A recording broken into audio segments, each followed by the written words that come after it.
I just used a black knife to row a boat in the waters of the East Sea for a while, but it scared off the passing red-haired shanks and even prompted the nearby Marines to go on high alert and prepare for battle overnight. Simply because I was the man that Pirate King Roger feared the most, the only top powerhouse in this era who can intimidate the 5 Elder Stars with just a glance. 70 years ago, I crossed over to a small village in the East China Sea. Due to the lack of belly, I set up a stall to calculate the marriage fate for passing fishermen. Unexpectedly, I met Roger and Rayleigh, who were preparing to set sail today. After Roger saw my fortune-telling skills, he didn't say a word and tricked me onto the ship. At this point, seeing Roger go to the front to steer, I turned my head and asked Rayleigh sitting beside me, "Were you also taken aboard the ship?" Rayleigh nodded, with a look of helplessness on his face. "Should we calculate fate, check feng shui, or predict relationships?" I asked eagerly. "Okay," Luffy nodded boredly. Then I grabbed Rayleigh's hand, looked at his hand, and then looked at his face. "Your lover should also be a pirate. You should have met each other in the latter half of your lives.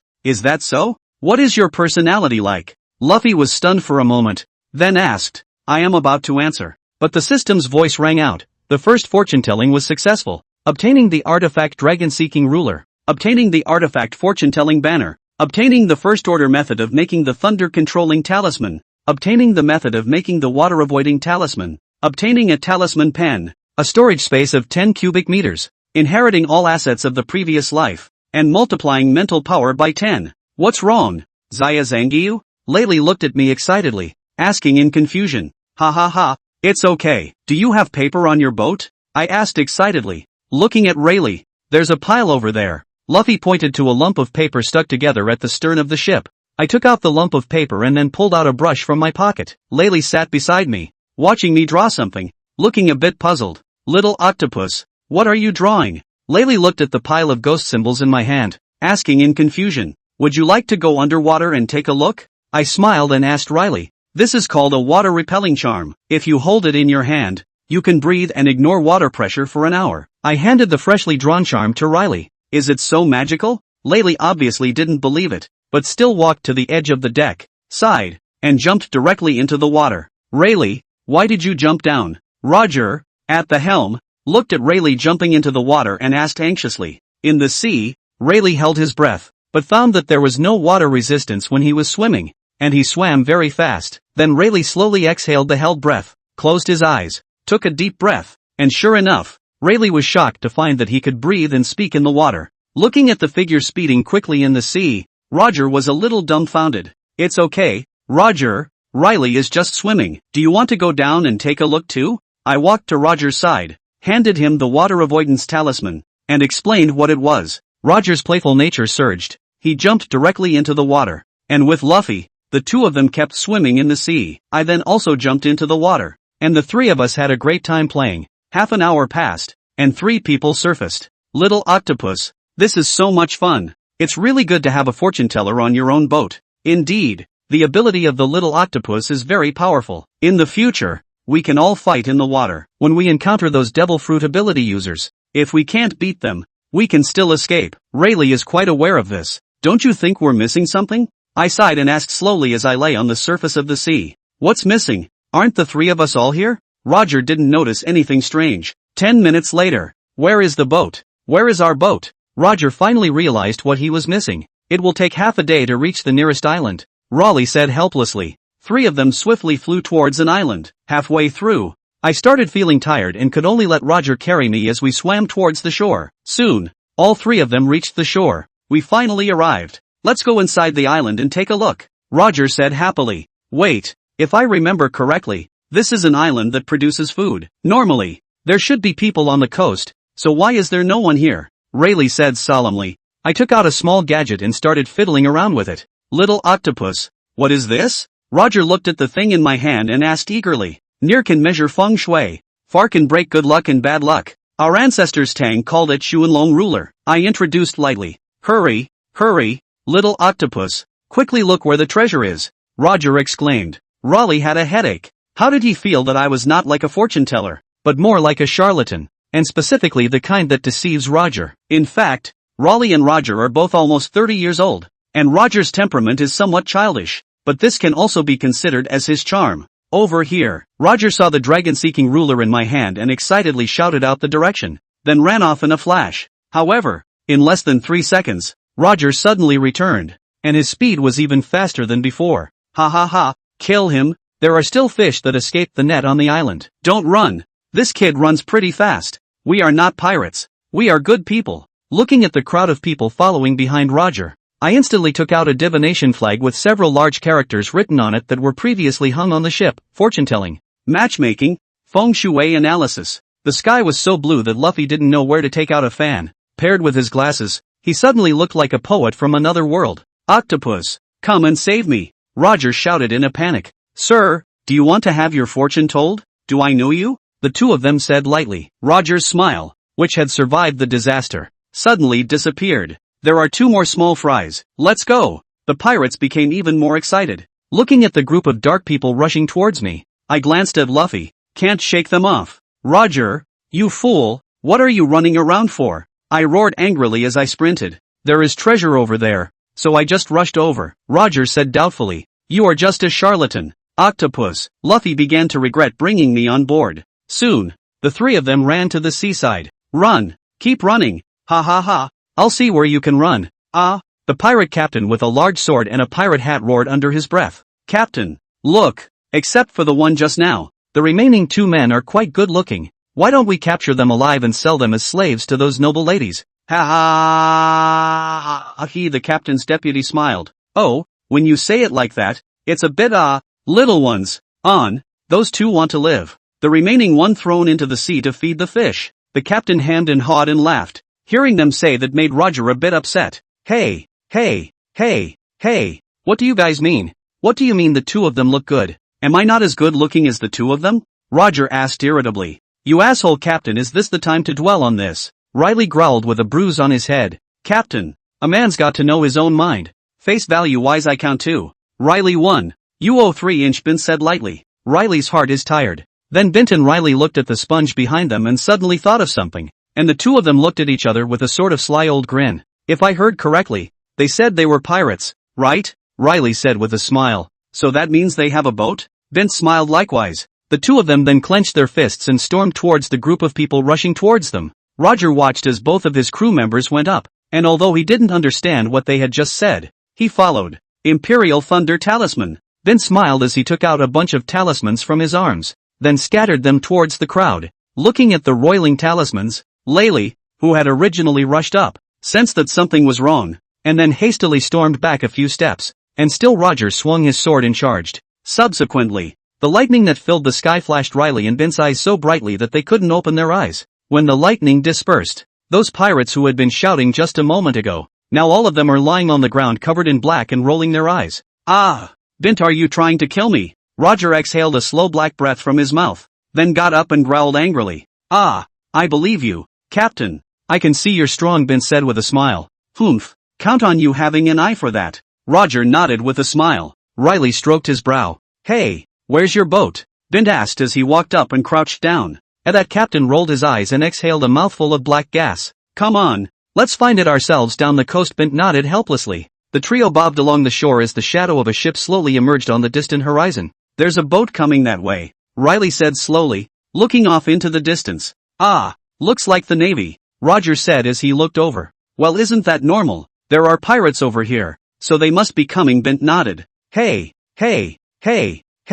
we seem to be pirates as well, so that means we have to fight, Roger said excitedly. Beat your sister and shut up. Waiting for the Navy warship to come slowly toward the trio, Bint wiped 2 smears of ash on the ground and smeared it on his face. And, of course, wiped it on both of them. Rear Admiral Karp. There are men on shore. A Navy man on the warship said respectfully to the figure in front of him. Ah, I see it. Ha, let me go see what's going on. Karp was the first to jump out of the warship, flying through the air towards the trio. And you 3 are? Karp asked, looking at the trio in confusion. Oh, Navy man. Lord Navy, you're finally here. Bint wiped light seawater on his face and instantly hugged Karp's thighs as he wailed. Chapter 3, The Simple Old Man and His 2 Foolish Sons. Riley and Roger stood back a bit confused. Stop.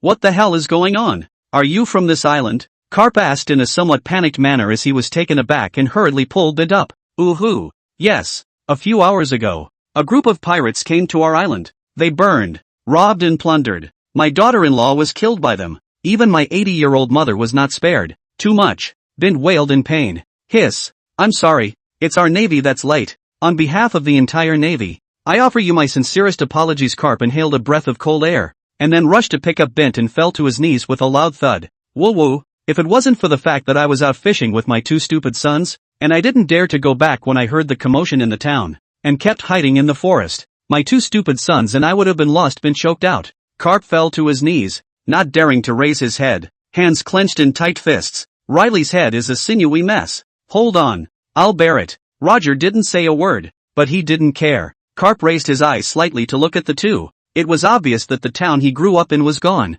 and he still looked indifferent. Was he really stupid? How could those pirates lay their hands on such poor people? Karp's heart became even angrier. Major General Karp, what has happened to you? Where are the pirates on the island? At that moment, the warship arrived, and the Marine hastily jumped down from the ship and asked, Yes, this gentleman, where are the pirates? Where are the pirates? Karp clenched his fists and got up to ask hurriedly. Just now the shore slowly came a very handsome, big handsome man. A reach out, those pirates instantly fell to the ground. That group of pirates are still over there fainting now. That very handsome, big handsome man out of the hand after leaving this place been full of. Starlet said. Another tick slowly emerged from Riley's head, and Roger dug his nose in. In that case, Lieutenant, take care of them. I'll go over there, Karp said to the Navy behind himself and rushed in that direction. The adjutant Navy lined the Bint with apologies and took the 3 of them aboard. These 2, sir, are they your children? The adjutant asked suspiciously as he looked at Bint, who had picked up a donut and munched on it in front of him. That's delicious. Shucks, they're both my stupid sons. The yellow-haired one was born with polio, and the black-haired one was born with half of his brain missing. Bitter fate, Bint said sadly as he took a big bite out of his food. Riley is close to the end of his patience. Ugh, it's because we're late to your hometown, the adjutant said apologetically, clenching his fists. Riley, Roger, come say hello to Uncle Navy, Bint said, winking at the 2 behind him. Riley's gaze was chilly. He was about to hold back. Uncle Navy? Okay, Roger murmured suspiciously. The 2 of them are only 8 years old now, and they have intellectual problems, so take it easy on them, Bint said awkwardly. It's fine, as long as they're healthy. But they're both 8 years old? The adjutant hurriedly waved his hand, and sure enough, they were 2 little cuties. Ugh, well, cutie. The complication of the body growing too fast, Bint nodded. Bint gulped down the food the adjutant had brought. Well, Navy food was really something to behold. Crazy Wolf Pirate Group. That 15 million belly pirate group. A bit incredible. This pirate group can be regarded as the East Sea's top pirates, but even the group was destroyed. Vice Officer, bring a team of people to take those pirates into custody. Will be sent to the East China Sea Branch base and then sent to Push City at this time. Karp flew over from the far side. Full of gravity said. Yes. The adjutant nodded and hurriedly led a team of men forward towards that side. Sir, may I ask if you have any plans for the future? Karp asked as he sat down next to Bint. I intend to take my 2 stupid sons to go to Loguetown to join relatives. Alas, my 2 stupid sons. In the future, I guess I can't even say a daughter-in-law. I can only labor for the rest of my life, Bint said with full of emotion. I'm sorry, I'll send you on a warship, and I'll give you the bounty for these pirates when we get to Loguetown. On top of that, I'll give you some money on behalf of the Navy. That should be enough for you and your 2 children to live for the rest of your lives, Karp said apologetically. Thank you so much, Navy-sama. Bint gratefully hugged Karp's thigh again. Karp hurriedly lifted Bint up and waited until the adjutant had brought the pirates to be imprisoned, then instructed the adjutant to take good care of the 3 Bints, and returned to his room in an irritable mood. Karp looked through the windowed room at Bint, who was eating over there with a tear-filled face, and at the 2 silly children standing over there. What simple, unassuming folk. The Navy's warships are just as fast, and it took only half a day to reach Loguetown. Mr.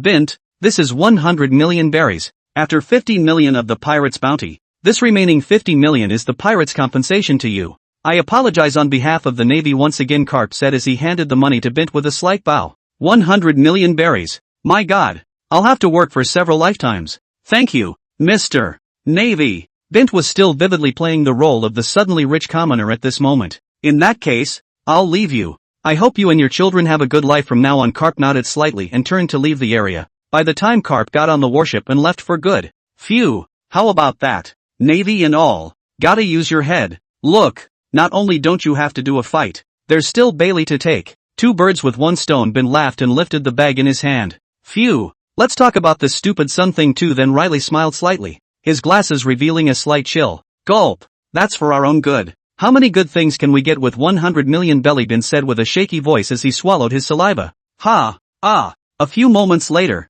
a bruised and battered Bint was dragged into the town by his two foolish sons. The money was there, so it was time to buy some supplies and a boat. The three men discussed the situation. Bint went to buy various supplies, Riley to get information, and Roger to buy a boat. And after dividing up the money, the three went their separate ways, and met at the dock just as the sun was going down. Bint took out his fortune teller and put the bought supplies into his storage space. Well, supplies are bought. Gotta expand the business. Fortune telling. Feng shui. Century old. Bint yelled as he wandered down the street. Seeing that no one was coming up the street, Bint got lazy and sat down in one place, standing the fortune-telling streamer on the ground and yawning. Opened the storage space. Bint then fell silent. System, can you explain what these clothes are about? Bint asked slowly. Women's underwear X500000, all materials from the previous body. The system was unconscious, but labeled it nonetheless. Then what the fuck am I doing with this predecessor? Bint's head hurt.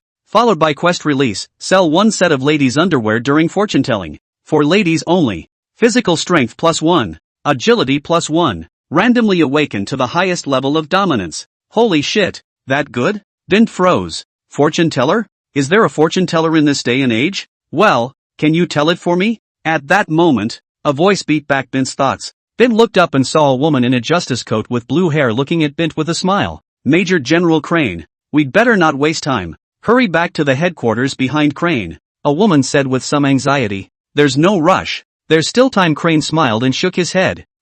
Fortune telling. Marriage. Feng shui. 10,000 berries a time. Bint said, gulping as he froze. Chapter 4, Lack of Money. 10,000 berries. Why don't you go and grab it? Colonel Crane. We don't care about this godly man. Let's hurry up before Crane could say anything. The woman was the first to blow up. 10,000 berries? You're very confident in yourself? Interesting. No. This is 10,000 berries. Crane didn't care about anything. She had heard from her elders that all these godly people had their own style of doing things, and the more they adhered to their own style, the more they would be able to do things in their own way. Got skills. Thank you. May I ask what you're counting? Bint took the money. Well, in-laws, after all, I'm still a woman. Crane asked with a smile. You are in the Navy and have your own set of beliefs in justice in your own heart. You will be alone for the rest of your life, dedicating your best years to the Navy. Bint said after looking at Crane's face. What? How dare you say that Colonel Crane will die alone? I'm going to arrest you for Colonel Crane.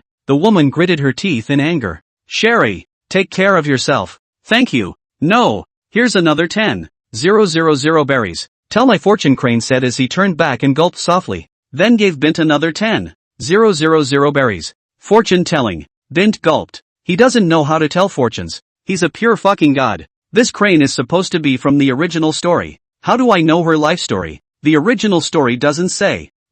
You haven't had any bad omens accompanying you lately. Bint said slowly as he wiped the cold sweat from his face. Oh, yeah? Crane smiled. Is this Crane very gentle? So, ladies' bras, 10,000 for a set, ABCD, extra quantity, no extra price. Bint took out a set of ladies' underwear and introduced it happily. The atmosphere is somewhat silent. A tick slowly appeared on Crane's head with a smile. Bint also sensed that something was wrong with the atmosphere and slowly stood up, gathered the ladies' underwear in his hands, turned and ran. Stand still, you godly man. Shirley was filled with rage as she rushed towards Bint with a group of people. Help! The Navy is beating up innocent civilians in the street. Bint ran with his fortune-telling streamer in an uncontrollable panic. Originally I thought you were a serious fortune teller, but I didn't realize that you are really a perverted godly man. At this moment, a figure suddenly appeared in front of Bint. That. Surumi-sama. That. This one was an accident. Bint's expression stiffened and he swallowed in a trembling voice.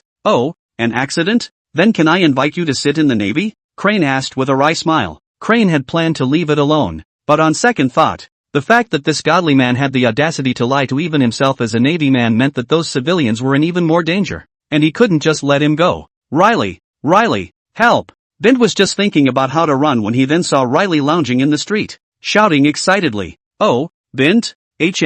Do I know you? Riley heard Bint's shout and turned his head to greet him with a smile, but before he could finish, he saw the Navy with Bint in front and behind him, and his smile froze on his face in a do I know you look. And accomplices? Crane slowly craned his head to look at Riley. Not very familiar. He owes me money. I'm here to collect the debt. You have important business. After you. Riley smiled awkwardly and turned around. Moments later, the image of a group of Navy men chasing the two men appeared in Loguetown. Bint, you're a fucking goddammit. What did you do again? Riley growled angrily, dragging Riley with him. I was just expanding my business. Who knew they'd react so strongly? Bint said helplessly as he was dragged by Riley.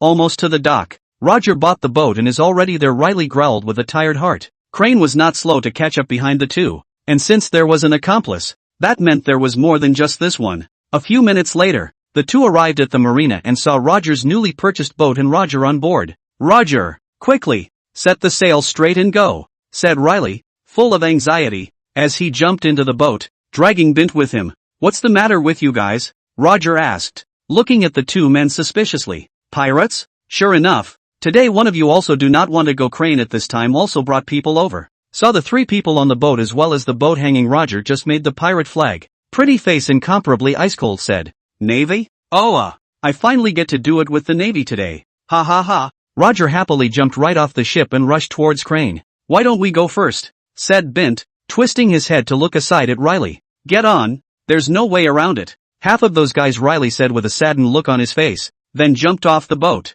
then slapped his head and jumped off the boat as well. Both Riley and Roger were sluggers, and there was an endless stream of punching blows and yelling from those Navy guys. I didn't realize that Riley looked like a human being, but he hit those women in the Navy really hard. Bint had no choice but to play Thunder Rune Throwdown. Phew, damn, a new pirate group, very strong. Crane, with a trace of blood on the corner of his mouth, was sent flying by Roger's punch. Major General Crane, the situation is not good. That cleric seems to be a devil fruit power user. It's useless even if we are outnumbered, Sherry said as she was also slashed in the chest by Riley and looked at Crane with a pale face. Damn it, withdraw. Crane coughed out 2 mouthfuls of blood, then waved his hand. Watching the Navies leave, the three looked at each other. I'd rather fight the Navy guy named Karp from before than fight that female Navy guy, Roger said with a heartless chuckle. Let's go. We're going to be famous today, said Bint, stretching and yawning. Getting on the boat and raising the sails, the Roger pirates were officially on their way. The next day on board. Roger, we need to find a chef. We can't keep nibbling on burritos, Riley said, looking at Roger with a bit of a headache. Yeah, a chef is a must. Roger nodded and sighed. Bint sat on the deck beside the two men and fumed. System of sorcerers. Name, Bint. Age, 23. Weapon, dragon ruler. Fortune teller, 100 million belly +1. Talisman, water avoidance talisman. Thunder avoidance talisman. First order. Physical strength, 2, 10. 000 belly +1. Agility, 3, 100. 000 belly +1. Mental strength, 10. Rise to the top. Next stage, tell the fortunes of 10 people and get 100. 000 belly. Get the Thunder Talisman. Second level. Along with a copy of the talisman making method. Is the use of Bailey's turned out to be for adding points? Bint murmured slowly, and then spent 10. 000 belly to add 1 to his stamina. Stamina, 3. Feeling a wave of warmth through his body and his own more solid muscles, Bint sighed in relief. Looks like every time you add it you have to add a 0 to the next one. Gee, short of money. Chapter 5, Riley, I'll keep a good eye on it. Bint, what do you think? Should we go for the crew first or go straight to the Great Voyage? Riley asked as he twisted his head to look at Bint, who was sitting on the side. Well, let's go to the Great Voyage first. There are still quite a few islands in the Great Voyage. We should be able to find some crew there, said Bint after some thought. Good. It's decided. Departure. The Great Voyage. Roger howled with delight. Riley looked up and suddenly saw something and waved upwards. Soon a white bird came down slowly from above. And Riley put some berries in a pocket on the bird's back and took out a newspaper. Ugh, I knew it. Famous Riley exhaled helplessly. Oh, let me see. Bint and Roger came up. Captain Roger. Roger, 50 million pesetas. Roger's crew. Riley, 30 million pesetas. Roger's crew. Pervert scoundrel. Bint, 50 million pesetas. Bint, tell me, what have you done that has a bounty of $50 million?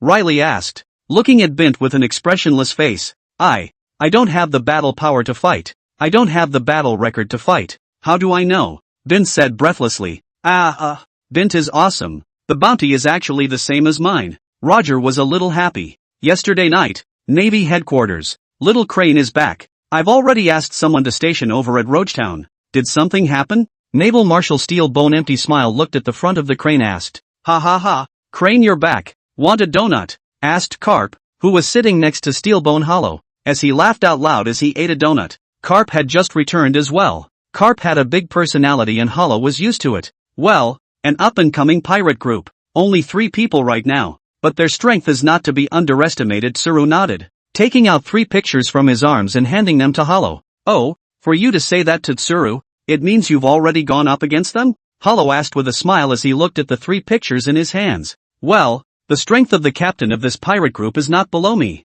I am no match for him. Crane nodded and said gruffly. Surprisingly, they were able to defeat Tsuru or a newly promoted pirate group. The strength is indeed not to be underestimated. Empty put away his smiling face and nodded his head gravely. Aside from the captain, it's this pervert fortune teller. Crane told about the perverted clergyman. It's a bit of a bad character, and it even dares to cheat the Navy. If it continues to be left alone, the civilians will be in a bad way. Hollow froze. His personality aside, I suspect that he is a nature-based rattling thunder fruit powerhouse, and I've seen him able to summon lightning during battles. Crane continued. Oh, rattling thunder fruit's ability. Let me take a look. Cap walked up at that moment as well and took the picture from Air's hand. The atmosphere is a bit silent. What's wrong, Karp? Hollow asked suspiciously, looking at the way Karp didn't say a word, even with the bruises on his head. Karp slowly lowered the picture in his hand and told the story of a simple, unassuming old man and his 2 goofy sons. Strength unknown. Suspected nature system ringing thunder fruit ability.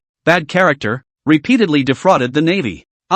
It's a bit troublesome, said Cone with a bit of a headache. Is the bounty going to be issued? Release. This Captain Roger will be set at 50 million belly for now. As for this Bint, how much do you guys think is appropriate? Empty asked as he looked to the 2. That crazy wolf pirate group is a 50 million pirate group. When I went over there they were all dazed. They should have been electrocuted. I think it's this Bint who did it. If so, his strength can't be underestimated. Karp continued. Let's say 50 million. He's too dangerous and an extremely unstable element to hoodwink even the Navy. Karp growled angrily. Humph. Air Marshal, they this pirate group to me. Karp angry teeth itchy. He is so smart a person. Just then all were cheated. No, the more he thought about it, the more angry he became. Alright, I'll leave this pirate group to you. Karp. Hollow nodded helplessly. On the other hand, the Roger pirates also flew over the Twin Gorges at this moment and successfully entered the Great Voyage. Ha ha ha ha ha. Riley, Bint, look, there seems to be a person on the shore there. No,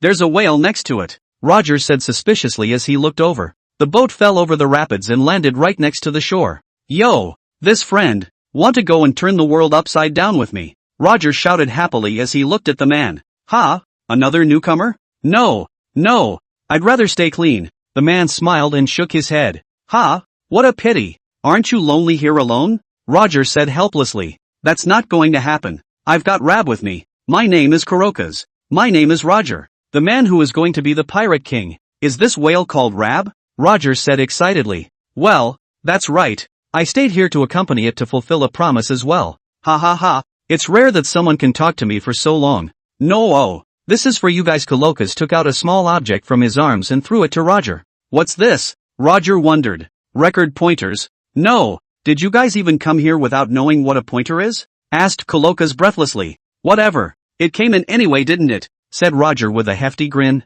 The record pointer, a necessary item for traveling between islands, records the magnetic air between islands, and should be stored once per island. He will be able to take you to the next island, Kurokas explained. Thank you, Kurokas. That's really helpful. Riley thanked from the bottom of his heart. Brother Kurokas, want to tell your fortune? Bint said happily as he hemmed and hawed and took out his fortune-telling streamer. Oh, I can't believe you all have fortune-tellers on your ships. Funny. Well, do the math. Kurokas smiled. Okay, Makoto 10,000 bell. Ahem. Here, Kurokas choked, but took out 10,000 belly and handed it to Bint. You are expected to be here for the rest of your life. But not all the time. You may leave once in the meantime. And down the line you are also expected to meet a lot of interesting people and things. Bint said as he took the Bailey and looked over at Kurokas for a moment to examine him. Really? That's something to look forward to. Kurokas nodded, looking a bit thoughtful. By the way, big brother Kurokas, would you be interested in learning more about my expanding business? Bint said with a sudden gleam in his eye. Oh, what expanded business? Kurokas was interested. Hey, a set of ladies' underwear. Using the high-end Noble Universal fabric, giving you the most extreme silky smoothness, and the fabrics add up. A's look like B's when you wear them. Bint happily took out a set of ladies' underwear and introduced it. I'm a big man. What do I need this for? That is not for future consideration it. You are so handsome people. The future of peach luck will not be less these will be used I told you a woman's life is so thousands of sets of clothes. This is one in a million The quality as well as the appearance of that must be well controlled I not only have lace, wrapped, and love. Sorry, don't mean to let it out. You don't have to have any psychological burden. We'll take good care of it in the future. Riley's head was bruised. Then he held Bint down to the ground. Bint didn't even finish his sentence. Chapter 6 Spock, Jabba the Hutt. He sort of knew why the female navy in Loguetown back then had grabbed Bint and wouldn't let go. Bint was helpless. This pile of underwear was taking up space and he didn't want to throw it away. It was all money. Looking at the shadow of Roger's pirate ship, Coloca smiled. Rout. Achoo. Achoo. What kind of a crap voyage is this? It's raining, it's windy, and it's snowing. Bint sputtered as he sat on the deck with a cold shiver. Ugh. We really can't help it if we come here without doing our homework. Thank goodness you bought thicker clothing. Bint Riley nodded as he sat beside Bint. After days and nights of wandering, the group arrived on the first island. It's finally here. Let's rest here for a few days. I guess it's going to take a while for this stored magnetism, Riley said slowly as he looked at the pointer in his hand. The three men pulled up to the shore and parked and disembarked. Is there another group of pirates here? You will never think of doing damage to our island. Just then, a figure with a double axe scurried out of the woods along the shore. Oh, a young, strong lad? Bint's eyes lit up. Riley grinned slightly at the corners of his mouth and took Roger aside when Bint lit up with this look of, well, finding a client. Yo, young man, do you want to have your fortune told? Fortune telling, marriage control, feng shui, 10,000 berries a time. Bint instantly took out his fortune-telling streamer and walked forward to introduce it happily. Aren't you a pirate? The youth froze, puzzled. The pirates are also divided into 3, 6, 9 classes. We are equivalent to the nobles and the pirates. The upper-class thieves, those who burn, loot and pillage and so on, are low-class thieves. Bint waved his hand. It's still a pirate after all. Get out. You're not welcome here, the youth snorted coldly. Young people, do not be so crazy. Young is your crazy capital. But not the bottom of your eyes, no one. Bint said with a smile. Yada yada yada yada. Go to hell. The youth swung his double axe toward Bint. Looking at the black stuff slowly coalescing from the twin axes, Bint froze. Riley, help. This young man can dominate. This isn't the first half of the fucking great voyage. Where the fuck did this come from? Bint twisted his head and ran. He'd met a tough guy. Ugh, I knew it. Riley shook his head helplessly. The youth swung his twin axes, and just as he was about to swing them into Bint's back, he suddenly felt resistance on his twin axes. Ninja, your strength is still almost there. Riley smiled after attaching armed color bay to both hands and catching the double axes hard. Hegemony, aren't you pirates who just came to the great voyage? How do you know hegemony? The youth froze and asked. Okay, Tart. This is known as the Fire Tart King of Riley. The bounty of 500 million sea pirates. You hurry up to stop. Bint stood behind Riley and swallowed his saliva and said, Ha! Riley craned his head to Bint in confusion. When did he get that title? Both Riley and Roger know hegemony, and both of them practiced it on their own from their previous wanderings. Not much else to say. Riley can fight 3 of his own like this. Roger can fight 5. I don't know what the Navy thinks, giving themselves such a high reward. 500 million sea pirates. Hardcore. No good. I have to hurry back and inform the villagers to leave. The youth said gruffly. Alright, all the fuss. We're not interested in your village. We're just here for a few days to store up our pointer magnets and then we'll leave. Bint said hurriedly. Really? The youth cocked his head in doubt. Of course it's true. Otherwise your village would have been gone long ago and we'd still be here playing house with you? Bint said without a trace of humor.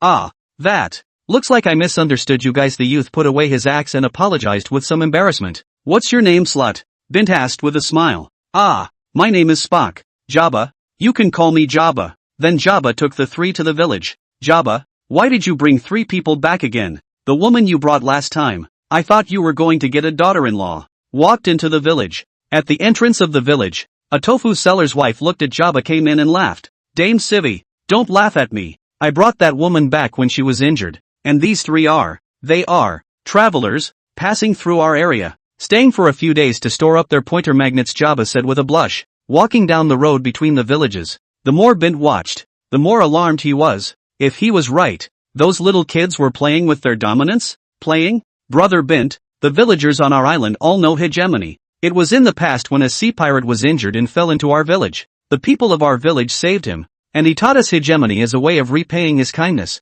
which is why we are in the first island of one of the 7 routes of the Great Voyage, and the reason for the village. We threw out all those newly arrived pirates who didn't know better, Jabba explained. Really? That's fine, Bint nodded. That explained it. He was thinking that there was a village on what was obviously the first island on the route. So that was it. Well, this is my house. Jabba led the trio to his house. To be honest, Jabba, I think it's better to call this a stable. Bint and Riley looked at the so-called home in front of them, which was actually just a few poles stuck on the ground, with tin on top of the poles, surrounded by cloth. But it was alright. There's probably a couple dozen square feet of. What a peculiar home. It's so cool. Roger's eyes were glowing as he watched. The 3 walked through the so-called door. Inside, the facilities were simple. A bed, a bench with 4 chairs, and in front of the bench was a campfire with a pot on it. At this time, Bint looked to the bed. The bed is lying a person. Or a woman. The woman, white hair, face a little white, should be the cause of the injury,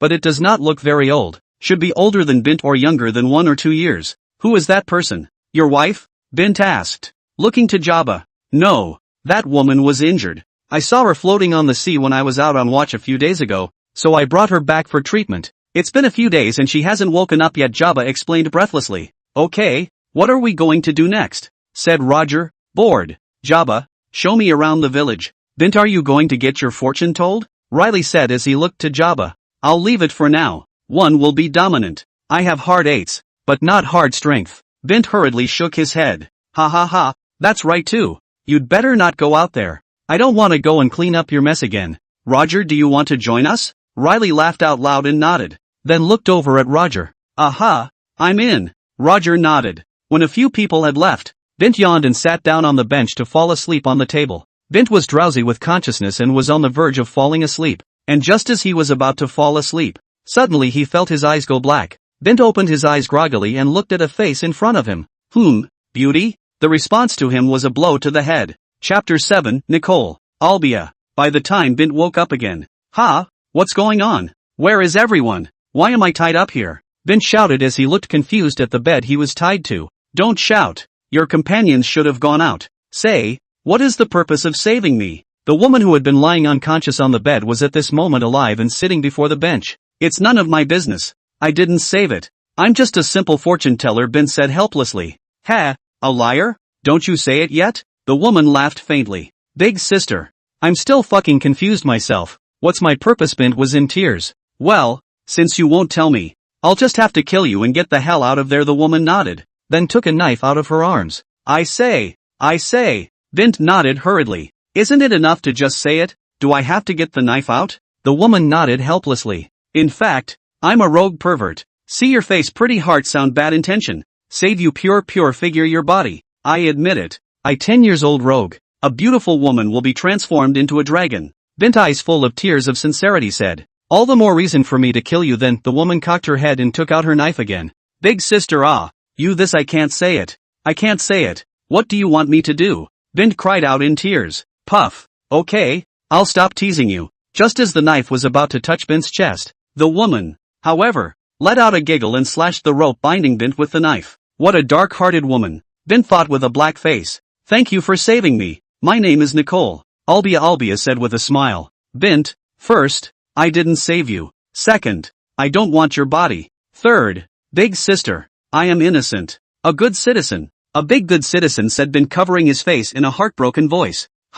Well, but you don't have to react so much. Olbia laughed softly, covering her mouth. Oh, by the way, I'm a fortune teller. Do you want to tell fortunes? And marriage and feng shui? Bint said happily, raising his head as he suddenly thought of something. Fortune teller? Well, just tell my fortune, said Olbia thoughtfully. 10,000 pesos. That is 10 berries, okay? Olbia smiled awkwardly and took out the few 10 berries from her arms. Well, I'll see that you're related to me, and I'll owe you the rest. Bint nodded helplessly and put it away. You should not be a bad person, and you will have a daughter in the future, but you will have a rough fate. Your daughter will meet you only a few times, and in the end, you will die halfway through your life, Bint said slowly after surveying her face for a while. Is that so? Well, such things are left to fate. Olbia was silent for a moment, then smiled. And yeah, I see you haven't had a bra with you lately. Bint snapped. A bad omen? So it's safe for the last while Olbia nodded, which was good news. Dang dang dang. Ladies' bras, 1 set of 10,000. ABCD. Extra quantity. No extra price. Bint suddenly took out a set of ladies' underwear and introduced it happily. A tick slowly crumbled out of Olbia's head. I don't know why I want to kill you again. Olbia smiled with a cold face. That. Shall I go cheaper? Bint asked tentatively, gulping. Moments later, Bint was lying on the ground with a bruised nose and a Bailey in his hand. Luckily. Sold. 500,000 units. 1 sold. 499. 999 sets to go. Random mission success, reward distribution. Strength +1. Agility +1. The color of your breath has reached its peak. System of sorcerers. Name, Bint. Age, 23. Weapon, dragon ruler. Fortuneteller, 100 million belly +1. Talisman, water avoidance talisman. Thunder avoidance talisman. First order. Physical strength, 4, 100. 000 belly +1. Agility, 4, 1. 000. 000 Bailey +1. Mental strength, 10. Rise to the top. Hegemony, hearing color hegemony, peak. Ascends to unparalleled. Then can see the future. Next stage, tell the fortunes of 10 people and get 100. 000 belly. Get the thunder talisman. Second stage. Along with a copy of the talisman making method. Random mission, sell 10 sets of women's underwear. Stamina +2. Agility +3. Random dominance of the peak. The quest actually succeeded. Oh, I see. So there's no set price. So, Bint suddenly froze. Olbia. Bint snapped up, his eyes flaming as he looked at Olbia. What's wrong, pervert? Olbia asked with a cold shiver as she was made uncomfortable by the gaze Bint was giving her. Ladies' lingerie clearance sale. Whether it's lace, wrap, or love asterisk. All for 1 berry. How about? I'm not impressed. I'd rather take action. The 3 Rileys were returning from a walk around outside when they suddenly heard howling from the house. The 3 looked at each other for a moment. The 3 then slowly walked to the door and slowly poked out a head to look in. When they saw a woman riding on Bint's body, Riley's face suddenly showed a look of I know what. Then the 2 of them and Jabba slowly backed out. Roger Bean was watching with great interest. Bint was beaten, but he, the captain of the ship, was not angry for some reason. Well, it was a bit strange, but before Roger could think of anything else, Riley pulled a fast one on him and told him that he shouldn't keep Bint from his proper business. Roger was flabbergasted. Gradually, when the house was silent, Riley re-entered with the 2 men. Riley, you asshole. You've been here a long time, haven't you? Why don't you save me? Bint lay down on the ground in a lifeless manner and looked at Riley questioningly. Aren't you guys doing the right thing? What are we doing here? Riley smiled slightly. And I don't know anything. Look, Riley, I'm going to make you a bloodbath in 3 days. Chapter 8, Exercise Without Calling Me? Then Bint told the crowd a little about what had happened, and Olbia thanked Jabba a little. I am a scholar of O'Hara. We were exploring an island earlier when we met pirates. Everyone else died and I was the only one who took the opportunity to escape by jumping into the sea and then fainted. Olbia said a bit about where she came from. A scholar of O'Hara? If O'Hara, isn't that in the Western Sea? Riley stroked his chin and said slowly. Are you also residents of this island? Olbia asked as she looked at the 3 people in front of her who were different from Jabba. We are pirates, and the biggest pirates of all, Roger said excitedly. A pirate? It's very different. Okweja nodded, craning her head to look at Bint. What are you looking at me for? Believe it or not, you'll have an evil omen in 3 days, said Bint in an unkind manner. Pervert, Olbia spat lightly. If you're a scholar of O'Hara, would you like us to give you a ride back? Riley asked with a smile. No, we still have a lot of scholars out there. Can I follow you for a while and leave if I meet a group of scholars at sea? Olbia said with some embarrassment. Of course it's no problem. Roger agreed at the drop of a hat. Bint stroked his brow helplessly. Jabba, do you want to come with us too? Be a sea pirate who explores the world? Roger asked happily as he looked towards Jabba. Me? I have villagers on the island to protect. Jabba shook his head. Are you sure they need your protection? Bint asked, pointing to the group of small children over there who were hiding all in seeing eye colors. Seems so, huh?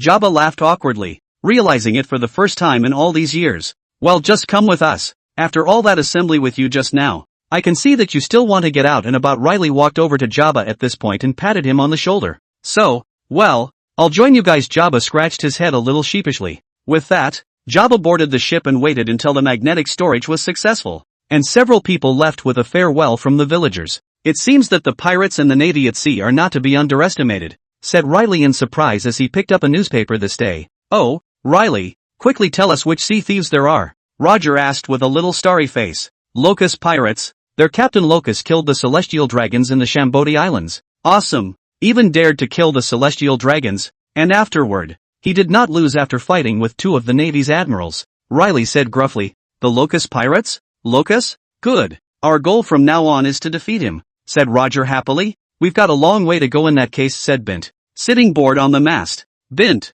don't you know how to tell fortunes? You help me do the math. Can we beat him? Roger asked, twisting his head to look at Bint. 10,000 pesos. What? Not even my money as a captain. Of course, just because you're the captain. Is it better to rip off an acquaintance? Bint smirked. All right, here you go, said Roger, nervously giving Bint 10,000 berries. Let's just say that you will have a battle with him, but not on your own. Bint nodded. Ha, isn't that still yours? Roger scratched his head in confusion. Are you stupid? They are a pirate group. There must be gangs. When the time comes, it must be a gang fight. We certainly cannot help you. Bint shrugged his shoulders. So, I'll have to try harder then. Roger gasped, fighting spirit in his eyes. With a hissing sound, Roger tore off his upper body clothing, exposed his upper body to run aside and start working out. Olbia, see, that's what I call a pervert, Bint shouted as he looked over at Olbia. Ha, you're a clothes horse. Come on. I'll stop talking. Bint raised his hands in surrender. At this time, the originally clear sky was now cloudy and strolling, and the people had the sense to return to their own rooms. Oh, except for a certain topless pervert in Bint's room. Phew, this talisman-making thing is a real mental drain. Bint put down the pen in his hand and turned his wrist, looking behind him at the results of his afternoon. That pile of Imperial Thunder talismans was just still there. Bint then took out the fortune teller again and took a look at it. Since it was said to be a weapon, what exactly it was for Bint didn't know yet. Bint drummed the fortune-telling streamer for a while and didn't find anything special. Was it just an ordinary thing?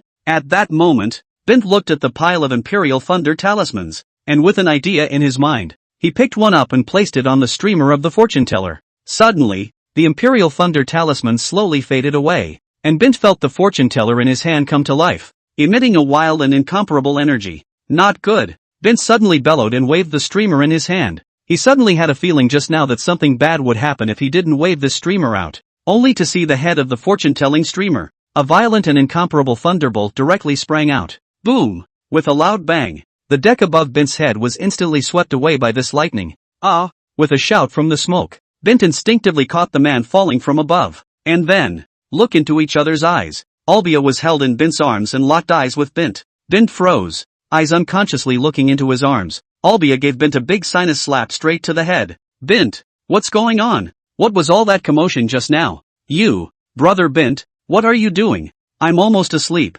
Can't you just... Yo, Bint, you're also forging. Exercising. When the heads of the crowd appeared at the door, looking at the scene in the room, everyone's words instantly came to a screeching halt. Bint's face, half swollen, slowly twisted his head to look at the door. The crowd looked at Bint and then at Olbia in Bint's arms. Olbia was just bathing up there. After all, as the only lady on the ship, she couldn't just jump off into the sea and swim around twice if she bathed like Relevant and the others. Even if she bathed, she just put on a towel. And then she fell into Bint's arms.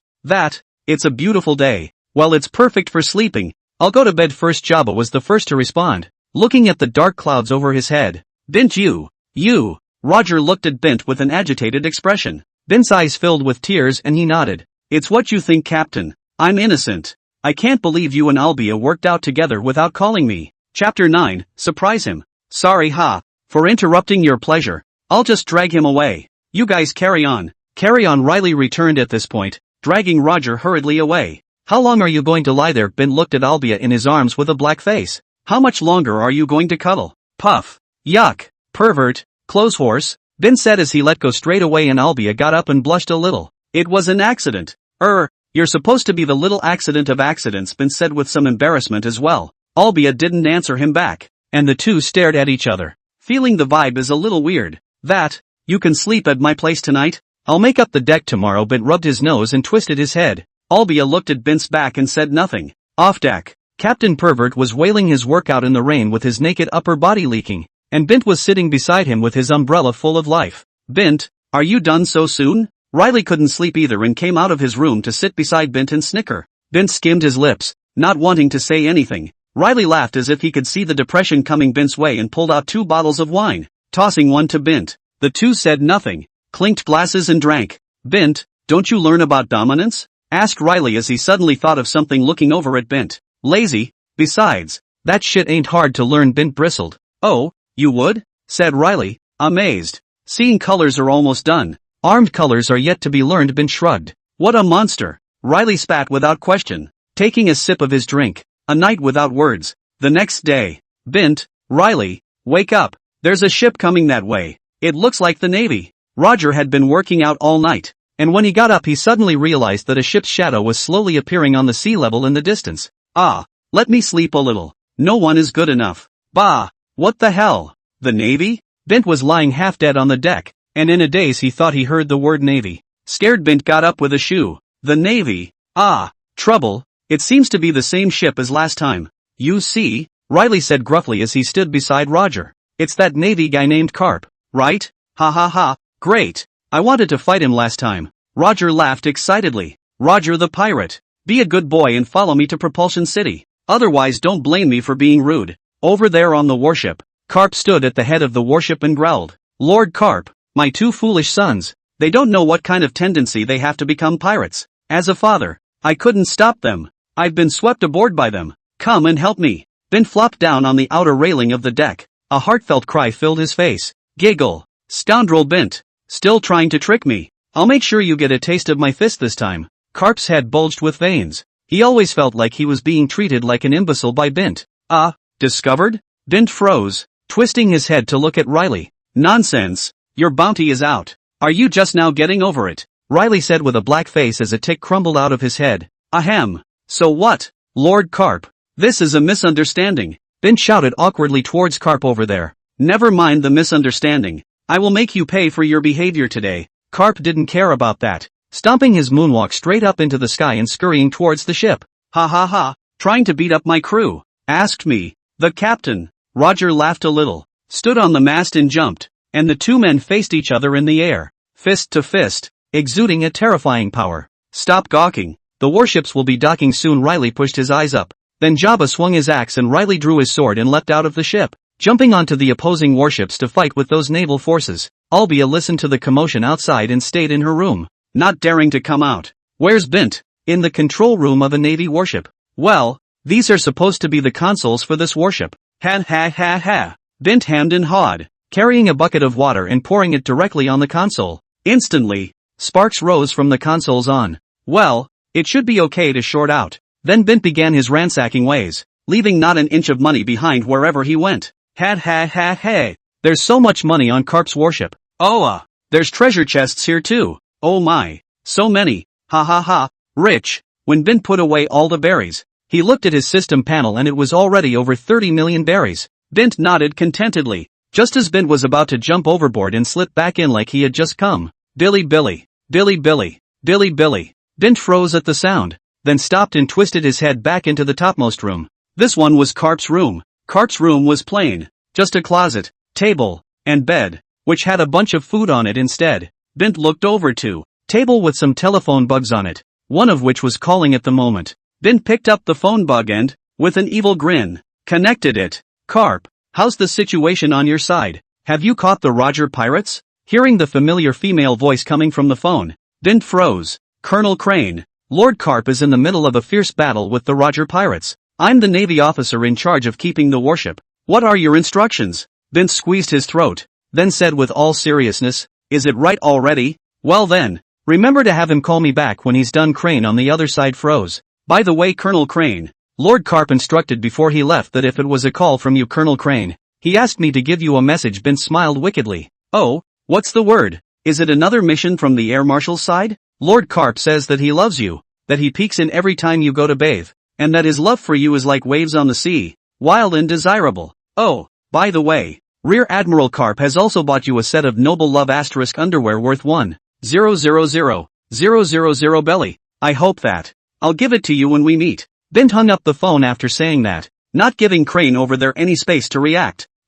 Indeed. The Crane over there is confused. Not only Crane, even Yukari, Suru's trusted lieutenant, was confused. Karp, yo. No need to thank me. It's fucking youth. Ha ha ha ha ha ha. Bint covered his mouth, forcing himself to keep from laughing. and took a set of ladies' underwear out of his storage space and shoved it under Karp's pillow. Suddenly, Bint glances unobtrusively and sees Karp's closet. Ah, Karp, don't blame me, ha, who made you the Navy? Bint spoke softly, pulling a pair of Karp's freshly washed-looking pants out of Karp's closet, and hiding a sentinel charm on the butt of the pants. Bint then jumped overboard with a hearty laugh and swam back to Roger's boat. Chapter 10 Bint, what are you doing back here? Back on the ship. Olbia looked at Bint, who had scurried out of the sea, and asked suspiciously, ah, those stragglers over there are enough with Jabba and Riley. I'll go to Karp's warship and set up a surprise for him, Bint said with a wicked grin. Olbia instinctively felt that Bint hadn't done anything human. Ha, ha, it's not even close to me. Sure enough, Cap stared sharply at Roger in front of him, his mouth gasping for air. Do we still have to fight? Karp. Roger wasn't much better, harumphing with the same ragged breath. Humph, I'll let you guys off the hook for now today. Karp grunted, skimming the navy cloak behind him. Watching Karp return, Jabba and Riley looked at each other and went back from Karp's ship as well. Ha ha ha, I'll see you on the sea, then. Karp. Roger waved his hand in greeting at Karp. Looking at the shadow of Roger's pirate ship, Karp hated his teeth. That Roger was able to be indistinguishable from himself. It was very uncomplicated. Not at all like a pirate who had just entered the sea. Phew, Lieutenant, let's go. Report back to Navy headquarters, Karp shouted as he looked to his lieutenant. Aye, Major General Karp. Karp sat down in his own exclusive chair on the deck. Half an hour later. Lieutenant, what's going on? It's been half an hour. How come it's not gone yet? Cried Karp, puzzled. Major General Karp, there's a problem. The console in the control room has shorted out, and it looks like someone poured water on it. All the wiring is down and it can't be fixed at all. The adjutant said in a confused voice. Short circuit? Watering? Wait. Karp sucked in a cold breath. This kind of bitchy on bitchy thing. It always felt a bit familiar. By the way, when you guys were on the ship just now, did you see a pirate with long hair? Karp asked as he hurriedly looked at the navies. No, we've been fighting with Riley from the Roger Pirates and a member who seems to be new to the group. A Navy man shook his head. Damn, giggle. I should have just punched him to death. Karp swung his fist hard in anger. Adjutant, there are those navies close to us on the ocean now. Let's see. It should be Colonel Tsuru. She should have come back to the Great Voyage as well. Didn't she go to Loguetown earlier to hand over her duties to the new resident colonel? The adjutant said thoughtfully. Okay. Later Karp gritted his teeth and went back to his room. Karp picked up the phone bug and called Crane. Hey Tsuru, come pick me up. I've been cunned by that goddamned man of God on the Roger Pirates. The ship is now short-circuiting, Karp said through gritted teeth. Major General Karp. I'm Shirley. Colonel Crane is in his room right now. A voice came over the phone. Ha? So it's you, Kari.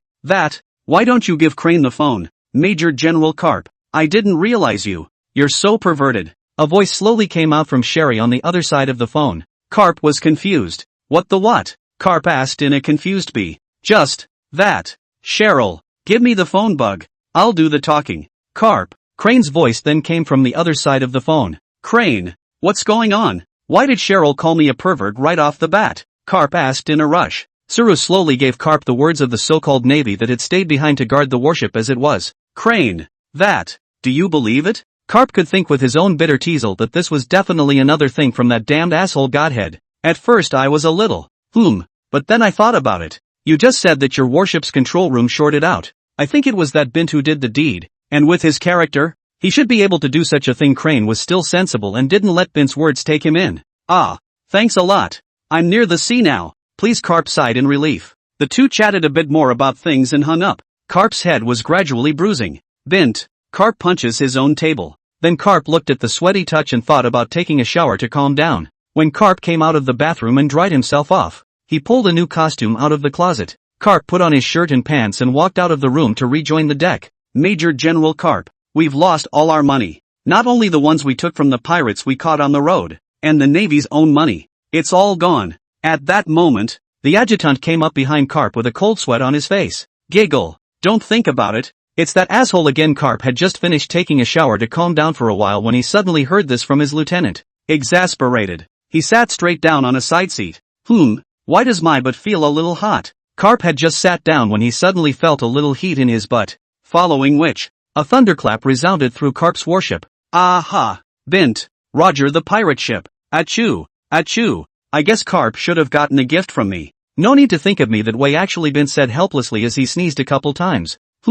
What were you doing on Karp's ship? Riley asked suspiciously as he walked over at that moment. Bint spills the beans on his gift to Karp. Bint's eyes gradually switched from puzzled, confused, perverted, dangerous, and stiff 5 times as he looked at Riley. Chapter 11, Storytelling. An endless sea. Bint, it's so boring. Is there any fun to be had? Roger asked as he looked over at Bint. Bored. Tell you what. Let me tell you a story, Bint said slowly with a twinkle in his eye. Oh, speak quickly and quickly. Roger's eyes lit up, and he asked hurriedly. He had heard from Bint before. Bint, he was the 1080th generation heir to a fortune-telling family with a 1,000-year legacy, and knew a lot more than they did. Tell you about a great pirate group from 600 years ago, Bint said slowly with a deep face. Hearing the commotion over here, the rest of the group sat down. After all, everyone was quite curious about what happened in the past. Olbia was the most interested one. She was a scholar of O'Hara. She was very interested in this kind of thing about history. Not to mention it was something that happened 600 years ago. 600 years ago. Ah, they didn't even store anything about that in O'Hara. 600 years ago, the sea was a mess. The world government had only ruled for 200 years. The foundation was still a little unstable, which led to the people on the sea to do evil. Burning, killing, looting and plundering. Even the world government had a headache. Just when the people were in dire straits and in the midst of an existential crisis, a band of pirates appeared. Bint sold a long accent. They were called the FBI pirates, and they were also supposed to be the predecessor of the Navy. They practiced a set of their own justice. They do not oppress the people, do not fear the power. In the sea with absolute strength to fight countless pirates. When the pirates heard the FBI this 3 words, it was like a mouse met a cat, scared that a soul flying away. Bint spoke with great interest. FBI pirate group in the hearts of the common people at that time has an absolute position, even directly approaching the world government. Originally, we have nothing to worry about. The world government between the strength of the FBI pirate group is not good to say anything more. However, an accident occurred. After the first captain of the FBI pirate group, that legendary man died of age. His deputy took over his pirate group, and reached a collaboration with the world government. With that, the FBI pirates died out, and a new organization appeared in the world called the Navy. Everyone was silent. Everyone in the room had dumbfoundedness written all over their faces. So, this is the predecessor of the Navy, but also a pirate. Oh, if this spreads out, the Navy's reputation is going to be bad. Riley touched his chin, said with a smile on his face. He also had no doubt about the authenticity of Bint's words. Bint's power originated from the inheritance of their fortune-telling family, which was a third kind of power different from the hegemony, outside of the devil fruit. And a family with such an inheritance naturally possessed a large number of historical records. Bint smiled all high and mighty, laughing in his heart. Ha ha ha, fun fun fun. I'll be sure to tell that to Karp next time I meet him. Roger laughed out loud at that. Hey,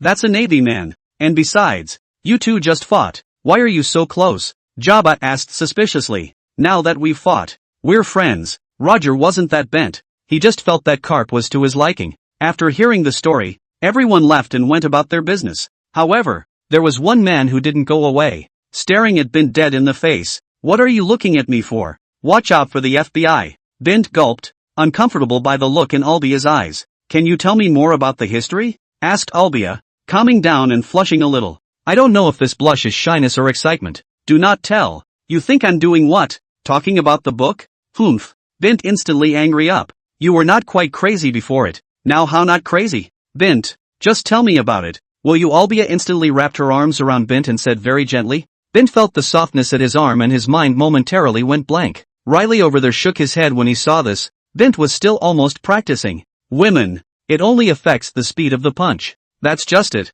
Seeing that you're sincere, then I'll be telling you about it. Bint sighed helplessly. Thank you. Olbia withdrew her arm and bowed to Bint with a happy face. To tell you about one of the Navy's great defeats. It must have been 400 years ago, 200 years after the Navy was founded. A group of pirates called the Hulu pirates appeared on the sea again. They only had a total of 7 crew members. Bint sighed and said helplessly. Aha! Olbia listened excitedly, with a small notebook in her hand to take notes. 7 crew members. The captain of the oldest is very strong. The body can be big or small. The largest can top the sky. Vice Captain Lauer clairvoyant eyes and wind ears. Even 10,000 miles away from the sea seagull male and female can see. Crew member Lao San is invulnerable to weapons and knives, and his body is indestructible. Crewman Lao Si's mouth can spit fire and thunder. Crewman Lao Si can spit water out of his mouth. Crewman 6, capable of invisibility. Crew member 7, Has a gourd treasure that devours everything? Bint said one by one. Olbia was full of little stars as she memorized them one by one.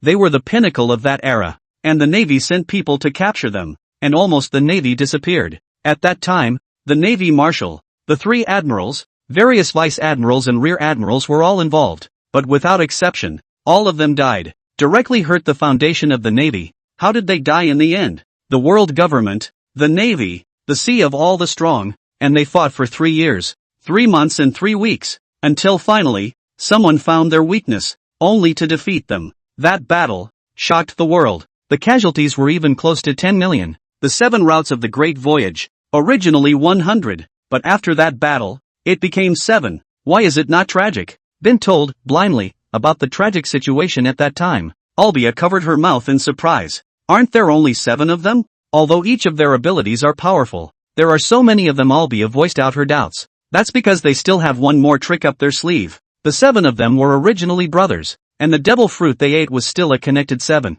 They are able to merge, so as to become one person. But this one person has all the abilities of the 7 people, and the synthesis of all the strength of the 7 people. You think about it, 7 people's hegemony, strength, devil fruit ability in one. How terrifying existence.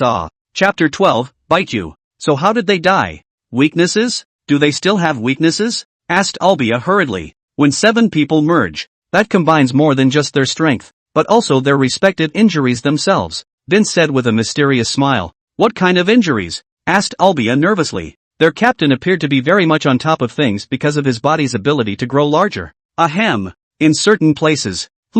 Obsessed, leading to a weak kidney. In that battle, a sea pirate got lucky and stabbed a sword into the part of the waist of that 7 merged man. Olbia gaped. That means, the reason for the final destruction of such a powerful pirate group was the captain's weak kidneys? Alas. So the peak of a pirate group. They did not lose to the world government, did not lose to the Navy, did not lose to all the masters of the sea, but lost in the captain of the family's kidney weakness. How saddening. Bint sighed. Very helplessly said. Olbia didn't say anything. She wasn't reacting right now. Riley over there, who was eavesdropping, was also dumbfounded. There's such a strange reason for defeat? Then Riley touched his waist and looked at Bint and Olbia.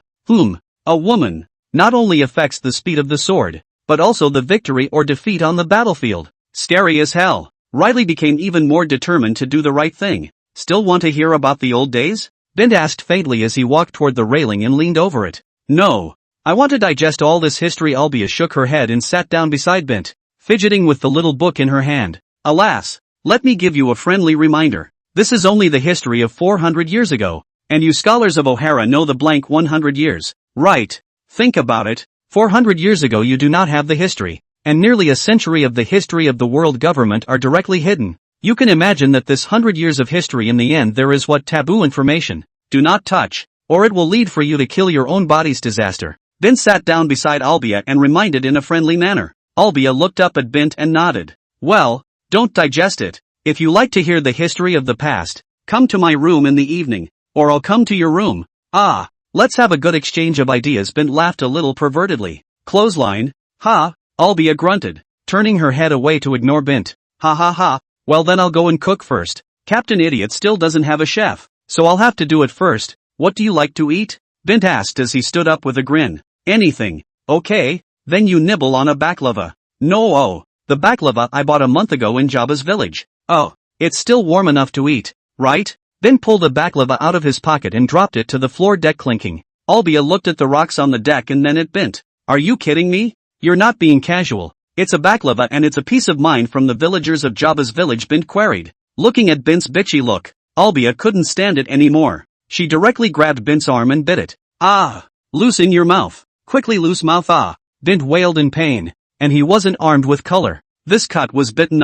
Exciting, said Jabba over there, watching in fascination. Will play. Riley nodded approvingly. Are they exercising? Damn it, and they didn't call me, Roger said with some exasperation as he watched. Shut up. Oh, wrong sister. Let go. No, let go of the mouth, let go of the mouth. Bint's tears were coming out of his eyes from the pain. Yuck. Olbia spat in relief only after Bint's and 3 pleas for mercy. Bint looked at the bleeding teeth marks on his arm with a bit of pain, looking at Olbia sitting on the floor glaring at him. Well, I can't afford to mess with that. When it was time to eat, Looking at the extra food that Bint had made for himself, Olbia's eyes curved into a crescent moon with a smile. Bint grunted and went back to his room, not seeming to lose his temper. Naval Headquarters. I can't believe I'm on par with you, Karp. Is this a new pirate? Hollow asked, a little confused as he listened to Karp's report. Empty but no Karp's ability. Karp's strength is already enough to rival the Lieutenant General, but just almost military service. Promoted to Lieutenant General is only a matter of time. But is Karp so a Lieutenant General strength of the person? But with that new pirate group captain fights not match. This is also too unbelievable. Well, I propose to raise his bounty in a degree. This Roger Pirates is not simple. Karp nodded and said gruffly. Good, then let's raise their bounty as you said. Empty nodded. Aside from Roger, there's that asshole Bint. Karp suddenly slammed a fist on the empty table. Empty looked at the hammer mark on his table and then at Karp. Ahem. Couldn't help it. But that Bint was just too much of an asshole. Karp laughed a little awkwardly. After a few hours of Karp recounting what that asshole Bint had done, Hollow couldn't take it anymore and hurriedly dismissed him. By the way, if you're going to go after them again, bring Sengoku and Zephyr, who just got promoted to Major General, along with you, just to be on the safe side. Hollow said as he looked at Karp's back and suddenly thought of something. Warlord? Hasn't he been chasing the Locust Pirates along with the Lieutenant Generals and Admirals? How come he's free to go catch the Roger Pirates with me? Karp asked, twisting his head in confusion. Warlord needs to rest for a while. He's too tired. I don't want my Navy's Marshal Sapling to die of exhaustion. Hollow gave him a blank stare. Hey, okay, Karp grinned, turning to leave. On the other hand, the Roger Pirates also arrived at the second island of the voyage they were traveling. Wow, this island looks very busy. There are so many boats parked on the shore, Roger said as he excitedly looked at the island in front of him. Since there are more ships, that means there are more pirates on the island. Be careful. Riley raised his eyes. When the boat docked, everyone got off and was ready to hang out up there. Roger and I will go gather information. Jabba, you get some supplies. And Bint, you watch the ship, Riley instructed. I'm going down there too, said Bint, raising his hand. Then I'll follow you, Olbia said slowly. What are you following me for? Bah, Riley, I regret it. I want to see the boat, Bint asked in a confused B, then hurriedly changed his mind. That's fine, Olbia, you can follow Bint. Keep an eye on him and don't let him get into trouble. Riley nodded and agreed to Olbia's request. If you want to talk about who on the ship is the best at getting into trouble, Bint deserves the first place, and the second is Roger. Chapter 13, The Good Comrade. Bint wanders helplessly around town with a tired, feeling the gazes on the street that were all out to kill him. Bint was filled with helplessness. Why don't you just stay on the ship? What do you have to come down for? Bint asked, turning his head and looking at Olbia, who had been tugging at his sleeve and following closely behind him. I just wanted to come down and take a look, didn't I? Who knew this place was full of pirates? Olbia said a little nervously. Tell me, how much could I sell you for if I sold you? With that one of them staring at you? Bint asked out of the blue. You, Olbia glared at Bint with a deadly glare. Being looked at all the time with that look, Bint raised his hand in surrender. Just as Bint was about to continue walking, two white figures stepped in front of Bint. Hey kid, which pirate group do you hang out with? One of the white figures asked with an evil smile. Me? I'm from the Roger Pirates. Bint smiled. Looking for a fight? Ah, interesting. Roger's Pirates? Is there such a pirate group? Lao Air, the man asked, somewhat confused, turning his head to look at the man beside him. Boss, it sounds a bit familiar. I guess it's just a small pirate group. The man next to him stroked his chin in thought and nodded. In that case, kid, the woman next to you, make a bid. I've got my eye on her. Look at her. She's a slave you've captured, right? The man who called himself the boss said with an evil smile. Really? You're looking at it? Bint asked happily. Sure, make a bid. Hearing Bint's words. Well, I guess Bint was tired of playing and couldn't wait to make a bid. No, I'll pour you 30,000 berries and you hurry up and take her away. Bint rushed to say, said about to go to his pocket to pull out the berries. Olbia's wide-eyed Bint in front of her, followed by one hand in a death grip around the waist of the Bint's destiny. Bint sucked in a cold breath. If only he could really make a move. Boss, there's a trick, said the second, looking at Bint's groping and rubbing his clever head. What do you mean, kid? The boss frowned. Here, 30,000 berries. Take her at once. Bint hurriedly pulled out 30,000 berries. The boss froze, looked at the 30,000 berries Bint handed up, thought for a moment, and slowly reached out his hand to take it. The moment he took it, Bint smiled evilly. Turning around and pulling Olbia with him, he ran off. Boss and two looked at the Bailey in their hands. and looked at the backs of the Bint duo. Wait, boss, Bailey. Bailey's glowing. The second suddenly looked at the Bailey glowing in the boss's hand.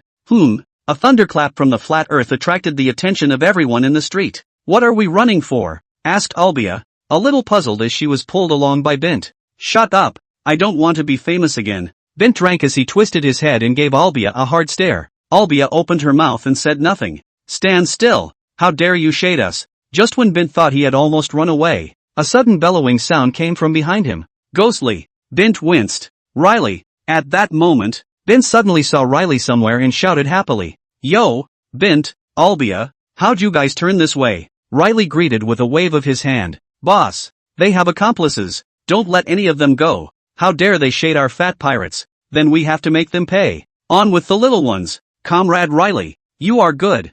I knew you inherited the selfless spirit of your grandfather Comrade Leaf. Then this place is in your hands. I'll live well with your will. Goodbye. Bintra pulled Olbia and ran up to Riley's body, patting Riley's shoulder, turned around and ran into an alleyway. Riley looked over at the huge group of people running towards him. Bint, you asshole. Bint, Riley, is everything alright? Olbia asked suspiciously as she crossed the alley and entered another street. It's fine. Just those scumbags. Riley's a minute man. Not to mention Jabba's on his side following him, Bint said, waving his hand. Little brother wants to come in and play, shouted a heavily made-up woman standing on either side of the street who waved her hand at Bint just as the two were talking. Ha! Bint looked over in confusion. Holy shit! What a hood! What a hood! Bint said as he looked at the woman in amazement. Olbia frowned slightly and pinched Bint. I'm talking about good omens. Good omens. What were you thinking? Bint coughed twice. Righteously. This seems to be the island's Pleasant Street. We'd better get back, said Olbia as she looked around. Oh, Happy Street? What's the point of going back there? It's all Pleasant Street. Don't we have to have a good time? Bint said suspiciously, but his eyes were looking around. Olbia smiled slightly, a tick slowly emerging from her head, grabbing Bint by the ear and heading back. Ha! Riley, what's with all the trouble and all the people? Jabba asked as he sat down on the ground gasping for air, turning to Riley who was doing the same to the side. That asshole started it, Riley said with some heartburn. Yo, Comrade Riley. It's really a three-life blessing for all the members of the pirate group organization such as myself that you've appeared in front of me unharmed. Bint was redrawn back by Olbia at that moment, full of embarrassment. Come on, let's talk. Riley smiled and waved at Bint. That's better. Olbia said she still wanted to go buy some books or something, so I'll follow her first. Bint smiled awkwardly and rushed off. Bint and Olbia circled around to the only library on this island, and while Olbia went in to look around, Bint took out his fortune teller and stood outside the door to see if there was any business. Suddenly, the ground was shaking. Run! Madman Cycle is coming! Run for it! The streets were in a panic, and the roar was so loud that Bint caught an occasional phrase. Bint looked over in the direction of the ground shaking. When Bint saw the figure, his whole body was dumbfounded. The man's tall body could literally fill four of himself. Cycle frowned slightly at the sight of the men scattering in all directions as soon as he arrived. Still, he slowly walked towards Bint. This isn't coming for me, is it? Bint gulped. He spit. Seekar stood right in front of Bint. This big brother. Do you want your fortune told? Chapter 14, Two Big Little Cuties. Can you move over? I'd like to go into the bookstore and look at some books. Cycle's eyes lit up slightly as he watched the man in front of him surprisingly not fear himself, and he asked in a somewhat happy tone. Yes, please come in. Bint froze, then hurriedly got out of the way. Thank you. Cycle nodded happily and squeezed through the bookstore door. Bint looked in and shook his head. Never mind. Keep looking for clients. Bint, what are you doing here? At that moment, a familiar voice rang out, and without looking up, Bint knew which one of the goods had arrived. Roger, aren't you following Riley? Bint asked, yawning in confusion. I can't find him. Alright, don't wander off. Follow me, Bint said helplessly. That's when the ground shook again, asked Roger excitedly. Bint didn't want to pay him any mind and pointed to a large figure that was about to come out of the bookstore. What a big one, Roger said excitedly.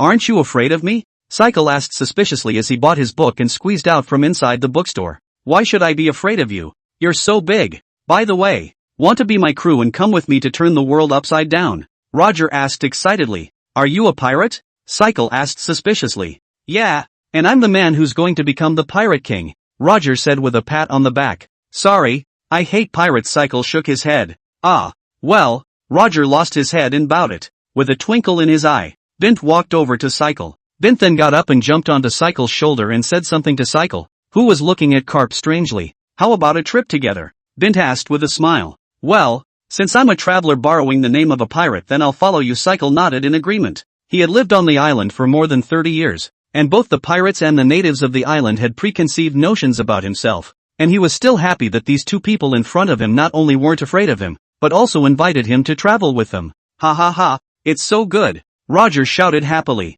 The three sat in front of the bookstore and chatted for a while, and Bint was surprised to find that Cycle was gentle, just a little facetious on the outside. The three of them sat at the door as if they were security guards at a bookstore, and the pirates passing by didn't even dare to look at them. Alright, Olbia is inside the bookstore. When she's done you guys take her back. I'm about to go to a client, Bint said as he waved his hand. Bint took out his fortune-telling streamer and wandered down the street.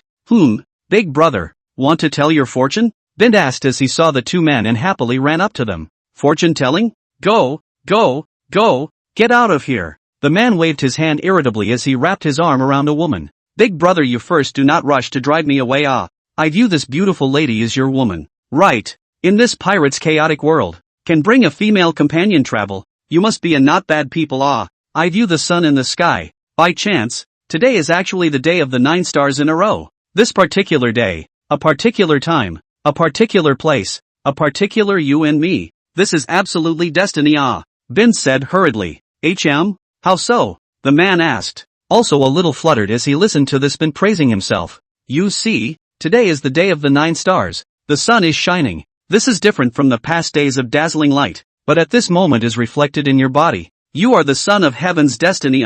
You are the greatest man of this age. What kind of broken rocks pirates? Can you compare with you? Even if you can't compare now, you can definitely do it in the future. Bint continued sincerely. The Rocks? SSSH? That's a ruthless pirate group. Can I? The man rubbed his chin and sucked in a cold breath. Of course, if you can't, who in the world can? Not bad, not bad. By the way, big brother, you see you the son of God. Followed by the female companion, how to say not also have to. That is, that, set off you? In any case, we can't give you a disgrace, right? Well, that makes sense. You see I have from special for those female Tian Long people underwear. This is I spent a lot of money and effort to get. Usually those who know people want to come to me to buy, I do not sell it. This thing, pay attention to a fate. Today, you and I meet. This is not a word of fate? In this way, I 500,000 belly. Sell you a set. Looking at the man with 2 or 3 sets of underwear and a red face,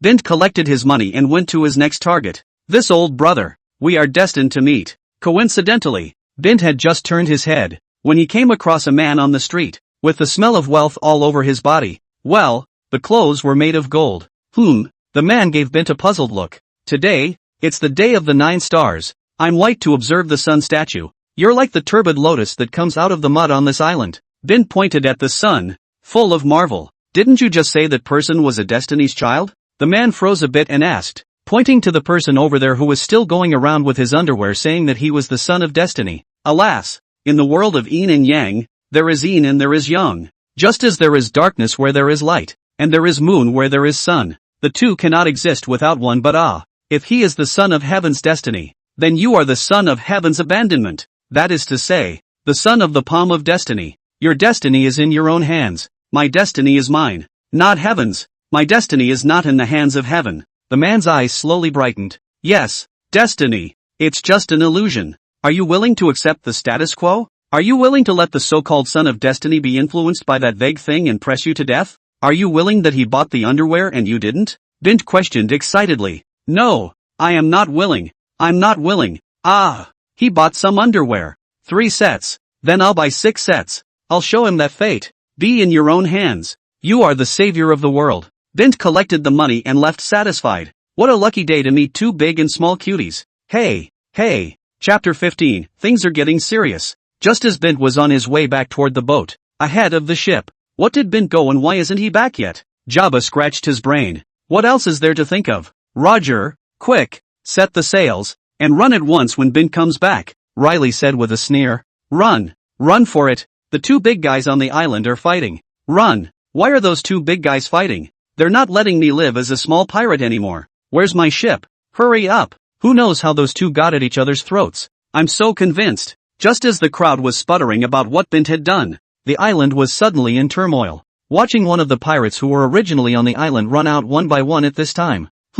Why are they all running away? Cycle was puzzled as he looked around at the group of people who boarded the ship one by one and hurriedly ran away. Oh, don't think about it. Bint can't get away with this. Riley raised his eyes with a sneer. Then the trees on the island began to break off one by one, and Riley froze. Two figures that were fighting became visible in the forest, and that battle had spread to the surroundings.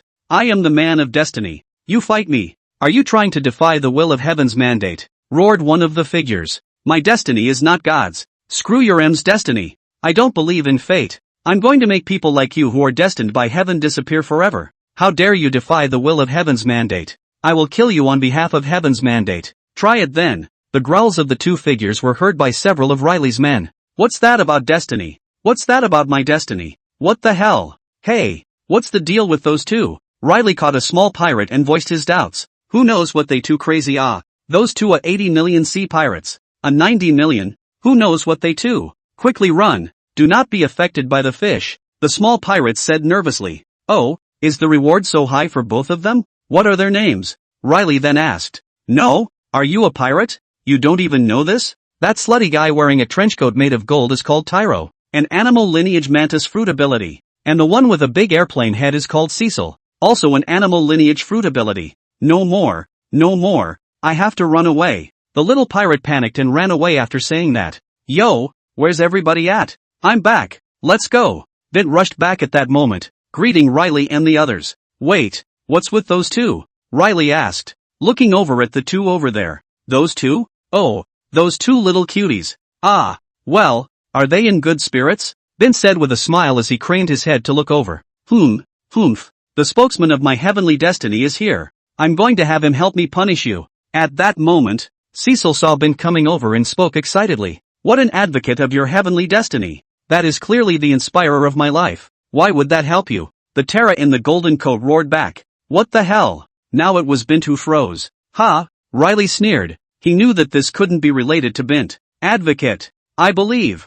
I am the divine order. Right after you said that I am the divine destiny, I took a few steps down the street first, and guess what? Cecil said excitedly. I stepped on you and fell on my ass? Bint was amazed. Right answer. And I just happened to chew on a bubble of dog poop. Actually, you don't have to tell me. Right inside that bubble of shit, I found a piece of gold. I didn't expect it. I really am the son of destiny. A random fall and I find a gold in dog shit. Cecil said excitedly as he took out a small piece of gold from his arms. Bint opened his mouth, but didn't know what to say. Did he say the dog that pooped that shit had indigestion? Gee, is it really fate? My destiny is by me and not by God. I will defeat a bastard like you who relies on his fate. Where do you make other people's efforts go? Tyro roared angrily. So what? Why don't you two continue? Bint gulped. These two sizable cuties. How can they be so stupid? Today the 9 stars are linked. The spokesman has successfully discovered me, the son of heaven's destiny. From now on, I am going to inherit the will of heaven's destiny.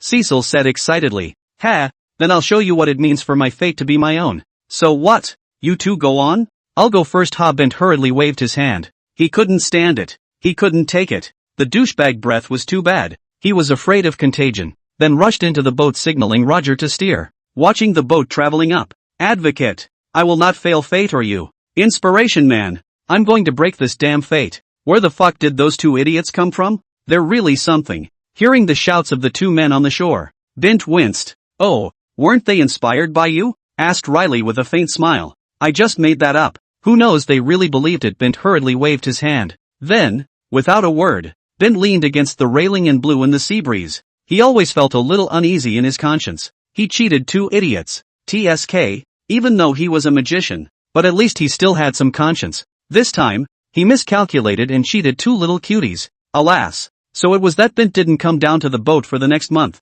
and was in a constant state of conscience. That day, Riley walked into Bint's room with a newspaper. I've got some interesting news here. Want to take a look? Riley asked with a newspaper in his hand, leaning against the door with a big smile on his face. What news? Asked Bint, looking up quizzically as he sat on the bench drawing charms. Ah, it's those two what's her name Cecil and Terra you cheated on last month. Riley handed the paper to Bint. Tenra Eugen gets beaten up again, and the perpetrators turn out to be two $100 million pirates. Good title. Bint nodded. Cecil, an $80 million pirate. got into an argument with the Tenryo man on the auction floor and gave the other a big sinus straight away. The Tenryo man angrily asked, "How dare you hit me?" Cecil lightly sneered and said, "I'm the one who's destined to be heaven. You Tenryo man count as an egg?" The further I read, the higher Bint's voice. Tara, a $90 million pirate, after seeing Cecil give a big sinus to the Tianlong man, not willing to show weakness, also kicked a Tianlong man flew out. After that, he arrogantly said, "My life is up to me. Life can't help me. What do you think you're,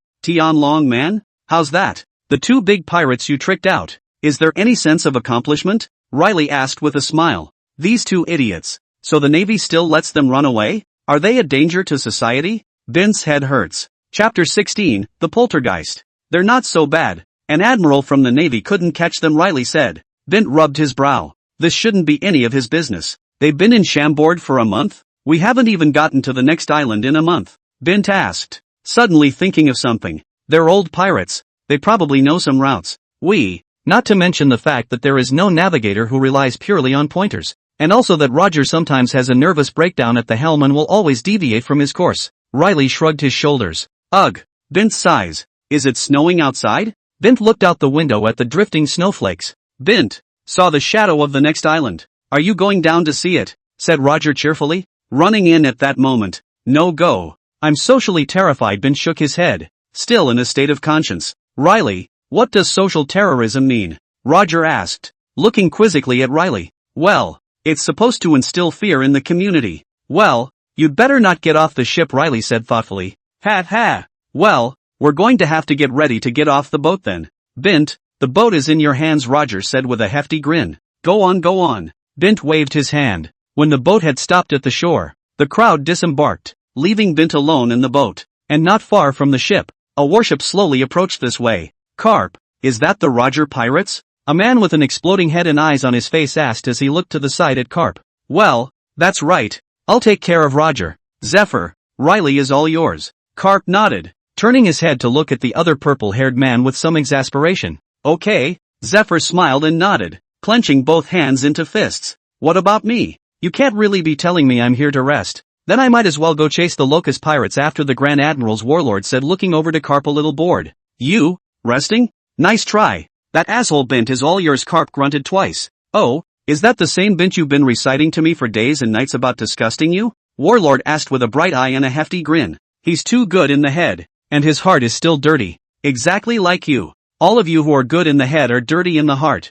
So much bending and twisting. That Roger is quite to my liking," Karp said with a little headache, pointing out in passing. "I'm somewhat interested to hear you say that." Warlord smiled as he stroked his mustache. "Well, that's quite a nice senbei you brought back, asshole. When did you steal the senbei I brought back? Guess, ha. Roger the pirate. I am Karp. You have been surrounded. Bind yourselves and surrender." Karp docked the warship and took out a loudspeaker and shouted at the ship. "Karp, you're shady. It's only been a month, right? Do you need to chase so hard?" Bint came out of his room when he heard the sound and shouted with a bit of a headache as he heard Karp shouting. "Bastard Bint, are you alone on the ship? Where are the others?" Karp then growled. "Is your brain the size of your toenail cap? Can't you see an island this big?" Bint said without a trace of anger. "Warlord, look at him. Well, you and Zephyr go to the island and find them. I'll take care of this." Bint. Warlord stroked his beard, somewhat helplessly. "Karp, how should I put it? He should still have some brains, just not very bright."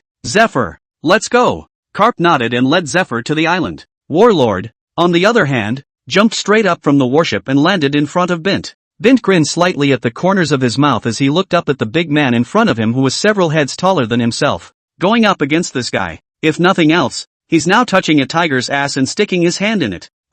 Fuck you. I see you are also a man of culture. Let's not fight and kill." "Okay." Bint looked up tentatively and asked. Ha, interesting pirate. Good." Warlord froze and laughed, then sat directly in front of Bint. Bint sat down as well. "Want your fortune told?" asked Bint, pulling out his fortune-telling streamer. "Oh, no wonder." Karp said. "You're a magician. So it turns out you can also tell fortunes." "Yes, you can do it for me." Warlord held his chin and asked with a smile. 10,000 Baileys. Bint smiled, holding out his hand. Aren't you afraid I'm going to arrest you right now?" Warlord froze and asked with a smile. "This is a rule passed down from my ancestors. Since you want to tell your fortune, even if you beat me to death, I still want the money first." Bint said with a gulp and a strained neck. "Okay, Here's 10,000 berries. Warlord's eyes flashed differently within the frames of his glasses before he took 10,000 berries out of his pocket and handed it to Bint. The money is Karp's anyway. Bint watched the warring nations for a long time. You'll be a marshal. And the time should be some 20 years from now. As for your marriage, well, you're just an old bachelor, Bint said slowly. Is that so? Now that you've said that, it's not like I can arrest you today, Warlord said lightly. By the way, interested in learning more about my expanding business? Bint asked with a gleam in his eye. Delighted. Oh, your expanding business. Let me know, Warlord smiled. Then, under Warlord's somewhat dumbfounded gaze, Bint grabbed his feet and removed the shoes from his feet. Knowing that the Bint in front of him was no match for him, Warlord didn't care that much. He let him do it. This foot of yours? Unusual. Voila. It's strong. Vomit. The imperial aura that radiates like aged sauerkraut just proves that you're an extraordinary person. Vomit. Bint said, a big mouthful of nausea for a while. I've got foot fungus on these feet. Screw you, asterisk. You didn't tell me you had foot odor. Seeing your unusual imperial aura? Your in-laws. I suddenly can't see through it. Bint pinched his fingers and said slowly. How so? Warlord froze. Hadn't he just said he'd be an old bachelor? No. You're supposed to be the type of person who defies fate. Which goes on to show that the in-law aspect of your marriage has been fraught with change, Bint said lightly, shaking his head. Yeah? How about a little amplification of the in-law's change of heart? Dang. This is a noble women's underwear. Will he give your beloved woman? You are the friend of women, the Navy and the fighter. When it is guaranteed to half the effort, hand to hand, harvest belongs to your love. Now the activities of 20% off. Buy 2 pieces to send a discount. Discounts. The heart is not as good as the action. You look to see if you want to come to a few dozen pieces of. Chapter 17, Chess? What about my sudden desire to capture you again? Warlord grinned. Actually, well, if you don't need it, forget it. Bint hurriedly wiped the cold sweat from his face. Just as the atmosphere was somewhat silent, a burst of might suddenly emanated from the island. It looks like Karp and the others have been matched up with your captain, Warlord said as he looked over to the island. Tell you what, let's do 1-2, Bint said after a moment of contemplation. Oh, want to have a fight? Warlord asked in surprise. Fight. Can you stop fighting all the time? Bint gave him a blank stare. Bint then returned to the room, and listening to the commotion in the room, Warlock was a bit puzzled. A few minutes later, Bint came out of the room with a pile of papers and a large sheet of paper. What's this? Warlord wondered. Chess. It's like your shogi. Something like that. But this is more of a brain test for me. Want a game? Bint laid out the large paper with the standard lines drawn on it.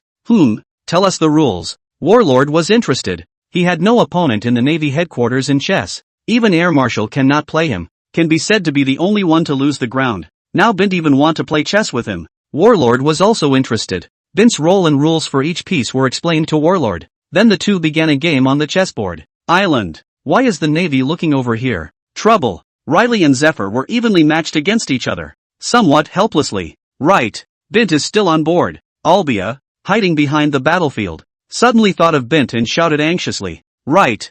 Bint. You guys didn't do anything to Bint, did you? Riley asked, suddenly reacting and looking anxiously at Zephyr. Don't worry. Bint has the Warlord watching his side, Zephyr said with a smile. Karp. Roger heard this side of the conversation and looked angrily at Karp. Fighting is fighting. Messing is messing. And if anything really happens to Bint, he, Roger, will not let them off the hook. Ha ha ha ha, Roger. Bint can't run away. Not to mention that's a Warlord. Karp laughed out loud. Ah. For the first time Roger and Karp took out and drew their swords. Karp stared slightly. The island was so intense because of the Bint fight. On board. General. Ha. Damn it. I'm not convinced. Let's go for another round. Warlord's eyes widened, and the pigtails on his chin ripped off. Oh, that's it? You're also a wise general of the warring states. I usually don't see much news about you in the newspaper, but it turns out to be just like this. Bint rubbed his chin and sighed in a sigh. Damn it. One more plate. Warlord slapped the deck and spoke angrily. Fine, but this is a game, but it's a deal. If I win, you go to Karp and the others and take them away. If I lose, I'll tie my hands, Bint said with a shrug. No problem. Another matchup begins. Warlord watched with some irritation as his opponent ate the rook directly with his horse. It was the same in the last game. He somehow lost. Hey, what do you mean by that horse? Warlord asked, glaring at Bint. Sorry about this 1,000-mile horse of mine. Bint laughed faintly. Then I'll Chisato too. Warlord also maneuvered his horse to eat Bint's car. Sorry you lost your horse. That horse of yours starved to death halfway through the journey without dry rations. Bint reached out and took Warlord's horse. A tic-tac-toe slowly appeared above Warlord's head. He kind of realized that this kind of chess was just played purely by thinking blindly. It's true. You can't judge a chess game passed down from a family of swindlers by common sense. My car is a warship. You're out of half zones, Warlord quickly responded, taking Bint's half zone piece in one hand. Holy shit, genius. You really aren't a brainless little turtle fan like Karp. Bint marveled. Without haste or fuss, Bint moved his pawn forward one square, confusing the warring nations as to what kind of chess this was, but after thinking about it for a while, Warlord couldn't figure it out, and then ate Bint's chess pieces with his own warships. Oh, Bint, you're all that's left of a general. You've lost. Warlord grinned, chestily wrapping his arms around him. Yeah, I don't think I can lose. Bint laughed lightly. Oh, General, Bint said as he reached his hand directly to the other general to cab next to him, and then directly ate the other general. Warlord looked at Bint with a dumbfounded look on his face. I'm sorry, but your cab was a spy I placed on your side, and now the time has come for him to plot against you. Today's sunshine was quite good, and the reflected figure of Warlord was extraordinarily long at the moment. Warlord didn't see that one coming. At this moment, Bint was holding a newspaper with his own photo, looking at it with great interest. The newspaper described the two big words, wise general. At this moment, how blinding. Willing to bet. Go get Karp and the others, Bint said with a faint smile. Just you wait. I'll make you lose next time. Warlord glared hard at Bint. He then took away the board in pieces in front of him under Bint's dumbfounded eyes. It didn't matter. The board in pieces were all made with pen and paper anyway. Bint was also relieved to see Warlord leave completely. Warlord goes to the island and arrives at the center position of the island and sees Karp in there. Karp, let's go, Warlord shouted at Karp. You're Warlord, aren't you? Where's Bint? Riley asked, looking over at Warlord. I played chess with Bint for a bet. I lost. Come and take them away. Bint is still on the ship, Warlord said slowly. What? Warlord? You, playing chess? You're going to lose? Karp asked, looking at Warlord incredulously. He knew how good Warlord was at chess, not to mention that if he played chess with Warlord, that beating him would be like grabbing a lollipop from a child. Not a big problem. I'll win it back next time, Warlord said with an arrogant twist of his head. Cut. Roger. I'll let you off the hook this time. Karp growled as he looked at Roger angrily. Ha ha ha, Karp. I'll wait for you next time. Roger chuckled heartlessly. As long as Bint was okay. By the way, Karp, was your Navy's predecessor also a pirate group? Roger suddenly thought of something and asked with a smile. How do I know?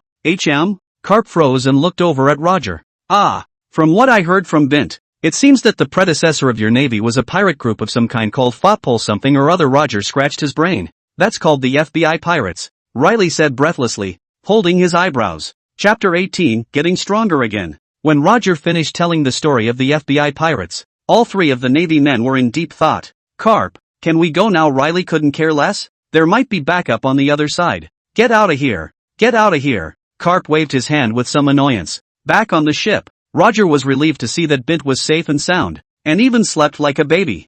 Bint, wake up. It's time for us to go, Riley shouted as he stepped forward with no expression on his face and gave Bint a big sinus. What little boy dares to sneak up on us? Shouted Bint, sitting up violently. Me. Ah, Riley, that's all right then. Wait, let's not go yet. The three of them are still on the island, right? Bint asked as he saw the warship over there, his eyes gradually glowing. Well, I guess that FBI pirate group you mentioned gave the three of them quite a shock, Riley said with a nod. That's fine. You guys wait for me for a while. Bint rubbed his palms together and smiled heatedly, then got right into the warship. This warship is supposed to be of the warring states, not to mention that seagull on the mast and the exploding head symbol on the seagull's head. Bint familiarized himself with scouring Bailey, hiding mines in his pants, and then looked to see if any phone bugs were ringing. And, well, there weren't any. Bint succeeded in scavenging the 78 million belts hidden on the warships of the warring nations. Cap that poor bee. Or is Warlord rich? System of sorcerers. Name, Bint.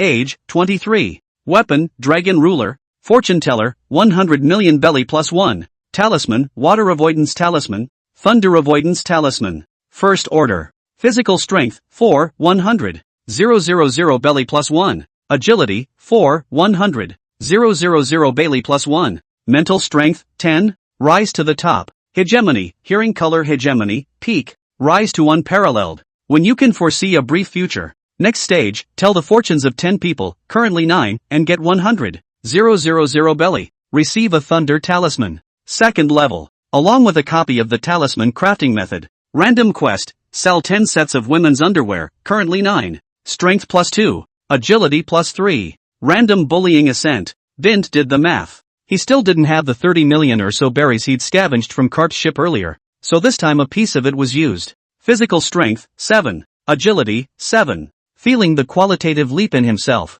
Bint smiled. Bint was now confident that as long as he would be armed with the color hegemony, he should be able to break bread with Riley by then. Any further and it'll be 100 million belly. Ugh. Warlord Cap and the others need to step up their game. 9 out of 10 have been counted, and 9 of the ladies' undergarments have been sold, all short of the last one. Bint rubbed his chin, thinking about the last of the ingrates. Bah, where would the last customer have to go to find one? Wait a minute, now that I've collected 78 million from Warlord, am I considered to have sold him a pair of underwear if I leave him a pair? Bint suddenly thought of something and said. There was no response from the system. Bint then took out a pair of the most expensive underwear, the one with a price tag of 250 Rio, and put it on the bed in the Warlord's room. Random quest successful, sell 10 sets of women's underwear. Strength +2, agility +3, random dominance to the top. Physical strength, 9, 100, 000, 000, 000 belts +1, agility, 10, rise to the top. Hegemony, seeing color hegemony? Rise to unrivaled. When you can briefly meet the future. Armed color hegemony? Raise to unrivaled. Then you can attach it to weapons and talismans. Random task, sell 10 sets of women's underwear, the target must be a woman. Stamina +1. Raise the color hegemony to unparalleled, and the agility to the highest level. Bint violently lifted his own clothes, looked at his own muscle lines, and then looked at the mirror in the Warlord's room, and looked at the mirror where his original 5 feet 8 inches self suddenly sprang up to 2 feet 2 inches tall. Bint was stunned. With that, Bint clenched his fists, full of excitement. Bint then leapt out of the Warlord's warship and onto Roger's ship. Riley, you little punk, come break bread with me. Ha ha ha. Bint laughed wildly with his arms crossed, then shouted to Riley over there. What's wrong with you? Riley was confused, but Riley quickly reacted. Looking at Bint's sudden surge in height and the bulging muscle lines on that body, Riley was sure that something had changed in Bint, but just for a little while. How could it be? Hey, let's fight. How about letting me try out my current self, Bint said with a smile, also taking back his rampant look from earlier. Oh, come on. Riley froze, but nodded. Then, Bint's fist was suddenly pitch black and so fast that Riley seeing I could barely react. Armed color hegemony? Riley said in surprise as he was knocked back a few meters by the punch. Humph. Come on. I won't lose to you this time. Bint laughed and proceeded to charge at Riley. In that case, you can't be underestimated in the future. Then Riley nodded, then drew the sword at his waist. Riley was surprised. If Bint would only be armed color hegemony, Riley wouldn't be so grave. He could feel that Bint's physical quality had gone up several steps, and was already able to be on par with himself, even vaguely surpassing himself. The fists and swords were facing each other, exuding an unearthly might. Bint was really surprised. Riley's armed color hegemony was already able to attach to a weapon, which meant that the other party's armed color hegemony was one step higher than his own. Bint had a face of egg on his face, and since Riley could do it, it meant that Roger could do it as well. These two people upgrading speed with the same play. Said it is outside the time to travel slowly improve. This is simply more than their own. This hang be also hang be ah. But Bint thought he wouldn't give in, and the two fought back and forth, finally losing by one move. Just one, because the other's armed color bay was one step more advanced. Well, Bint asked happily as he lay on the ground breathing heavily, and he didn't lose his head. Not bad. When your armed color hegemony is one step more refined, you might be able to defeat me. Riley bent over, also panting heavily, his fury white face forced a smile. Bint, you're strong again, Roger shouted with a naive smile. His own crew had gotten stronger again, so naturally he, the captain, was happy. Roger, you asshole captain, when I defeat Riley, you'll be my next target, Bint shouted as he looked at Roger with a ha-ha laugh. Ha ha ha, Bint, I believe in you. I'll wait for you. Roger froze and laughed, exuding an unmistakable air of bravado. Chapter 19, Karp, I'm familiar with this matter. Just then, 3 footsteps came slowly. Warlord applauded the slow walk over, face with a little bit of gravity. Just now Bint and Riley fight, that a moment he saw, which makes him very shocked. Obviously half an hour ago Bint in front of their own can be said to have no power to fight back, but now Bint was staring him in the face, and although he still couldn't beat himself, he could clearly feel that Bint was more of a threat to him. What puzzled him was how Bint could have changed so much in just that half hour. Ha ha, Karp, you're back, Roger said with a grin as he waved his hand at Karp. At that moment, Bint looked to the 3 men of the Navy. Yeah, he forgot. Warlord had counted. Then Cap and Zephyr hadn't. Karp. Bint ran towards Karp in excitement. Karp was just about to raise his hand and send Bint flying, but before Karp could react, Bint instantly wrapped himself in a hug. Karp was instantly confused. Do you want to tell a fortune, small kapu? Now during the activities of the Great Discount,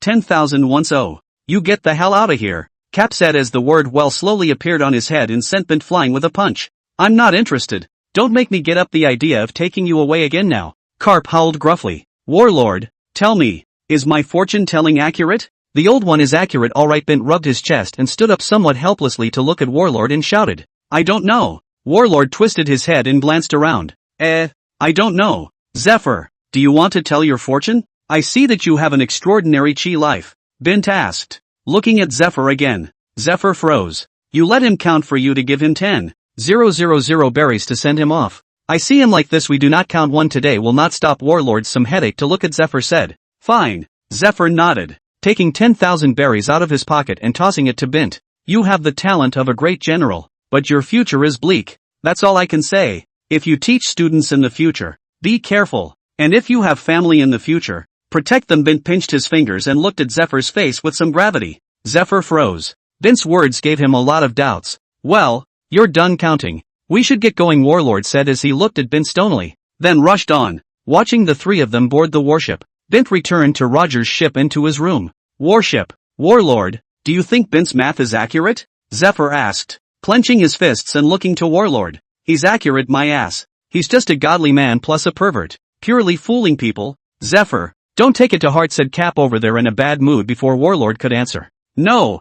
I confronted Bint when you guys went after Roger on the island. He's very cautious and not the type to go off without a fight. Maybe there's some element of perversion on one hand, but with that look on his face just now, I think you should be careful from now on. Zephyr, Warlord said thoughtfully. Harm.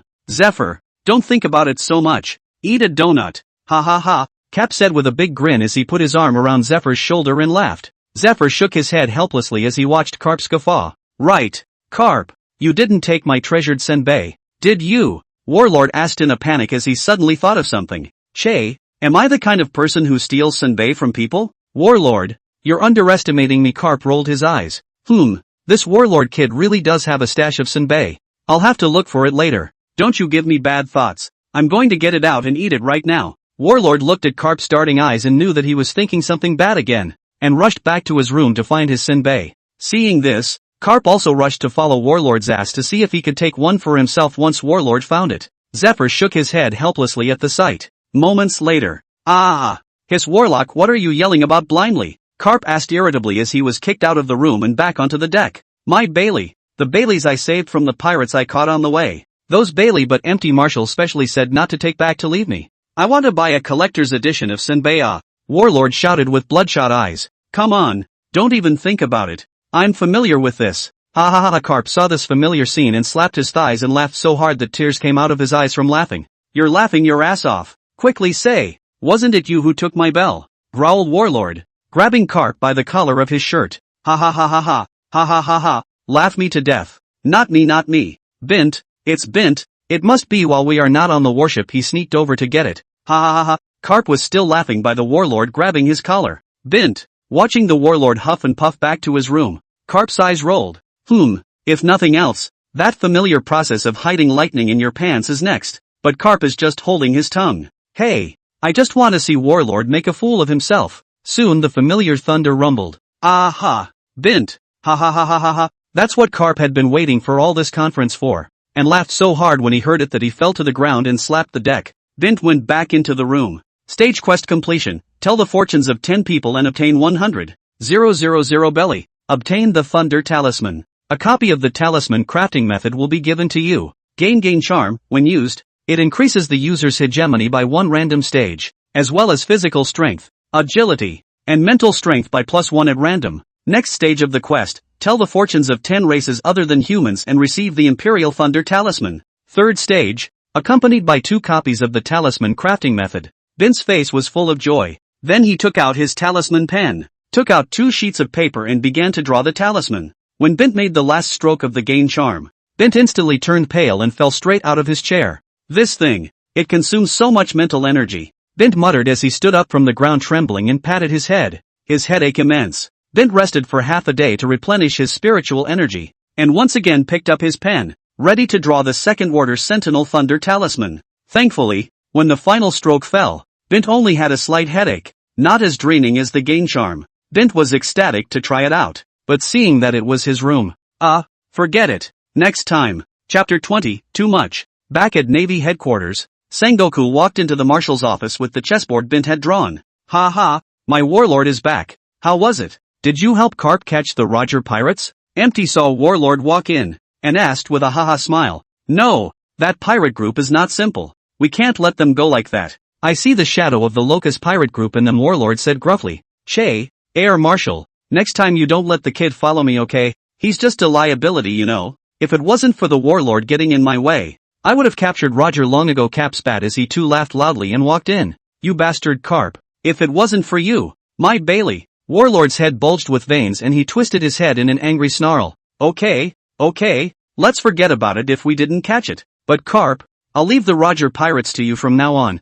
I don't want him to become the next Locust pirates. Is that okay? Empty looked towards Karp and said in a condensed voice. Don't worry, Air Marshal. If I can't capture the Roger pirates, I, Karp, swear not to become a Grand Admiral, Karp said with full assurance. Well, Warlord, what are you going to do next? Empty asked. Looking to Warlord. Air Marshal, I also want to help capture the Roger pirates. As long as the Roger pirates exist, as long as I am not a marshal. Warlord thought of Bint and then said in a condensed voice. Good. You two are quite ambitious. Okay, then you two will be in full charge of this Roger pirates from now on. Empty shook his head helplessly. Sengoku and Karp have been strong enough to be lieutenant generals for a long time now, and with a little time for both of them to hone their skills, they might even be able to be great generals. By the way, Warlord, what is that in your hand? Empty asked suspiciously as he noticed something in Warlord's hand at that moment. Hey, Air Marshal, want to play chess? Warlord asked with a hefty grin. Chess? I'm not playing with you. I've only been a marshal for a few years now. My brain isn't as good as yours. Besides, when you played chess with me before, which time didn't you win? Empty said helplessly. No. It's a new kind of chess. It's called chess. That Bint taught it to me, Warlord said with a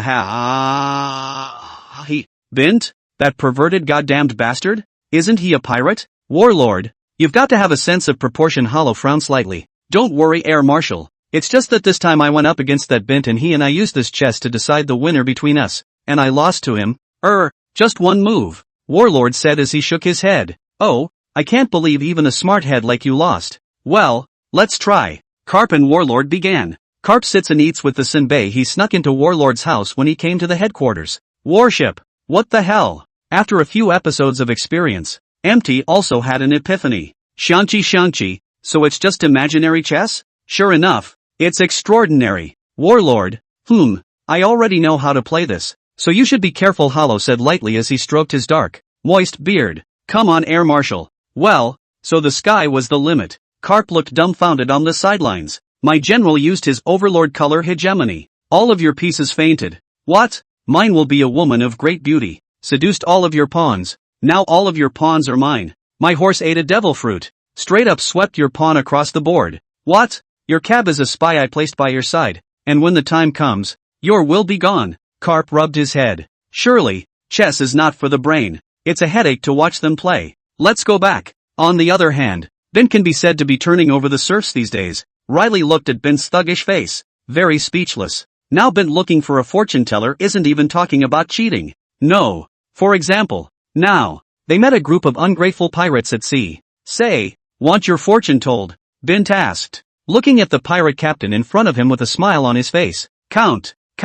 The pirate captain nodded his head in a hurry. He dared to say no. That fist was almost in front of his face. Okay, sincere favor for 1,000,000 berries, said Bint, slowly lowering his fist and holding out his hand full of smiles. I didn't. The pirate captain was in tears. What? Are you going to have your fortune told? I can tell you I have given you a fortune telling. You either do not give money. That is not to give me face. Do not give me face. That is not to give my fist face. Do not give my fist face. Then your little life will not have face. Bint asked with a gentle smile on his face.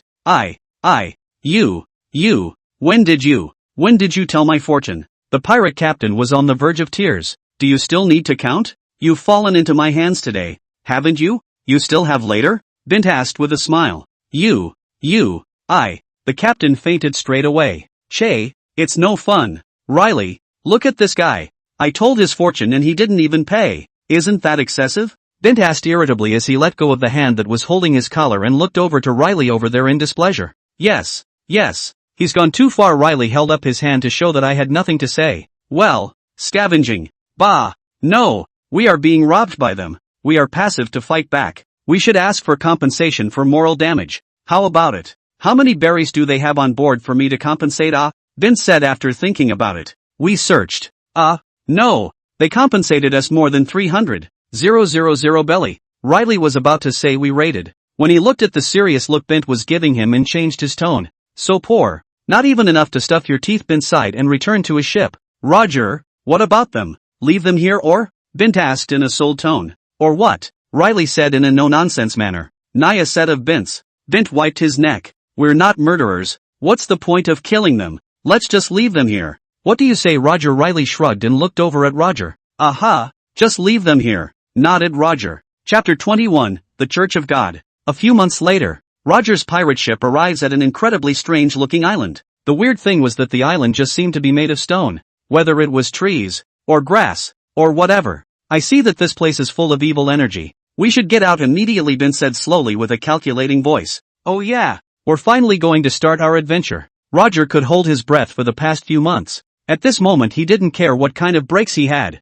Even if in front of him was the Navy headquarters he could break in. Shouldn't you asshole captain listen to the crew? Especially when the crew is a fortune teller, Bint asked with a black face. Well Bint, let the captain go out for a run. I think the ship is going to collapse if he doesn't. Cycle said with a black face, incidentally pointing to the door of Cycle's room over there where Roger had been brutalized for venting his depression. Alright, you go ahead and I'll watch the boat for you, yawned Bint, and jumped straight up to the mast. What's he doing in this shithole? It looks deserted. Well Bint, but it would be a real shame if you didn't go, Roger said with some regret. Right Bint, if you're not going, can you lend me that dragon-seeking ruler of yours? Roger suddenly thought of something and asked with a face full of little stars. Bint didn't say anything and threw the so-called ancestral dragon ruler to Roger. Ha ha, treasure, I'm coming. Roger ran out with the dragon-seeking ruler and a hefty grin. Olbia did not go. Firstly, this place looks unsafe. She went to also be a drag. Secondly, Olbia recently pestered Bint to know a lot of history. Want to summarize the record? Bint lay down on the mast and fell into a deep sleep. When Bint woke up he saw Olbia in front of him slapping a couple of big sinuses in his face. Bint, wake up quick. Something's coming aboard, shouted Olbia, fanning Bint's large sinuses and filled with nervousness. Stop. I'm awake. Bint hurriedly took Olbia's hand to stop his handsome face from being poisoned again. I heard footsteps on our ship just now in my room. You were sleeping and I was in my room. Someone must be coming, said Olbia, nervous beyond belief. Could it be that you're under too much pressure? Do you want me to throw you in the ocean for a swim to relieve your stress? Bint asked drowsily. Olbia's eyes widened. Shut up, don't talk. Olbia suddenly had her hand over her mouth by Bint, who sat up violently, listening to the commotion outside. Olbia didn't say anything either, and just quietly looked at Bint's slender eyelashes, her shoulder-length hair, her pupils slightly glowing in the sunlight. Bint couldn't have cared less, as he listened carefully to the commotion below. Suddenly, Bint jumped down from the mast with a jerk and grabbed the somewhat shorter figure on the deck. Jojo? The figure looked as if it was a turtle, with a turtle shell on its back, but without legs. It was Flippers, a combination that looked very strange. Ha! So cute! Olbia's eyes lit up when she saw the little guy and instantly hugged him. This thing, isn't it a kung fu manatee from the other path? Bint said with some confusion as he looked at the struggling little guy in Olbia's arms. Chirp, chirp, chirp, chirp. The little one snapped out of Olbia's arms and looked at Bint in front of him with a face full of excitement, saying something. Bint, you're scaring this little guy, said Olbia as she looked at the little manatee that suddenly jumped out of her arms and looked at Bint with some anger. Bint gave her a blank stare and went back to his mast ready to go back to sleep. Who knew that little guy would follow Bint's ass up there too? Bint watched dumbfounded as the little guy in front of him gave himself a bow. What do you mean by that? Worship? Bint asked tentatively, thinking about the plot of the thing.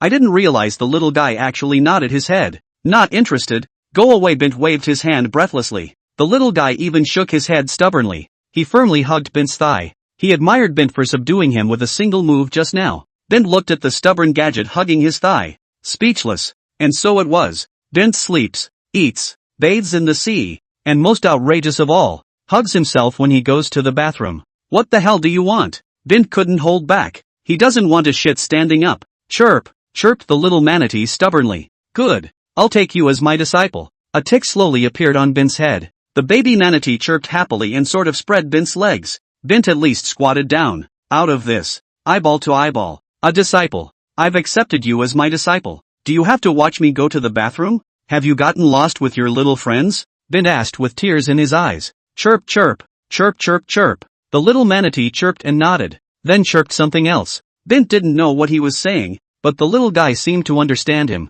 You're asking me to set you up with things to do? Bint asked thoughtfully. Chirp chirp chirp. The little manatee nodded. He wanted to get stronger. So, our sect is called the Cult of the Underwear God, and our aim is to become stronger by selling underwear. You are the great disciple of this sect. Come on. I grant you 100,000 underwear with a plaque. You go to those little friends of yours and sell a set for 10,000 berries. After you sell them all, you will also become stronger, and you can also bring your little friends along with you to become stronger. How about it? Bint took out mountains of underwear and said slowly. The little guy looked at the mountain-like underwear in front of him, his eyes full of little stars. It's as if he's seen the greatest treasure. Come on, today the master will pass on the treasure of our sect to you. I hope you can inherit the power of this underwear and become a true great disciple of our sect. Bint squatted on the ground and casually found a pear inside the mountain pile and put it over the little one's face. Then Bint took out a pen and paper, picked up a wooden board on the ground next to him and wrote Underwear God Church, specializing in underwear. 10,000, a set of a few big words, and handed it to the little guy. The little one feels the call of the mysterious power from his face and instantly feels like he is shoulder to shoulder with the sun. Go, great disciple of this sect. The master has given you the name of Pervert 1, commonly known as Change 1. Go on, carry this sect forward and become stronger and stronger. Chirp, watching Change 1 full of fervor take the rope and tie up the 100,000 sets of underwear and directly jump into the sea on his back and swim away. Bint was finally sort of relieved. Then Bint thought about wiping his ass. Shit, it's dried out. Chapter 22, Hate Value +1. A month later, Karp led the warring nations on another journey. Warlord, you can't lose to Bint this time, Karp said as he looked at Warlord with displeasure. Ha, I'm not the same person I was last month. Don't worry Bint, I've got my hands full this time. Warlord said confidently as he held the board that Bint had drawn last time. I've always believed in you. Warlord Karp nodded approvingly as he munched on a sunbae in his hand. Just trust me. Wait, why does your sunbae look so familiar? Warlord asked as he nodded, then snapped to Karp. Ah, you bought it. You asshole Karp. Just as the two guys were arguing over the fairy shells, the sea suddenly got rough. Major General Karp, Rear Admiral Warlord, the sea area ahead is suddenly raging. It's suspected to be a Sea King class. A navy nervously rushed over and reported. Sea Kings? How can there be a Sea King class here? Warlord asked as he froze. I'm not sure. Karp shook his head, eating the sunbae in his hand a little faster. You asshole Karp, don't eat it. A tick slowly appeared on Warlord's head. Then, Warlord rushed to the edge of the deck with Karp to look out over the sea level. This situation, it really seems a bit like a Sea King type of infestation, Warlord said gruffly. Just as Warlord and Karp were getting ready to fight, a whole bunch of petite figures snapped out of the sea. Warlord was just about to throw a punch out when the little pile of stuff had landed on the deck. These little turtles? No, little manatees? Are they Neptune type? Karp asked. Frozen. No, these little guys should be creatures of alabaster. Right. How did they get to the other route? The knowledgeable Warlord saw where these little guys differ from at a glance. Why do I see someone in these little manatees? Karp pointed to the kung fu manatees, each with underwear groping on their heads, reminding him of a certain pervert. I guess it's about 8 or 9. Warlord was silent for a moment. What's the matter with you, little ones? Karp asked smilingly as he saw that these little guys were kinda cute and walked up to them. Chirp, the small manatee at the head of the group, also known as Change 1. After a month's time, Change 1 managed to find the large troop and convinced those companions to join the Underwear God cult. Change 1 pulled out a pair of underwear in his left hand and a plaque in his right. The Church of the Underwear God, specializing in lingerie, 10,000 pairs. Warlord murmured as he looked at the words written on the plaque. Karp grinned slightly. Warlord froze. Then he took out the chessboard in his hand that Bint had drawn last time, looked at the two words in the center of the board, and matched them with the words on this plaque. Yes, it's the same guy. Little ones, were you instigated by Bint to sell these undergarments? Warlord asked with a slight grin. Jojo, chirp chirp chirp. Change 1 nodded, then said something excitedly. I don't understand what you're saying, Warlord said in confusion. At that moment, behind change 1, a small manatee with eyes pinned to its head slowly walked out. Then the little manatee took out a pen and paper. And this little manatee was the only manatee that could write. Well, the only college student in the village. Do you know our godfather? Our master? This manatee wrote a few words on a piece of paper. Bint, this asshole really doesn't do anything with his personnel. Warlord rubbed his eyebrows with a headache. Here's the deal. Little guys, I'll buy you a couple pairs of underwear and you can stop following him. Okay? Karp said as he stepped forward. In Karp's opinion, it must have been Bint, that horrible pervert who was a danger to society, who threatened the little ones, and Karp, who had a strong sense of justice, certainly wouldn't allow that to happen. Jojo. Change 1 shook his head. Okay, how many do you guys need? The manatee college student next to change 1 poured out a few words. Is that what he meant by that? Karp asked, looking over at the college student. Yes, please don't doubt my professionalism, the college student continued to write. Okay, then I'll buy 10 first. 100,000 pesetas. A few minutes later, Karp looked at the 10 sets of underwear in his hand, and then at the far-off kung fu manatee hordes grinning over there. 100,000 berries. Karp, where did you get so much money? Wasn't all your money stolen by Bint? I heard your wife Ben was stolen, Warlord asked with a chuckle. It's not like it's my money. It's yours. You hid it in your room at the ministry. I found it the last time I was looking for Cenobites. Karp grinned unconcernedly. Aha. You asshole Karp. Did you come here to disgust me just like Bint? Warlord's head was green with veins, and he was choking Karp to death. Just when the two were at each other's throats, the warship suddenly faltered. Lieutenant, what's going on? Karp shouted in a hurry. Rear Admiral Karp, our warship seems to be leaking. What? Are you kidding me? This is a warship, Major General Karp. We found a note in the leak. Take a look. The adjutant hurriedly handed a note to Karp and the Warlord. Karp and Warlord were silent after watching. You are supposed to be Master Bint's enemies, and we of the lingerie god cult will not give up on our Master Bint. This is the punishment for you. Bint. On the other side, Bint on the ship sneezed several times in a row. What's wrong? Is it a cold? Olbia, who was on the side, hurriedly asked. It's fine. I should have gotten cold, but I always feel like I'm being hated in the underworld. And you're not right today. Why are you so nice to me? Bint wiped his nose and looked at Olbia in surprise as he asked. I was afraid that no one would tell me history if you died. Olbia spat lightly with a slight blush. Ha, so much fun. Riley, look at that. Olbia looks so concerned about Bint. Are they going to work out together again? This time they can be sure to bring me alone. Roger over there, who saw the scene, heartlessly laughed out loud. Cootie, Captain. Riley rubbed his brow. Roger, what did you say? Olbia growled in exasperation as she stepped forward and grabbed Roger by the ear. Well, that's normal. Riley and Bint looked at each other. Well, that's normal. Chapter 23, The Red Count? Roger, do you want it? No. Riley, do you want one? Don't. Pair of twos. I win. Bint asked with a faint smile as he threw down the 2 cards in his hand. Come on. Willing to bet? Then Bint took out his brush and hemmed and hawed, then drew a king's ransom on one of Riley's and Roger's faces. Again. Roger slapped the table in exasperation. No, come on. You two are too much of a rookie. Ugh. Go play with Sikar or Jabba. But it's unlikely that either of them will play with you. Bint shrugged. Bint, Captain. Riley, our new bounty is out, cried Jabba at that moment, pushing open the door of the house with great delight. Yeah, quickly bring it to me and let me see it, ran Roger excitedly. Roger, head of the Roger Pirates, with a bounty of 100 million belly, battle record, and the Navy Rear Admiral Karp and not lost. Karp Rear Admiral has the strength of the Lieutenant General. Roger Pirate Group Deputy Leader. Riley, the bounty of 80 million berries, battle record, and the Navy Rear Admiral Zephyr not lost against. Zephyr Rear Admiral has the strength of the Lieutenant General. Roger Pirate Group Fortuneteller, perverted clergyman Bint, bounty 200 million belly. Brief introduction. Poor and vicious people,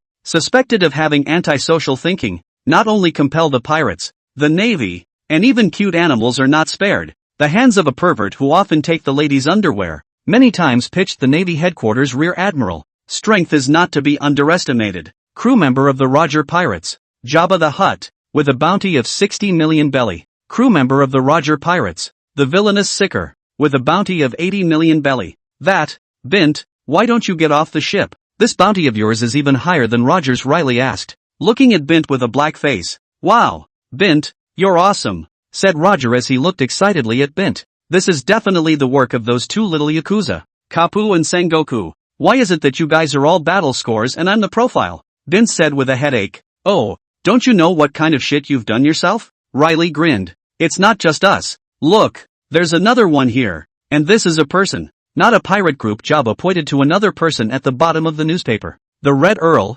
Oloric Leadfield. With a bounty of 100 million belly. Alone on the Great Voyage? Said Riley looking puzzled. Ah, and by the looks of what it says, he should be on the same course as us. Jabba said with a nod. Oh, I want him to be my partner, said Roger, with a little starry face. I'm afraid this won't be the case. This Leadfield has a powerful seeing color hegemony that can read people's memories and hearts, and he's been one since the beginning of his fame. From start to finish, Riley said as he looked at the paper. I don't care. I think he's very much to my liking, said Roger, shaking his head. Somewhere in the New World. Ooh la la, is there another batch of famous newcomers on the ocean? Chuckled a blond man with a white mustache that curved upward in the shape of a stringed moon under his nose. Well, what interests me is that Bint. He looks very handsome, said a beautiful woman in a pink dress beside the blond man. No matter what they did, we have entered the New World. Ha ha ha ha ha. Let this world become even more crazy then. At the head of the deck, a tall black figure let out an eerie laugh.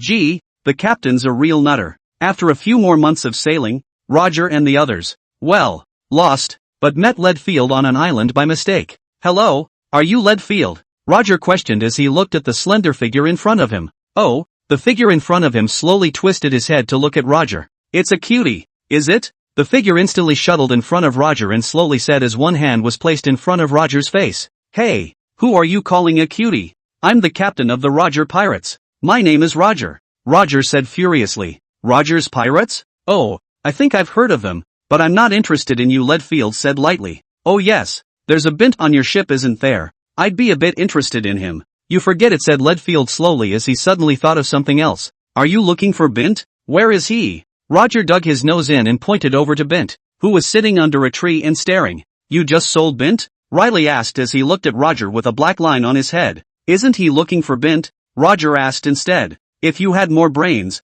No, if you had just a tiny bit of brains, we wouldn't have ended up lost. Leadfield walked slowly towards Bint. Then the smell color on his body slowly shrouded towards Bint, reading Bint's inner. Leadfield looks a bit like a woman. Could he have a pet peeve of some sort? And if I sell him lingerie, will he want it? Hey, is your name Bint? Leadfield droned with a black face. Ah, are you calling me? Bint asked, looking back to Leadfield. Oh, is it really a pervert? Leadfield thought of Bint's profile at the top of the newspaper he had read earlier. You're the Red Earl of that, aren't you? And you want your fortune told? Bint asked without caring. Brightening up. Fortune telling? Oh yes, you seem to be a fortune teller. Interesting, you give me a little fortune telling. Red Earl was still quite interested, and I don't know if it's because of Bint's inner perversion. He who was used to seeing the ugliness of people's hearts since he was a child was still quite interested in Bint as a pervert. Makoto, 10,000 belts. Your life is not simple. Your destiny exudes a different style. Bint pinched his fingers and said faintly. Oh, what style? Earl Red asked with a smile. The most dazzling of them all. Bah, no, down and out. You'll be a great sea lord later, but eventually you can't beat the years into some dark place. Bint said thoughtfully as he poo-pooed it. Yeah, the Red Earl froze. By the way, do you want to spend 30,000 silver taels to buy a piece of underwear? My side to help you cover the heavenly opportunity to change your life against the heavens. Bint brightened up. There is a play. Then violently took out the lady's underwear full of sale smiles. Asked. The Red Earl couldn't help but radiate his seeing color bay again, and went to peek inside Bint's. Hey, this bean batch doesn't look like he's got much of a brain. Try to sell him a handful of underwear that's getting hairy from sitting around. Chapter 24, Disgraceful. Ha, you're a surprisingly perverted person. Earl Red sat back and forced a smile. Pervert is not a word I really agree with. So what, do you think you need it? Bint asked with an awkward scratch of his head and a smile. No need. However, I do need an explanation from you, Earl Red said with a cold face. After all, this pervert keeps thinking he's a female with some special fetish or something. There's no way to accept it. Explanation? Bint froze and stood up faintly and walked towards the Red Earl, the two of them facing each other, eye to eye, nose to nose, mouth to mouth. That was close to kissing anyway. Earl Red looked at Bint with a strange expression on his face. This guy couldn't really be a pervert, could he? Pop. With a crisp ringing sound, the ground suddenly fell silent. Who do I have to answer to? Then fucking old man single-handedly out of the mix, to whom an explanation? Bint, a big sinus fan up. Directly to the Red Earl fan. People are stupid. Roger and the others were dumbfounded. See that Roger guy? Bint suddenly pointed to Roger's strike over there again. Earl Red, still unresponsive, nodded numbly. He's the captain, and I'm under his direction. He's been looking down on you for a long time, and you go to him with your business. Thank you. Bint rushed off after that. Roger over there couldn't be more confused. Did he instruct you to do this? That, and our Captain Heartheart can be small. He knows that you stole his thunder. This is only one of his retaliatory plans. This person antisocial personality can be strong. In the future, there are measures such as your newlywed rob your daughter-in-law, dig your grave after death, take a bath to steal your bitter T-word and so on. This is all his plan. Bint suddenly thought of something, and rushed back to finish and ran away again. It was then that the Red Earl slowly reacted, slowly turning back to Roger, then slowly drew the umbrella at his waist and pointed it at Roger. You, damn it. Roger was dumbfounded from start to finish, watching the Red Earl charge towards him, and himself just reacting instinctively to fight him. Did you plan it that way? Do you have a sociopathic personality? Was he that bad? Roger thought slowly. Riley sighed. Bint, this thing. He was really regretting that he and Roger had invited him on board, until finally Roger came back to his senses. The Red Earl lost a move to Roger, and the two stopped fighting. Oh, Captain Roger Pirate, true to his name, Earl Red said as he lay down on the ground gasping for air. Ahahaha, you're pretty good too, Earl Red. Yes. The Red Earl is awesome. Why are you back again? Riley asked, looking at Bint with a snicker. Hey, you said it. Why can't I come back? My captain is fighting with someone else. Am I still human if I run? Bint's face was expressionless with the words "I'm worried about the captain" written all over his face in 5 big letters. Seriously, Bint, I think you're alone in the world when it comes to shamelessness, Riley said lightly as he looked at Bint. It's okay. There's room for improvement. This pirate group of yours, it's different, Earl Red said as he rested for a moment and slowly stood up. How about it? Want to join my pirate group? Roger asked excitedly. Don't.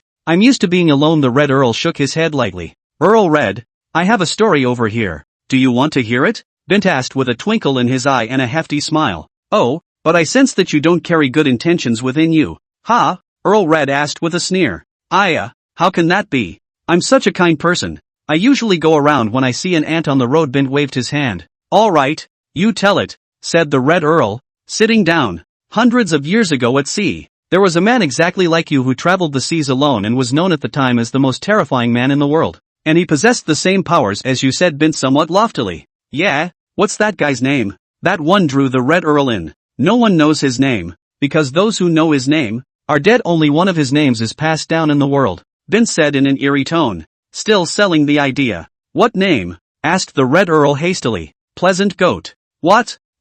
This name is not good. If you really can't, Boiling Goat is okay. Ha? Ahem. You don't need to care so much. You just need to know that his name is Pleasant Goat. As for why it's called that, it might be that the world government at that time was a bit faulty. Bint coughed awkwardly. Pleasant Goat, as a lone sail on a great sea, he has a clever brain and absolutely powerful strength, as well as having a seeing color hegemony that sees through people's hearts just like you do, and has crisscrossed an era. Bint said with a sense of longing. The Red Earl's face was full of exhilaration. Any idea how he ended up dying? Bint then asked. How did it die? His age is increasing, and finally because of the force is not capable of defeat fell into the hands of the Grey Wolf and his contemporaries. Wesley and the Grey Wolf is a lifetime of old rivals. The Grey Wolf ruthless, but in the end, he did not do something to Wesley, but will be locked up in their own castle to let it alone to end of the old age. Let a person sigh not also have Bint sighed and talked about. The Red Earl's face was indefinable. So if you ask me, you can't go down the same road as Wessex. Bint continued. Yes, but the sinister nature of the human heart makes me sick. Earl Red shook his head. This way, you buy me an underwear. Then one day if you meet your beloved woman, then give it to her. Then you won't be alone. And the hearts of the people are treacherous and whatnot. The daughter-in-law is your own to find. You surely put through. How is it? Bint's eyes lit up, and then violently took out the underwear and marketed it. Sorry, this thing was accidentally released in disgrace. We'll keep a closer eye on it from now on, Riley said with an apologetic look to the Red Earl, his hand still covering Bint's mouth. Chapter 25, Message? Just as the crowd continued to break bread, suddenly, 2 figures slowly walked in the distance. Yo, this is a big gathering of pirates today. So lively. Leadfield is here too. Cap chuckled heartlessly and walked over with his hands in his pants pockets. Karp, are you in your prime? And you're so idle that you can't let go of us? Now the Navy Department's so idle? Instead of catching those vicious pirates, why are they chasing after me? A great benefactor of the sea. Bint asked breathlessly. Bint, shut up. I'm going to bring you to justice this time. Only then will I be able to live up to the Bailey I've been screwed over by you. Karp looked at Bint and instantly growled with rage. Pick you against Bailey? Hey, you people talk about nothing. When I screwed you, Bailey? Now you put on the sea casually ask around. My Bint's reputation as a good old man, right? Bint gave him a blank stare. Oh, the words of fame. Let's see. We really did meet quite a few pirates along the way, and now they are still in jail on our ship. Do you want me to bring you a few to hear what they have to say? Said Warlord slowly as he stood beside Karp and stroked his dreadlocked beard. This, better not. Bint scratched his face. Oh, I remembered. I asked a pirate before. Asked him about his opinion of Roger's pirates as well as about you. Want to know what he said? Warlord said again with an oh-so-smiling voice. Oh, what did he say about it? Asked Roger excitedly before Bint could say anything. So had he even made a name for himself? Let's see. The evaluation of your Roger pirates is still good. Saying that it's some kind of clean stream of the pirate world that doesn't rob or kill or anything. Bint's words. Well, can you imagine what it's like to have a 2-meter tall man with one hand grabbing my neck and one hand holding a fist in front of my face and asking me if I count my life? I don't know. Warlord said with a grin.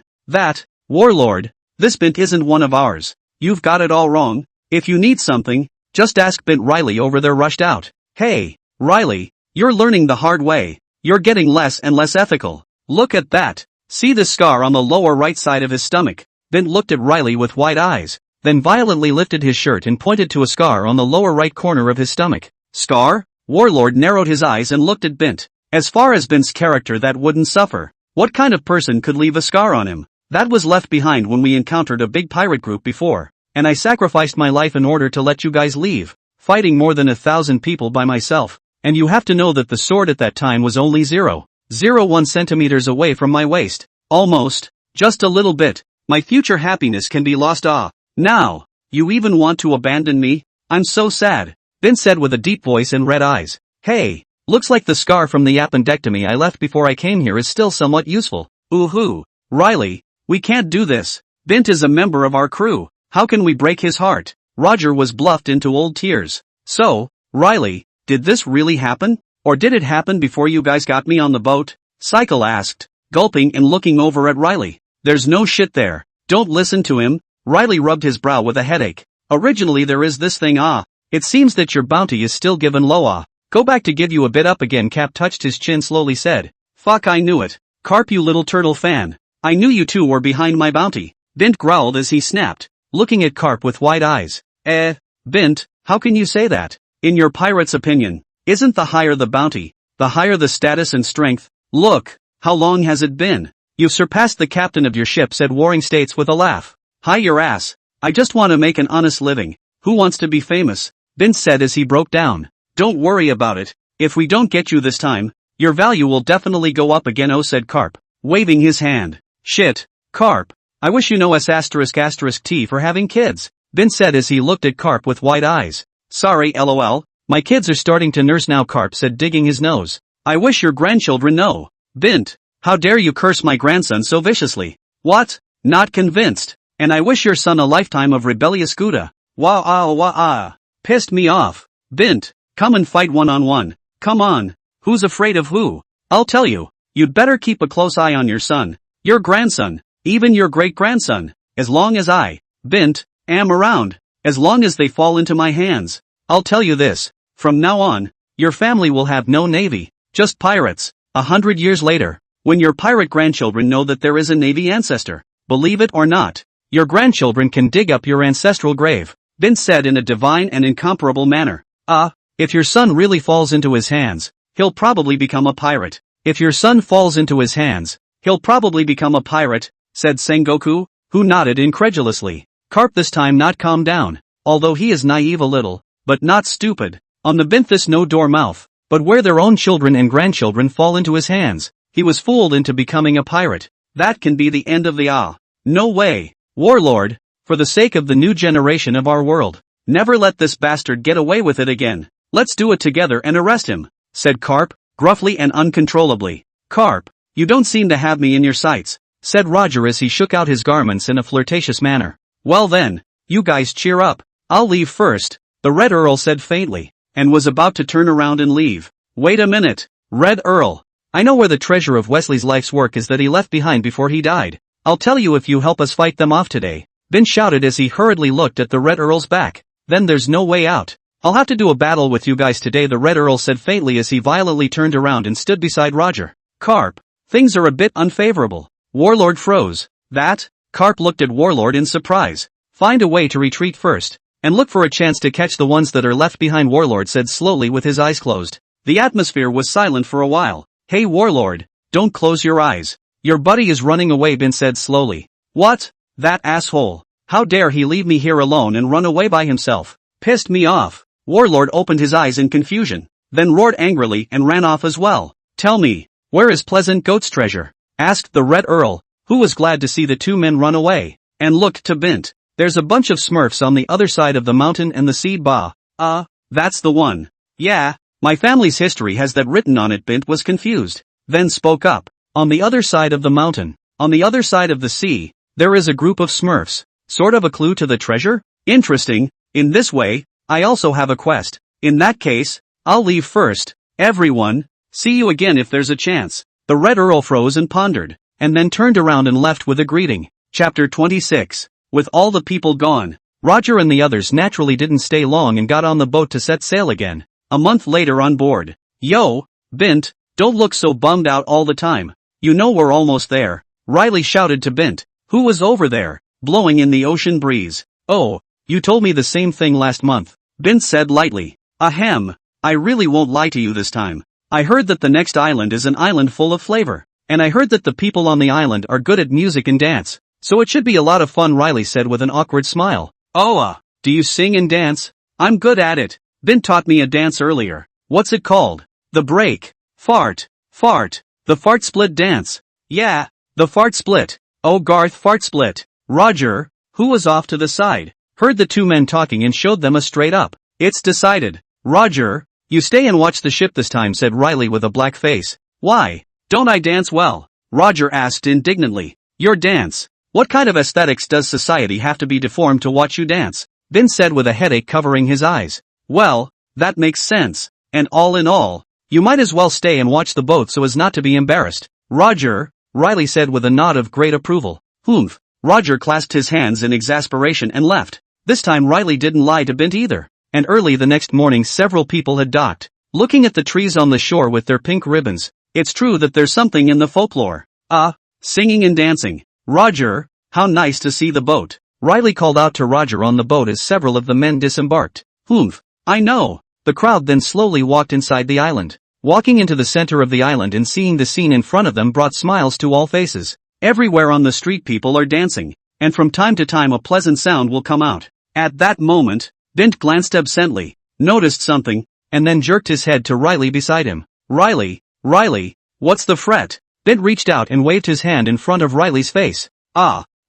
It's okay, it's nice here, Riley said, smiling as he came back to his senses. Oh, it's so nice here. Or, someone really nice? Bint asked with a playful smile. I was just looking at someone, Riley said in a nonchalant manner. Yeah, that perverted with a hint of demented look in your eyes. Well, it's awesome. I couldn't do it anyway, Bint said with a playful grin. You asshole. Shut up. Riley's face reddened slightly as he growled with some anger. This sound, naturally, also attracted the attention of a girl over there. She had a smile on her face and was wearing a black and red skirt as she slowly walked towards the side. Yo Riley, here comes the man. Get on it. It's all yours. Bint kicked Riley in the ass, directly kicking Riley towards the woman. Bint was truly inappropriate, and to prevent accidents, that kick was accompanied by a bully. Bint, I'm going to fucking kill you. Wait until you get back. Bint, would it not be a little too good for us to do this? Said Cycle, holding the book, his huge frame quivering a little helplessly. It's okay, doesn't he like to look at people? Let him have a good look this time. Besides, that woman, she's no good. Leave it to Riley. Bint shrugged. That woman, I think I've seen her there? Jabba said with some confusion. Used to be an underground seller of information, now a pirate, intelligence agent. Shocky, bounty 150 million belly, Olbia said slowly. Well, never mind the two of them, Riley's love is here. Let's go play our game. Bint waved his hand and led the crowd on around. Soon enough, the crowd found something that interested them and parted ways. waiting until the afternoon to meet again in the center of the island, where they heard there would be a dance in the evening. Hey, kid, you always have a lewd look on your face. It's so irritating. Just as Bint was wandering around the island, the voices of a group of children caught Bint's attention. That scary Bint walked over and realized it was a couple of kids confronting a kid. And that kid, how can I put it? Young. He's so creepy. These kids, they look like they're 3 or 4 years old. This guy, isn't it Yellow Monkey? Or a little yellow ape? Hey, what a surprise. This is where the fun begins. Sereno, our island is an island full of songs and dances. Full of joy. Why do you always denigrate it even if you don't usually play with us? One of the leading children of the group angrily questioned. Why denigrate it? Well, interest, said little Sereno slowly, with his hands in his pants pockets. What a beating. Beat him up. Bint watched from afar, and the image Bint had imagined of the little guy picking off a bunch didn't come up. The little guy got his ass kicked. We'll beat you once we see you from now on. When the group of little ones had left, Bint appeared beside the little one who was lying on the ground with a swollen nose. Yo, little guy. Young age, so scary a person even dare to fight a group of people. So scary young man. It Bint imitated the tone of that ode beating said. Who are you? Obnoxious uncle? Said the little yellow ape as he stood up with a black face. Uncle? Hey. I'm 20 years old this year. 4. Flower-like age, eh? Come on. Call. Brother. Uncle. Brother. Uncle. Brother. Creepy uncle. Come on. Call your brother. Brother. Right. That's right. Bint nodded in satisfaction. The little yellow ape lay on his back on the rock covering his reddened buttocks, his face filled with shame. Where is your family, little one? Bint asked as he hemmed and hawed and sat down next to the little yellow ape. Dead. Just me, said the little yellow ape facelessly. So, that means you're an orphan, huh? Bint asked happily with a twinkle in his eye. I always get the feeling that you're not up to any good, said the little yellow ape with a dark look on his face. So, do you want to follow me later this I mix? 3 days hungry 9 meals. Nothing to take a little steel rod. Bah, not. Follow me to mix. Wind and water. Eat fragrant and drink spicy. Don't. Okay, let's go. You'll be working with me from now on. Let go of me. I don't want to. Let go of me. It's up to you. Picking up the little guy, Bint went back in high spirits. What a surprise. Chapter 26, Soliciting. Where are we going? Lewd uncle? Realizing that it was useless to struggle, the little yellow ape just followed Bint honestly. Go get you a costume. Look at you now. You look nothing but lewd, Bint said helplessly as he twisted his head to look at the little yellow ape. Little Sereno was dressed in rags, bitter tea characters with holes up to his knees, black, rotten clothes, and slippers on his feet that still didn't have a handle. After all, you're the one who's going to be hanging out with me, so why don't you take a little bit of temperament? Let's go, Bint then added, and then led the little guy into a clothing store. Welcome, Sereno. What are you doing here? The owner's wife of the store was attentive to see a customer coming, but when she saw the little guy standing behind Bint, her face fell. What a horrible older woman I followed in here, said the little fellow, with his hands in his trouser pockets, in a habitual manner. Don't give me that look, will you? From now on this little guy is mine, Bint said lightly. You mean? He's going with you? Great. The boss's wife keenly captured the key information and said with great joy. No. While I'm well aware that you're lewd and beat up, your reputation isn't that bad, is it? Bint froze and crouched down next to the little one's ear. It's scary. The little one looked away from Bint, not wanting to pay attention to him. You have children's clothes here, right? Bint asked, looking to the owner's wife. Yes. Is there a little yellow suit? The kind he wears? Yes. But the price. Money is no object. A few moments later, Bint nodded with satisfaction as he looked at the little guy in front of him, who was clearly only 3 or 4 years old and had already reached the height of his thighs, dressed in a yellow suit. By the way, bring me a little cape he can wear, Bint said to the boss lady over there as he thought of something else. Holler customer. The boss's wife was full of excitement. This was a big customer. She must grasp it firmly. Her clothing store near the end of the village. Usually no one comes at all. It was so hard to get a customer. So what the heck? By the time the little guy puts on his cape, well, that's the full form.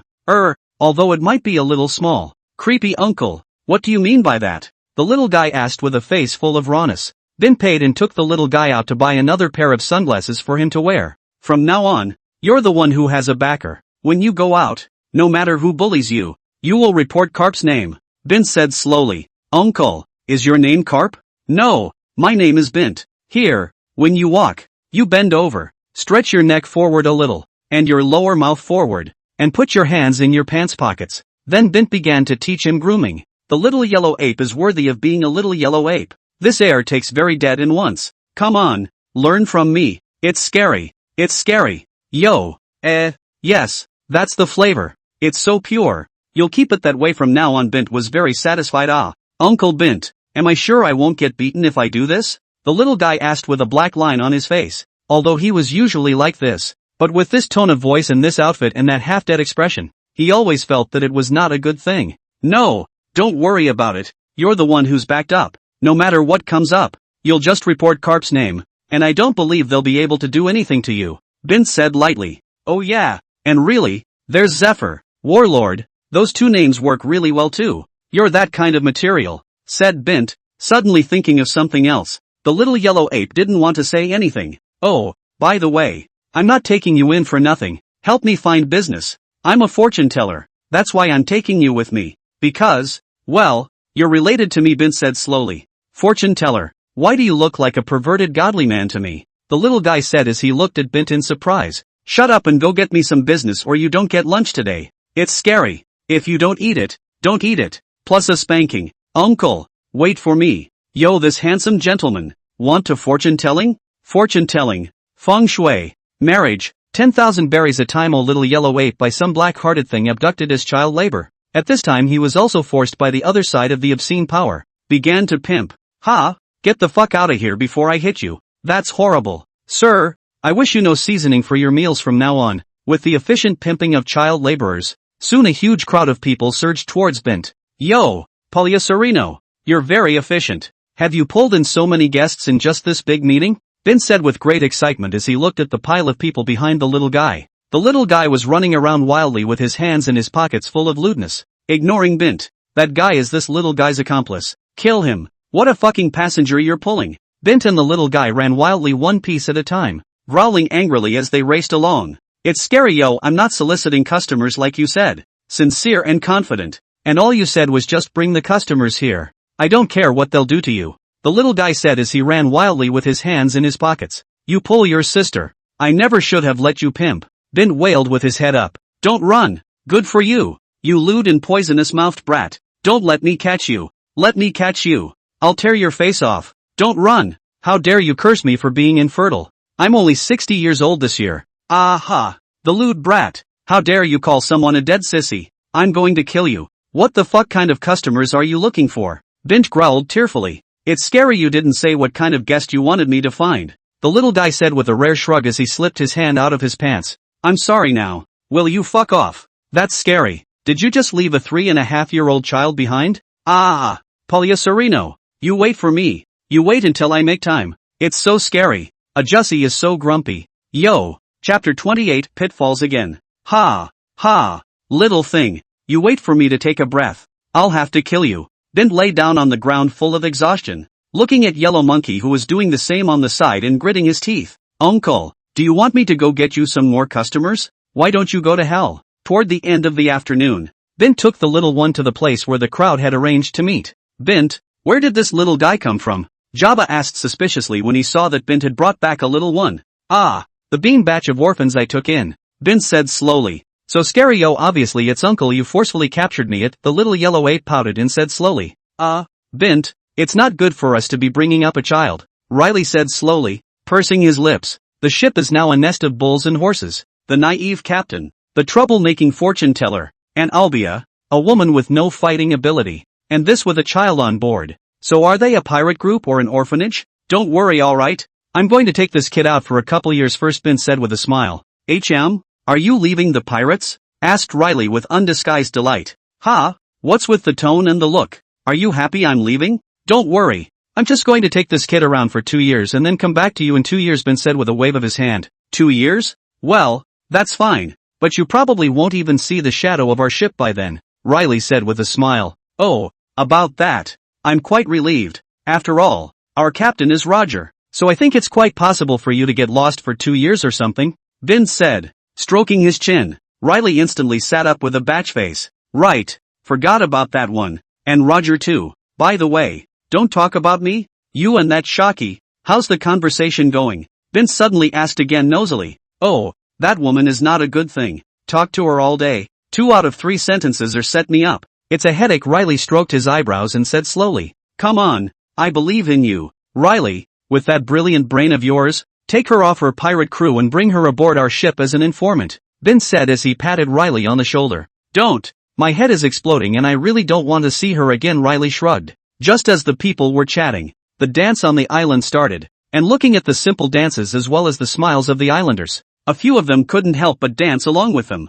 Yo, little guy, come jump with me, shouted Bint to the little yellow ape over there. It's scary, yo, I can't dance yet, and I don't want to, and uncle, can you tell me now why on earth you have to catch me? The little yellow ape still had that same beaten tone. Because of love. Bah, tell you what, to be honest with you. Bint sighed with an old-fashioned look and patted the little guy on the shoulder. Little Polyacerino looked at him silently. Because I have a heart to get rich as well as be an agent. I see your potential. I'm going to find 2 more little guys like you. Then let the 3 of you form a boy group. Lucky 3 treasure. To debut. How about it? How about it? Bint said a fucked up sentence with deep emotion. It's scary. Uncle, you're a real pervert. The little guy winced harshly. Come on, let's dance together. Why don't you show me that you're skilled in the business? Bint laughed as he pulled the little one into the dancing crowd. So scary, yo, uncle. I do not know how to dance it. I have not danced since I was a child, said the little yellow ape by Bint pulled into the dancing crowd, a little overwhelmed.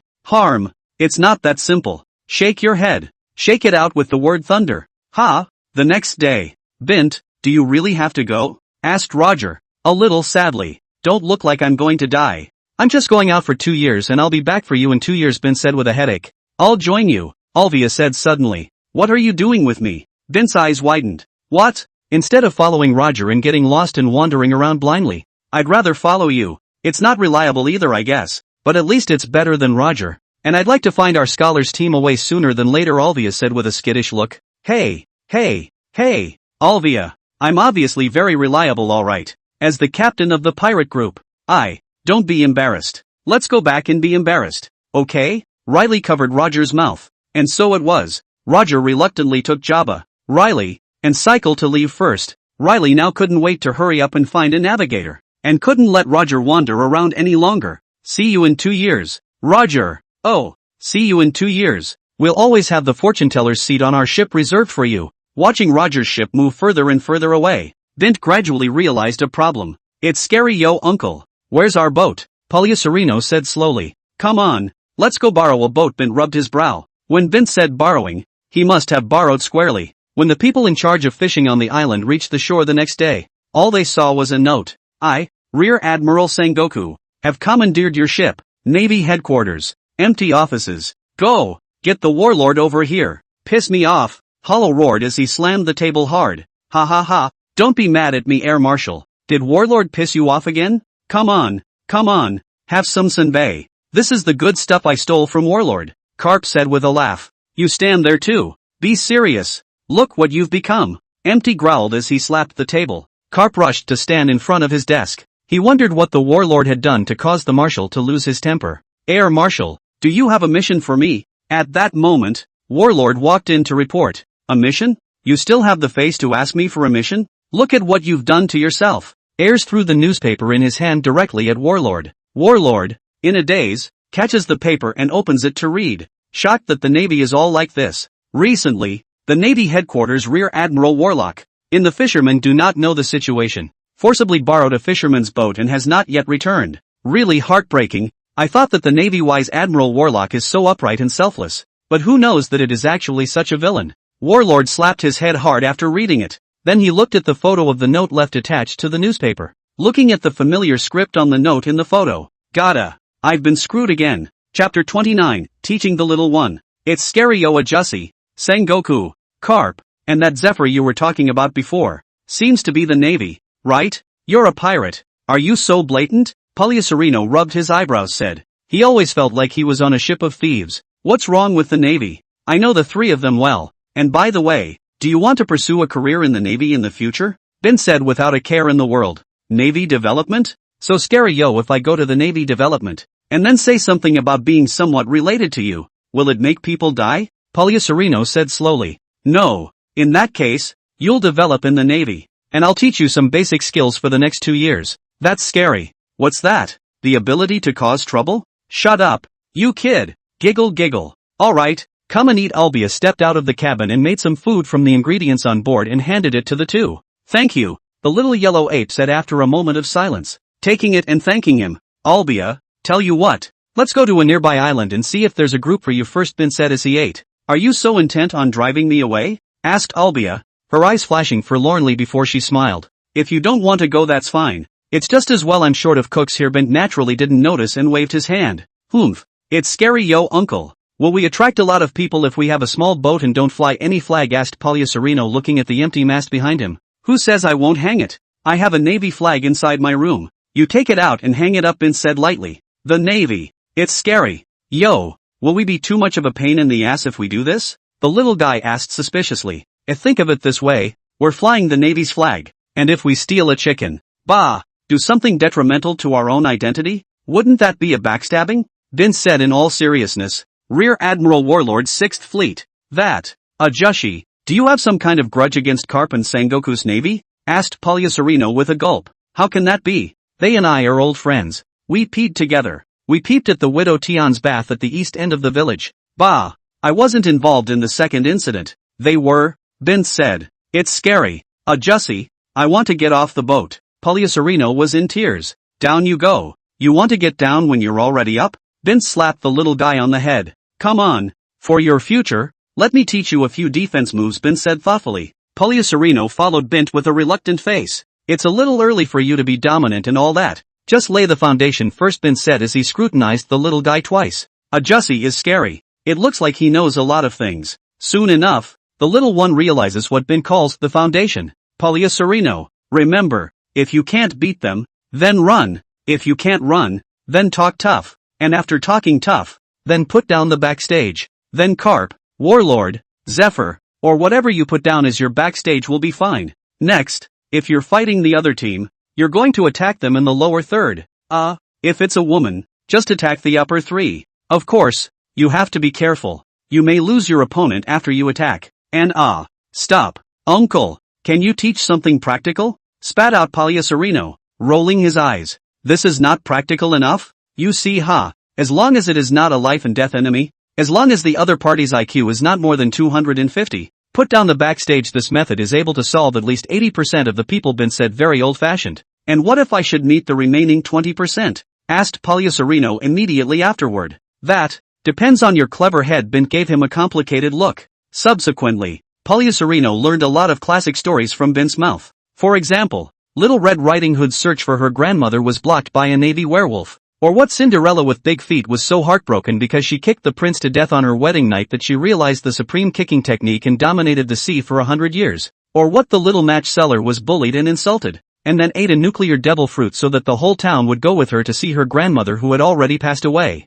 It was with a month of this unbelievably fucked up story that Sereno's entire being rose. Understand? You just give me fooled. To the death give me fooled. If you can't beat him, you can't fool him? When you meet the pirates, you will be in the direction of the sea pirates. Treasure, devil fruits and these kinds of direction to give me hard to fool him. Meet the Navy. You to the pirates, how bad, how poor you. Those who are the goal of the pirates to fool. I don't believe. They cannot fall into the trap. Bint sipped water. Slowly said. Bint, today's paper, said Olbia, coming from the stern and handing Bint the paper in her hand.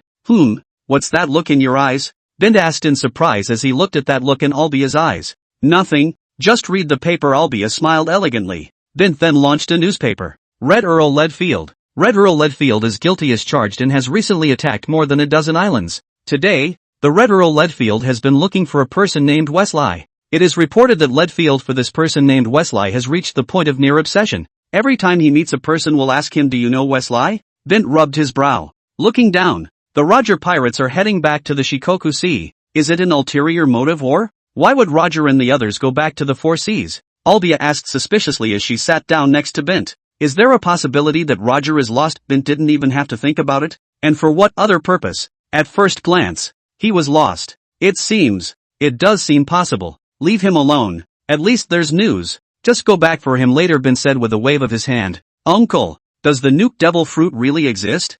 Sereno asked as he looked back at Bint with fiery eyes. Of course it exists. But it should have disappeared for a few hundred years because it was so perverted. And if nothing else, the fruit is in the hands of someone up there. Bint pointed upwards and babbled. Ah. Well, the little guy was a little sad. Well, don't be sad. I may not be able to teach you much in fisticuffs, but I can still get you some devil fruit. I've already found a target for you. Let's go find that 1-inch, Bint said with a smile. Aha!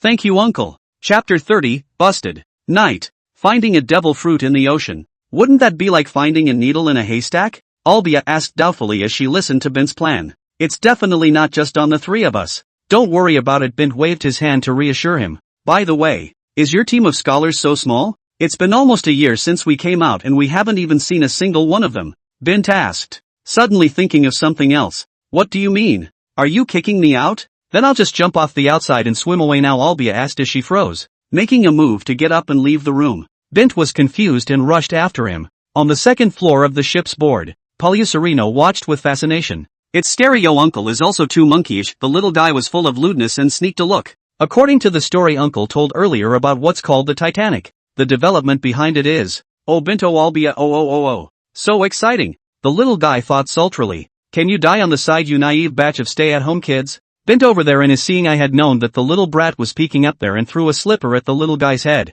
but Bint couldn't care less. Looking at Olbia about to rush to the bow of the ship, Bint hurriedly followed, one hand reaching out to pull Olbia's other hand. Don't go. Aren't you going to kick me out? What's the point of me staying if you hate me so much? You can't leave. I need you. Really? Of course. There's no one to cook on the ship if you leave. It's over. Uncle is usually so good at fooling people, but how come Auntie can't be fooled anymore? Auntie cannot dare to go I will have to gnaw on backlava every day. Bean batch of left behind children in the upper peeping, watching the operation of Bint. Small hand slap on the head of the headache murmured. Olbia was also bruised as he listened. Then Bint only felt a strange force coming from his hand, and when Bint came back to his senses, he had already been thrown out by Olbia. Holy shit, you crazy bitch. I was kind enough to keep you. What are you throwing me out for? Polyacerino looked at Bint, who had fallen into the sea, and winced hard. Polyacerino. Olbia suddenly turned her head again at that moment and looked at the little man on the second floor with a smile.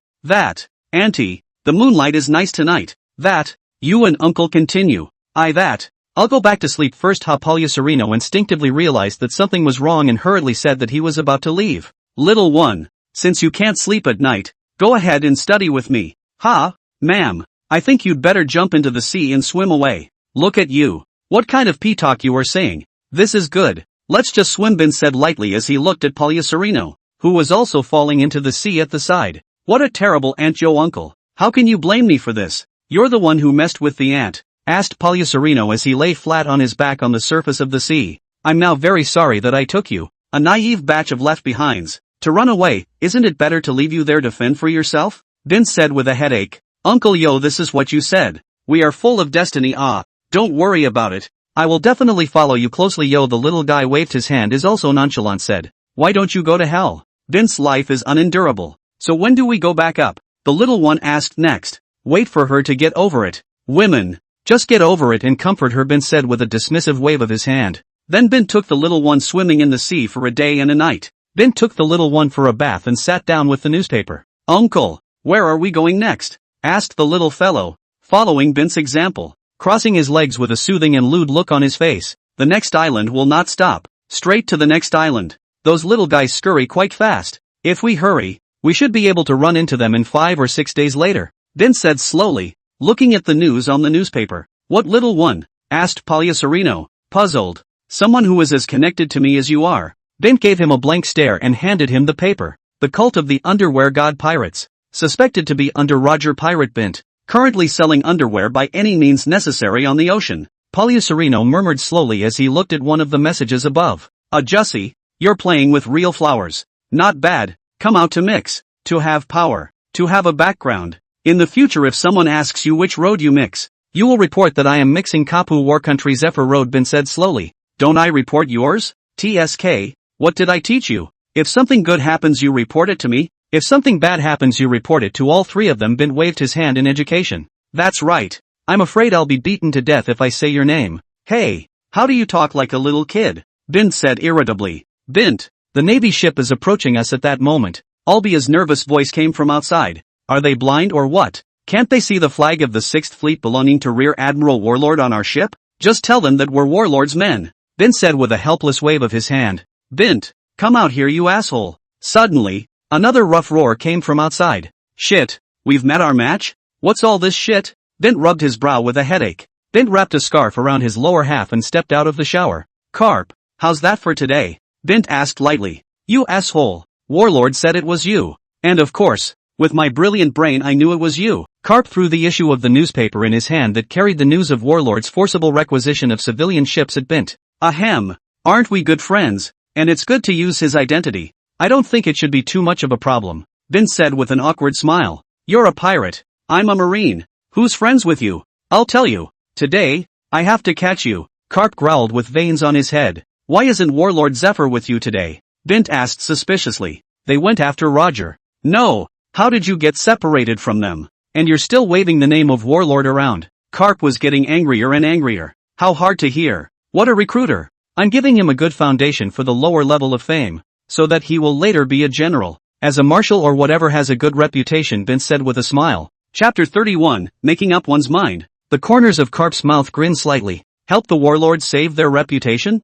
Just him? Bint? Karp had no doubt that if Bint was allowed to go out and make a fool out of himself with Warlord's name, Warlord wouldn't even make Lieutenant General. I'm telling you, don't do anything rash. I've got a hostage on my side. Bint snaps at Polyacerino behind him with his hands behind his back. The little fellow had received a lot of education in the past 2 days. Especially Bint had focused on educating him on the self-cultivation of acting ape. And now Polyacerino was able to be a good acting ape perfectly. Watching Bint's greeting, Polyacerino instantly flew himself backwards at Bint's feet. Bint then planted one foot dead center on the little guy's face and twisted. On purpose. It must be on purpose. The little guy thought to himself breathlessly. Bint, I thought you had a bottom line, but I didn't realize you even laid hands on a child. Karp was instantly enraged. It can't be helped. I have something to leave the pirate group for a while. If I don't bring a bottom card, how can I mix in the sea? Bint said helplessly with a shrug.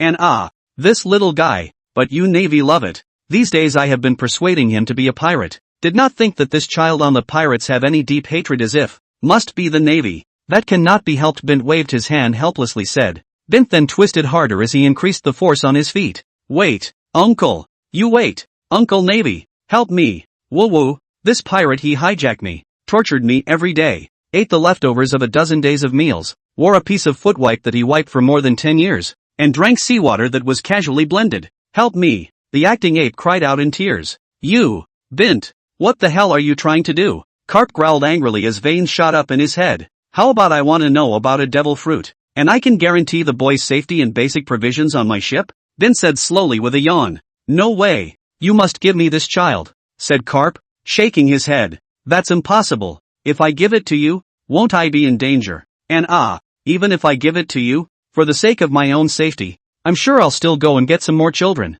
And by then, the abducted children under my command might be able to make up a formation of your navy. Bint said helplessly. You. Karp glared at Bint with a deadly glare. Bint then glanced at acting ape below. And acting ape understood instantly. Taking advantage of Bint's intentional yawn, acting ape performed a look of struggling anger and pushed Bint's legs away with all his strength, running towards Karp with a look of a choo-choo disengaged from the feet of the Shinigami. Bint, on the other hand, reacted instantly and with a look of indifference, instantly reached the front of the little guy and gave him a kick to the back, even shattering the deck several times. Willfully, deliberately. You must have done it on purpose. Gone. Public vengeance. Uncle. You wait for me. The little guy collapsed in the rubble, struggling and muttering with a face full of hopelessness. Bint. Karp's face was red with anger. Okay, I'm pulling back. The little guy won't die. At most, a few broken ribs? Maybe. What do you say? Do you want to agree to this deal? Bint said with a yawn, not caring. You. Good. I agree. Karp angry face red. Things come to such a pass. He is really no way. Bint's strength he knows, although he is certain that he can win, but absolutely have to fight for a long time. Those time has long been enough to Bint in the grasp of that little guy to get him dead. Nature. The shining fruit. I need this fruit where it is today, Bint said slowly. Fine. You wait. Karp gave Bint a death glare and turned back into his warship. A few minutes later. Here. This is the location of the fruit you asked for. And I expect you to keep your promise not to cause any more harm to the boy as well as ensure he is provided for on a daily basis, Karp said as he threw the note in his hand at Bint and gave him a death glare. Don't worry, This is a good seed for your navy in the future. I wouldn't dare to do anything about it, Bint said as he took it and smiled. Little one, you hold on for a little while longer. I'll come and get you. Uncle Navy. I will, came a weak voice from the ruins. Whoa, what a navy brat. Resilient, not giving in to the forces of evil. What a kid. Little one, I'll definitely come and get you. Karp burst into tears. Watching Karp leave in tears, Bint was feeling a little over the top. Well, absolutely sure. I'll get over it later when I kick the little guy in the ass. By the time Karp's warship was completely out of sight, Bint was relieved. Come on, Polyacerino, stop acting. You've outdone me. I'll be there later to award you a little gold medal, Bint said as he walked over to the ruins and gave the little guy on the ground a blank stare. Ahem. It's scary. Jussie, you must have done it on purpose, publicizing a personal vendetta, the little guy said with displeasure. How come? I tripped. How to kick on you? Bint walked towards the little guy. Taking advantage of a small plank in the ruins, Bint accidentally tripped, and just in time, Bint kicked the little guy in the ass and sent him flying again. Polyacerino covered his butt with tears on his face. He decided he must practice his kicking skills hard, and when Bint is old himself later on he must kick today's back. Bint, how could you be so hard on Celino? He's still a child. Olbia gave Bint a hard look and rushed to the ruins to carry the little one out, looking at the lewd and underhanded expression that the little guy deliberately showed in Olbia's arms, reminiscent of a familiar scene. Little man, you're playing with fire. Not a big fan of killing, but if you want to get out of here before some damn kid does, I can accommodate you. Looking at Bint's expression that narrowed his eyes, Polyacerino winced and didn't dare to show that expression on purpose. When I become a big success in my kicking skills, when you are old, I will be looking for a scene. The determination in Polyacerino's heart became even greater. Olbia also did not notice Bint's eyes, rushed to take him to heel first. Bint looked at the location in his hands. Looks like it's time for a little cosplay. Chapter 32, How do I know? On the ship, Bint is explaining this shining fruit to Polyacerino. So scary, yo uncle. According to you, this fruit is very powerful. Why the Navy they do not accept it? The little guy asked suspiciously. Not bad. Your brain has finally stopped thinking about playing dumb and knows how to cite one. Bint marveled. The little guy gave him a no-nonsense glare. Since the Navy has news of this fruit, that means they must have something in mind. But they haven't done it yet. We're lucky to have caught up with them, said Bint. It's scary. Uncle, this fruit is currently in the hands of the Dark World Transportation King. Are you sure we can get it? The little guy asked doubtfully. This I heard Olbia say he has a son named Umit, which is his baby bump, and he's planning to train him as an heir. So, know what I mean? Bint said with a wink. Oh, are you trying to hijack his son to use as a bargaining chip for that fruit? That's right. Your brain is finally opening up. It's scary, Jussie, you're a real pervert. Do you have a unique fetish for young children? Polyacerino said, rushing to hug herself. Fuck off. His son is 5 or 6 this year, Bint said as he kicked the little guy in the ass. Cut. Uncle, how are we going to hook up with that what's his name then? The little guy covered his butt, his determination growing even greater inside. What's his name? Has a month before his 60th birthday. Let's take the opportunity to go there. Aren't there 6 kings in the dark world? Let's also pretend to be some kind of king and go over there. Bint said faintly. What king? You see, king of intelligence, king of entertainment, king of currency, king of transportation, king of commodities, king of killers. We are, king of pirates or king of navy? No, I'm afraid of being beaten to death with those 2 names. So what are we packing? Trench king. A month later, at the door of Omer's birthday party. The Trench King? Is there such a person in the world of darkness? The person welcoming the guests looked at the man, woman and child in front of them confused and looked at his colleague aside and asked. I don't know. You're not unaware of how chaotic the dark world is. We can't possibly know everyone. Anyway, looking at him like this, and dragging his family along with him, he should have some power, the colleague said after thinking about it. So, we let him in? The clueless bee who greeted the guests asked. Let's see what he brings or what sincerity he has. We can't have just anyone from any nook or cranny getting into our boss's birthday banquet, can we? The co-worker thought about it and said. What? Is this the way you welcome guests to your maritime king What? Looking down on me, the Trench King? Bint asked arrogantly with a cigar in his mouth and clad in an overcoat. No, that, since you're here, you're our guest. So what? Today is our Lord's 60th birthday. Lord Trench King, you that? The welcoming guest's finger twiddled. Oh, I see. Bint snapped his fingers. Polyacerino handed the box in his hand to the 2 men and snuck in a bit of Bailey for both of them. Our ditch specializes in pearls. This is the largest pearl we have shipped in recent decades. As for authenticity, do you still need to find someone special to look at it? Bint said faintly. Oh. Understand. The things that Lord Trench King puts out. That must be extraordinary. As for the real or fake, it's out of place for you to say that. Please come in. The welcoming guest looked at the Bailey in his hand and said with a glowing face, "Aha." Bint nodded faintly and led the way inside. So scary, yo uncle. The plastic floor toys you bought for 10 belly can actually play like this? Poliacerino's face was full of learned expressions. What 10 berries? That's the most precious pearl our ditch has produced in decades. Bint said lightly. Oh, got it.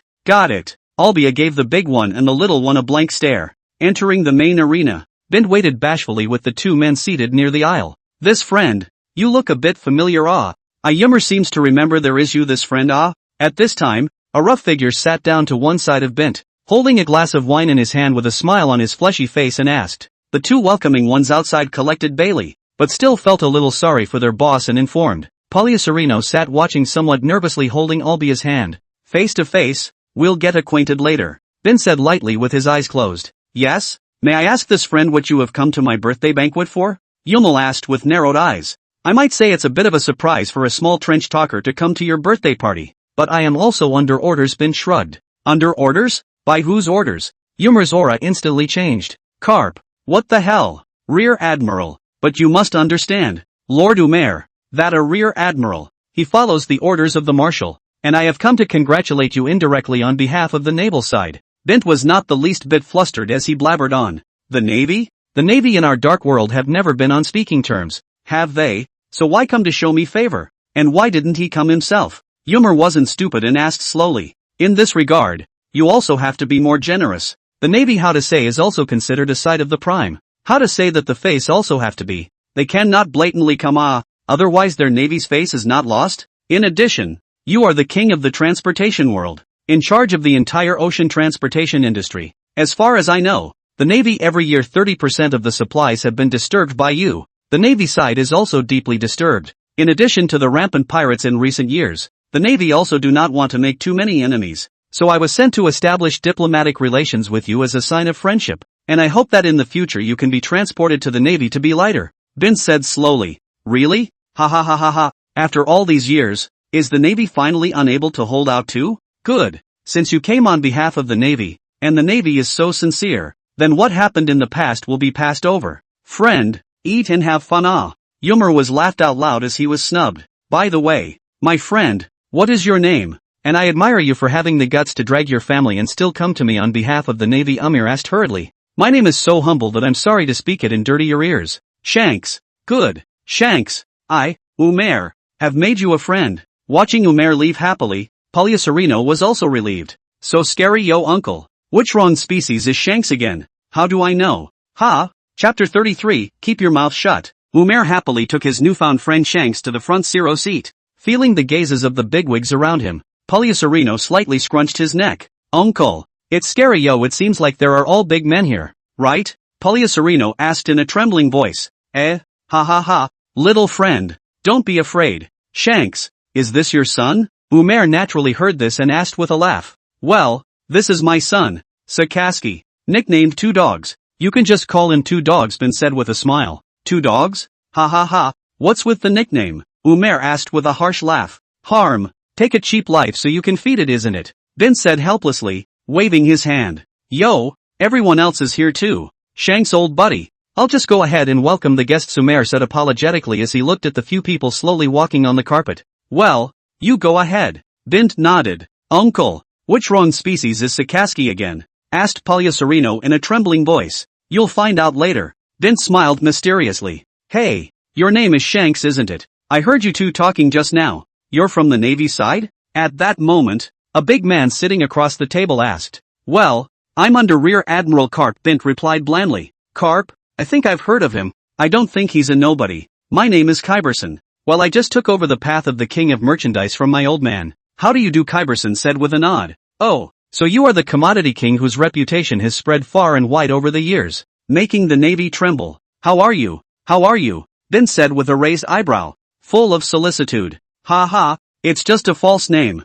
since your navy intends to all establish diplomatic relations with humor. How about it? Do you want to establish diplomatic relations with me as well? Kyberson was also affected by the hearing and said happily, "Oh, that's exactly what we want to do in the Navy. In fact, Lord Humor is just the first person we've made friends with, and it's just in time for his birthday banquet, isn't it? We are planning to go to you next. After all, you are in charge of many commodity sources. Our Navy is also in need of certain things." Bint brightened up. "Yeah, that's great, Shanks. I'll recognize you as a friend too." Keepson was also very happy. "Thank you for rewarding me with this face. I, Shanks, am grateful to have made a friend like you." Bint smiled broadly. Polyacerino just watched silently, and smiled. "Later uncle will give you cheated bitter tea word not left. By the way, Lord Kazembo, I hear Lord Humor has children as well? Why don't I see the young lord?" "I was planning to get to know him," Bint inquired. "Ha ha, old brother. You are also shrewd ah. Ha ha ha, that's Umair's baby bump yo. See the seat above, next to the little one is made for his son. He usually is a baby tight. We'll follow him from the back on stage, not in front of the Kyberson." Haha laughs. "Ha, I was hoping to get acquainted with the young master," Bint said a little forlornly. "It's okay. Amir will say a few words later, and after the banquet starts he'll bring his son down for a toast. And when he gets here, won't we have plenty of time to get to know each other?" Kyberson waved his hand to indicate that Bint didn't need to worry. "Oh, so that's how it is. Thanks for clearing up Brother Kyberson's confusion." Bint nodded. "Do you have any thoughts on the merchandise side of things, old boy?" Kyberson asked with a sudden flash of light. "Commodity? Isn't this thing about buying and selling and then earning money?" "Earning money? Not cold doped," Bint said with a smile. "Ha ha, old brother, you're too much to my liking. In this way, I have recently accumulated a batch of good goods under me, and I am worried that there is no next person to ask for it. How about it? Do you want it or not? I'll give you the lowest price if you want to pay for it." Kyberson hurriedly said. "Oh, big brother said it's good goods. I must be convinced ah, but the price?" Bint also asked with a smile. "Look, for that amount, I'll give you the whole lot." Kyberson held out a finger. 10,000 berries? Yes. Ha! I will now instruct my assistant to go to my place and drive that shipment over to you. Kyberson, with a face full of fear that Bint would back out, hurriedly instructed his assistant to the side. Did I give too much back?" Bint said in a confused voice. "Well, and that ship's cargo shouldn't be anything good," said Polyacerino, faintly. "Got to. What a fucking old fox. I didn't think I'd let the pit in Bint's head hurt." By the time Keepson came back with a smile on his face, Bint had a hard smile on his saturnine face. "Everyone, thank you for honoring me by coming to my Amir's birthday banquet. I, Amir, am here to thank you at this time." Amir came up on the stage at some point, and next to him stood a little kid that looked like he was 5 or 6 years old with a runny nose. The guests on stage chimed in. "Ha ha, then I won't talk too much. Everyone eat and drink well." With an order from Yumel, the birthday banquet began. Under the stage, looking at Bint's gesticulation of showing off his rice to the deaf, Polyacerino and Olbia looked like they didn't recognize him. Kyberson was just about to go get a chicken leg when a whirlwind swept by and the chicken's ass was gone. Not to mention the leg. Kebatham stared at Bint in disbelief. 3 more chickens, said Bint without a care in the world to the waiter behind him. Well, it's horrible. It's so embarrassing." Polyacerino rubbed his eyebrows. "Eat well, officer." "Coming soon," Bint said with a smile. When Umar approached with his son to make a toast, everyone at the table rose to clink glasses with him. "Meet, you and 2 dogs toast the bar," Amir said, looking down at his baby son. "Well, hello 2 dogs. Hello, meet." Tears flowed in Polyacerino's mind. "Damn Sakaski, damn 2 dogs. What kind of ingrate made him take his place?" Bint scowled down to Polyacerino, and the acting ape understood. "By the way, meet, would you like to have a glass of wine for the cross?" Polyacerino suddenly said with a smile. "Crossed glasses of wine? What's that?" Meet asked, sniffling a few times in confusion. "Here, I'll teach. Strangle you." Polyacerino smiled and put his hand out to Umit, then jerked his hand up to strangle Umit at the neck. Bint overturned the table in one smooth motion, shielding the 3 men. "Shanks, what do you mean?" Umair asked, also reacting immediately and looking at Bint angrily. "What do you mean? If it's not fun, then why eat, right?" Bint said with a smile on his face as he put one foot on the fallen table. What's wrong with you? You old bastard. And you're celebrating your 60th birthday? Your ancestors' graves have gone up in smoke, so you can still live to 60. How am I? I am handsome, I know. You are a ball. The ball is not as round as you are, but also what old to get a son? On your kidney deficiency and kidney loss with kidney loss like still get a son? You don't even know that you've been green, do you? Shanks, Kyberson was also baffled by the current situation. You're a kibbutz? What are you? A chicken neck? Uncle, I beg you, please be kind. I don't think we'll be able to get out of here if you keep firing, Polyacerino said with tears in his eyes. Chapter 34, Achoo. I tell you, today, Shanks, am going to be famous. Bint drank as he snatched to meat from Polyacerino's hand. You, Shanks, what the hell do you want? Release my son now. Amir trembled as he pointed at Bint. Me, Shanks, came today, just for 3 things. Pretend be, or F***king pretend be, bellowed Bint. What does pretending to be AB mean? Umair growled loudly. It's the hijacking of your son. Of course I won't tell you. I'm under orders from my superior, Karp. I won't tell either. My boss Karp is already drooling over you. He's already using you as a military tool for his advancement. And I'm not going to tell. My superior Karp has joined forces with another superior, the warlord. They intend to launch a naval attack on this place immediately. And I'm even more unlikely to tell you. My boss Karp and warlord are interested in guys. My boss Karp always had a picture of Umair on the bedside of his room. Every night he looks at the picture. Instantly, the eyes of everyone present sized up Umair, with a height of 2 meters, a weight of 300 pounds, and a face full of flesh. Every night, looking at Umair's picture, vomit, assholes, the Navy, fucking Karp, Umair instantly growled with a red face. Naval headquarters. Achoo, achoo. Karp sneezed hard twice. Yo Karp, catching a cold? Ha ha ha, asked a laughing warlord. Giggle. I always feel like someone is cursing me and something bad is supposed to happen lately, Karp said with some uneasiness in his heart. Then I don't have to think about it. It must be that asshole Bint warlord. On the other hand, waved his hand in an experienced manner. Speaking of which, since the last time I saw the pirate group that left Roger, both Roger's pirates and Bint seem to have settled down quite a bit, said Karp, rubbing his chin. Peaceful? If you say that the Roger pirates are at peace, it's because Bint is temporarily away. But if you say that Bint is at peace, that's absolutely impossible, warlord chuckled twice. Back to Bint here. Humph. Tremble. My boss, Karp, has his hands full with this place. Bint chuckled. Father, help me, Umit cried out in a trembling voice. Umit, Shanks, I don't care what the hell you guys want, but first, release my son. Umar roared angrily. It's not impossible. I'll tell you what. I'm only here to give you advance notice for my boss, Karp, and I don't want to put my life on the line myself, Bint said with a smile. Name your terms, Umair said, understanding instantly. Shanks is just carrying out the orders of that damned boss captain to come here and make a show of himself. Shanks himself should have something he needs or he wouldn't be holding his own son for ransom. Devil fruits. I heard that you recently received a batch of devil fruits under your command, and you were asked to ship them out. And that's what I need those devil fruits for, Bint said lightly. Okay, I give you, but you have to give my son back. Umir heart instantly have a judgment. What devil fruit, not devil fruit? Have their own son is important? The big deal is just to offend a customer. He ocean transportation king is not bad, this one customer. Umar snorted at his men on the side, and the men there instantly understood and walked out of the meeting. A few minutes later, the henchman walked in holding a box. Umair took it, opened the lid of the box, and gestured to Bint. Next, I'm going to go to the coast and leave by boat. Bint looked at the yellow fruit in the center of the pile and nodded his head in satisfaction. Then continued. You, don't worry, I'll give you your son when we get to the shore. And don't you give me what I want now? Good. Umair's patience was nearing its limit. Bint grabbed Umit with one hand and slowly walked out of the field. Behind him, Umit was following Bint with a large group of troops in a dead heat. Shoreline. What's the point of getting on that one? Come on, go to this 1-inch, Bint said as he watched Olbia get on the original ship, pointing helplessly to one of the big ships over there. That boat? Olbia froze, turning her head to look at the large ship off to the side. Damn. Chicken neck, that grandson can also pit me 10,000 buries it. No matter what the goods, always have to. Bint said out of breath. Shanks, you've reached the coast. Give me back my son. Umair shouted towards Bint. Let's throw together. I'll throw your son to you and you throw the devil fruit you're holding to me. I want neither of us to play mind games, Bint shouted towards Umar. Good. Umair nodded.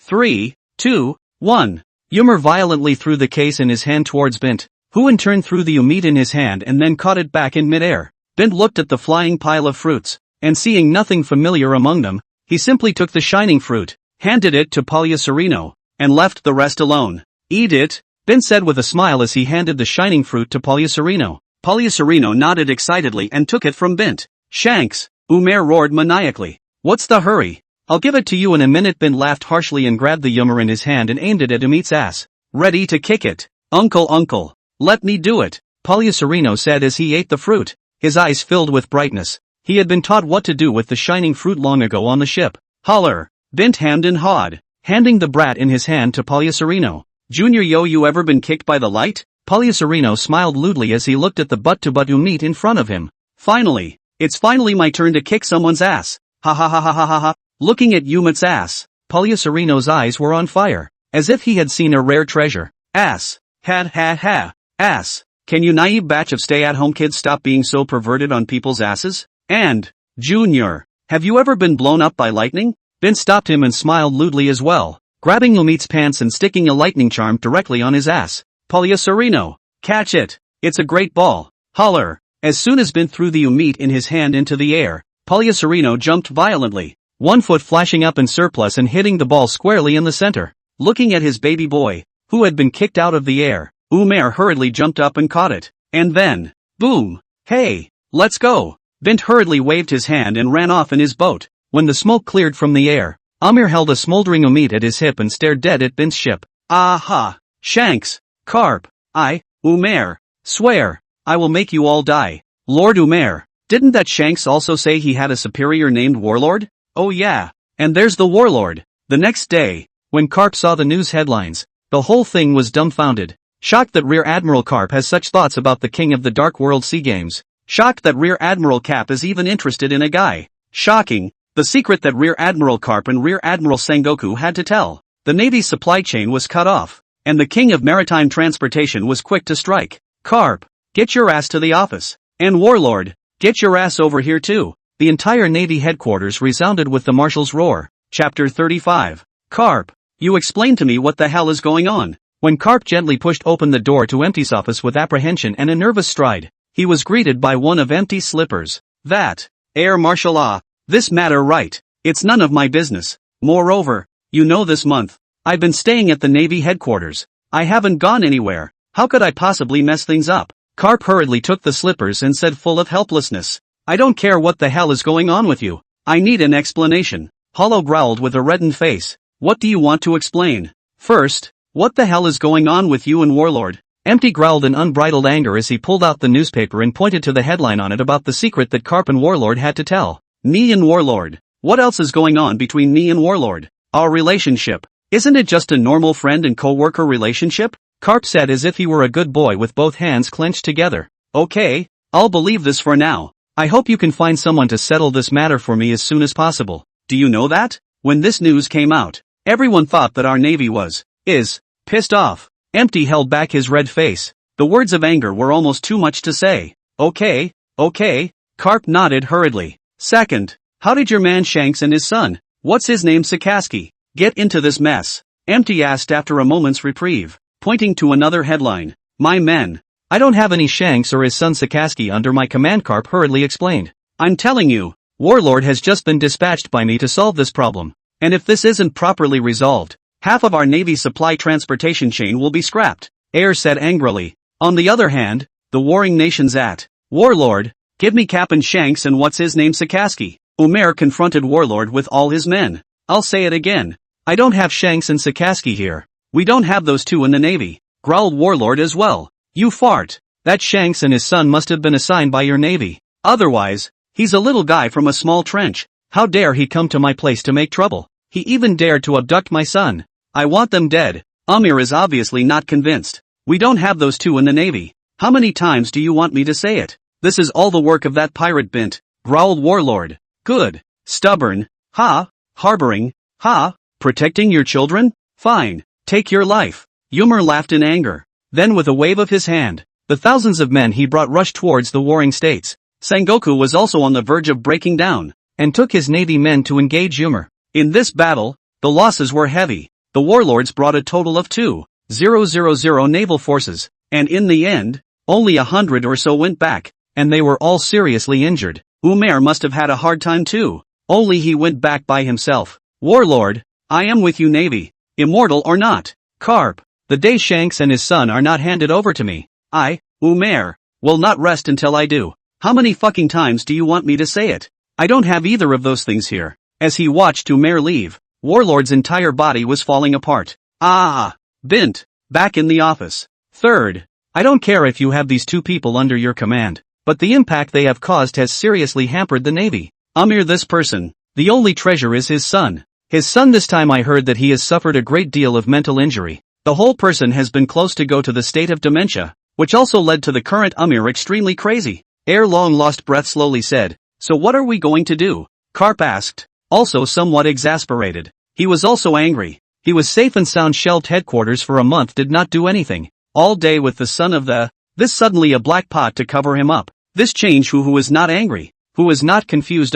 Either you give him the shanks or whatever you have under you, or, quite simply, kill Umar, Hollow said with a glare in his eyes and a dominant voice. I really don't have any of that shanks here. Karp was in tears. Then I don't care. 1 month. I'll only give you 1 month. If in 1 month's time, all the repercussions of this incident have not been removed, you, and the warlord, both of you, will go to the Navy's restroom and shuffle around the toilet. This is a black pot that they have to take or not take. This fucking black pot is directly on them, and it's still sticking to them. They can't even pull it off. And so it was that Karp and Warlord embarked on a backstabbing whitewash. Karp and Sengoku, who spent an entire month with Umar, suffered heavy casualties. Karp and Sengoku also put their best foot forward to catch one of the 6 kings of this dark world. Karp, Warlord, you two perverted men. I, Umair, am a 10-foot man, even if I fail, but I won't let you guys defile my body. Don't you dare. Amir spat out blood, looking at the 2 men in front of him who had tied himself up. Remembering what Shanks had said earlier, Amir's asshole tightened. Put, who wants to defile your body? Having just gone through a big battle and being so irritated, Karp spat out a mouthful of old blood. Me, Umair, even if I kill myself, I won't let you 2 perverts defile my body. Ha ha ha. I'll be waiting for you guys down there. And your henchman Shanks. Ha ha ha ha ha. When Amir finished his grandiose, rather late heroic words, he simply bit his tongue and killed himself. Karp and Sengoku looked at the suicidal Amir. Both of them were dumbfounded. The 2 of them had been working for a month to capture Amir alive and execute him to clear his name. And now that he had committed suicide, it was as if the 2 of them had been working for a month for nothing. Karp and Warlord suffocated beyond belief and went back with the bodies. No public execution. And the 2 amounted to say they still had a back. Man. Well, the pot. Air sighed as he looked at the corpse, and used the power of the Navy to suppress this matter to the greatest extent possible. But the 2 men. But the reputation of the 2 of them is still flying around. And the whole Navy has taken the blame for their mail. The whole Navy is on the back of the mail. Pot. Angry empty directly let the 2 go to the Navy toilet, shabu toilet for a month.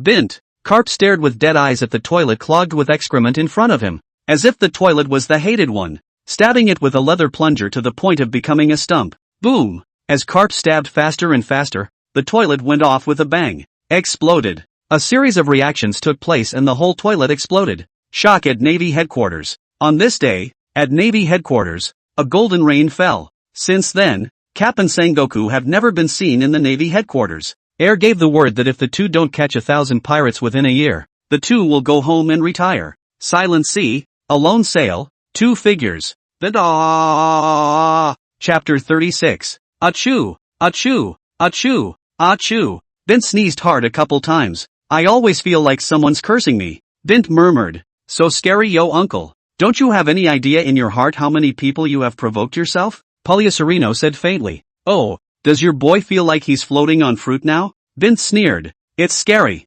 Yo, how come? Uncle, said the little fellow, stretching languidly. Bint kicked the little guy's ass, watching the little guy's ass turn into a surplus of light, watching the little guy's smug groping. Bint looked at him faintly, and the foot was suddenly pitch black, sending the little guy flying with a kick. Don't be a b-boy, lad, said Bint, with a smile. Jussie, you cheated. You actually used armed colors. The little guy touched his button and stood up, looking at him with depression. And who made you eat the fruit? Bint shrugged. On the other side, Roger's ship. Riley, look at that. Bint, his bounty is even higher than mine. 500 million A. Roger said happily as he looked at the latest newspaper in his hand today. Oh, he's probably done something else that's lacking, Riley said without even thinking about it. Ha ha, Bint is also becoming more and more powerful. We can't slack off either. Come on, keep working out, Roger said with fighting spirit. He's getting stronger, this I don't know, but it's probably true that he's becoming more and more lackadaisical and bitchy.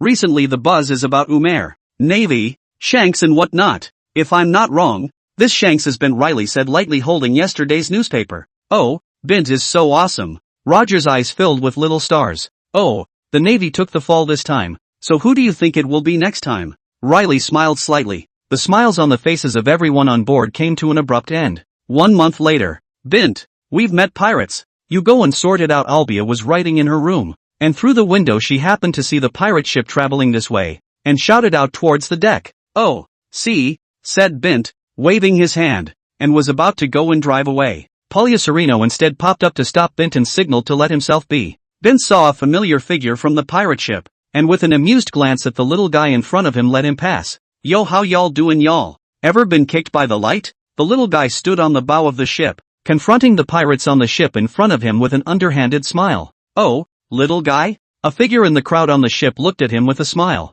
What a scary older woman, Boricerino stubbornly said. Then kicked out. Auntie? The figure's face changed instantly, and in the eyes of Poliacerino's shocked gaze, the older woman instantly reached her own face and kicked herself out. Yo, Shaki-sama, I haven't seen you for a few days. You're getting prettier and prettier. Bint smiled as he looked at Poliacerino, who flew out backwards, and greeted the figure in front of him. Bint? Oh, I see. Shaki froze as she looked at Bint in front of her. Understand what? Queried Bint. What's that, Shanks, these days is you? This one was made for me by Riley. Bint sighed, full of mirth. Riley? What does this matter to him again? Sharky wondered. That day when we met, you smiled like a flower, and he was in love for the first time. After that, you exist in his deep mind, in his heart, in his dreams, Bint said and sang. Stop. Are those two things related? Shaki was confused by what she heard. Of course. Why don't I go with them now? That's because he asked me to find a most precious gift, so that I can give it to you when we meet next time. You know, Riley and I, we're buddies. We're usually in the same boat, wearing the same bitter tea. We have to help, right? And his love for you has reached the point of obsession. If I don't find it for him, he's going to jump into the sea to martyr himself, you know? Bint sighed, helplessly. Then why doesn't he go find it himself? My family has a long history of inheritance. He thought I knew an extraordinary amount of good things, so he asked me to find a rare treasure to give to you, Bint said blindly. And I also happened to inquire about Amir having one on hand. So it was.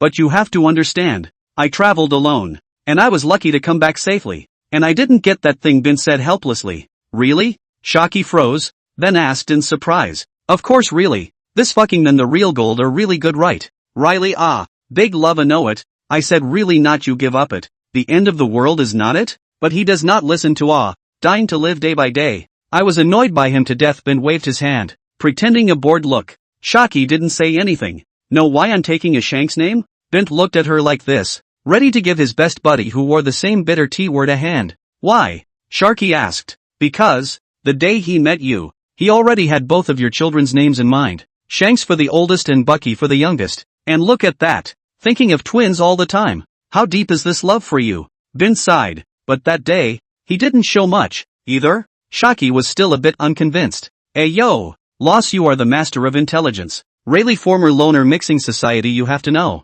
Open mouth and shut up is what I do. Not smile, you do not make a fuss. The east does not shine in the west. Your father, what kind of me, what kind of? Have long been accustomed to acting? I ask you. He was not full of smiles that day, and you set him up to talk to him. He also pretended to be a savvy look, do not give a damn about you, which is typical even if he climbs onto the shore. Still have the smell of the sea. His heart has been deer in the headlights. Bint pretended to sigh. According to this, he really likes me? Shaki is also a bit confused. Sure, here's the deal. I'm giving you the heavy lifting. Bint walked over to Shaki and whispered something into her ear. Sharky blushed instantly and greeted the boat, saying that Bint was an acquaintance and that it was fine. Looking at the departing pirate ship, Poliacerino covered his ass and walked over to Bint, who was all smiles. Jussie, yo. What did you say to that auntie?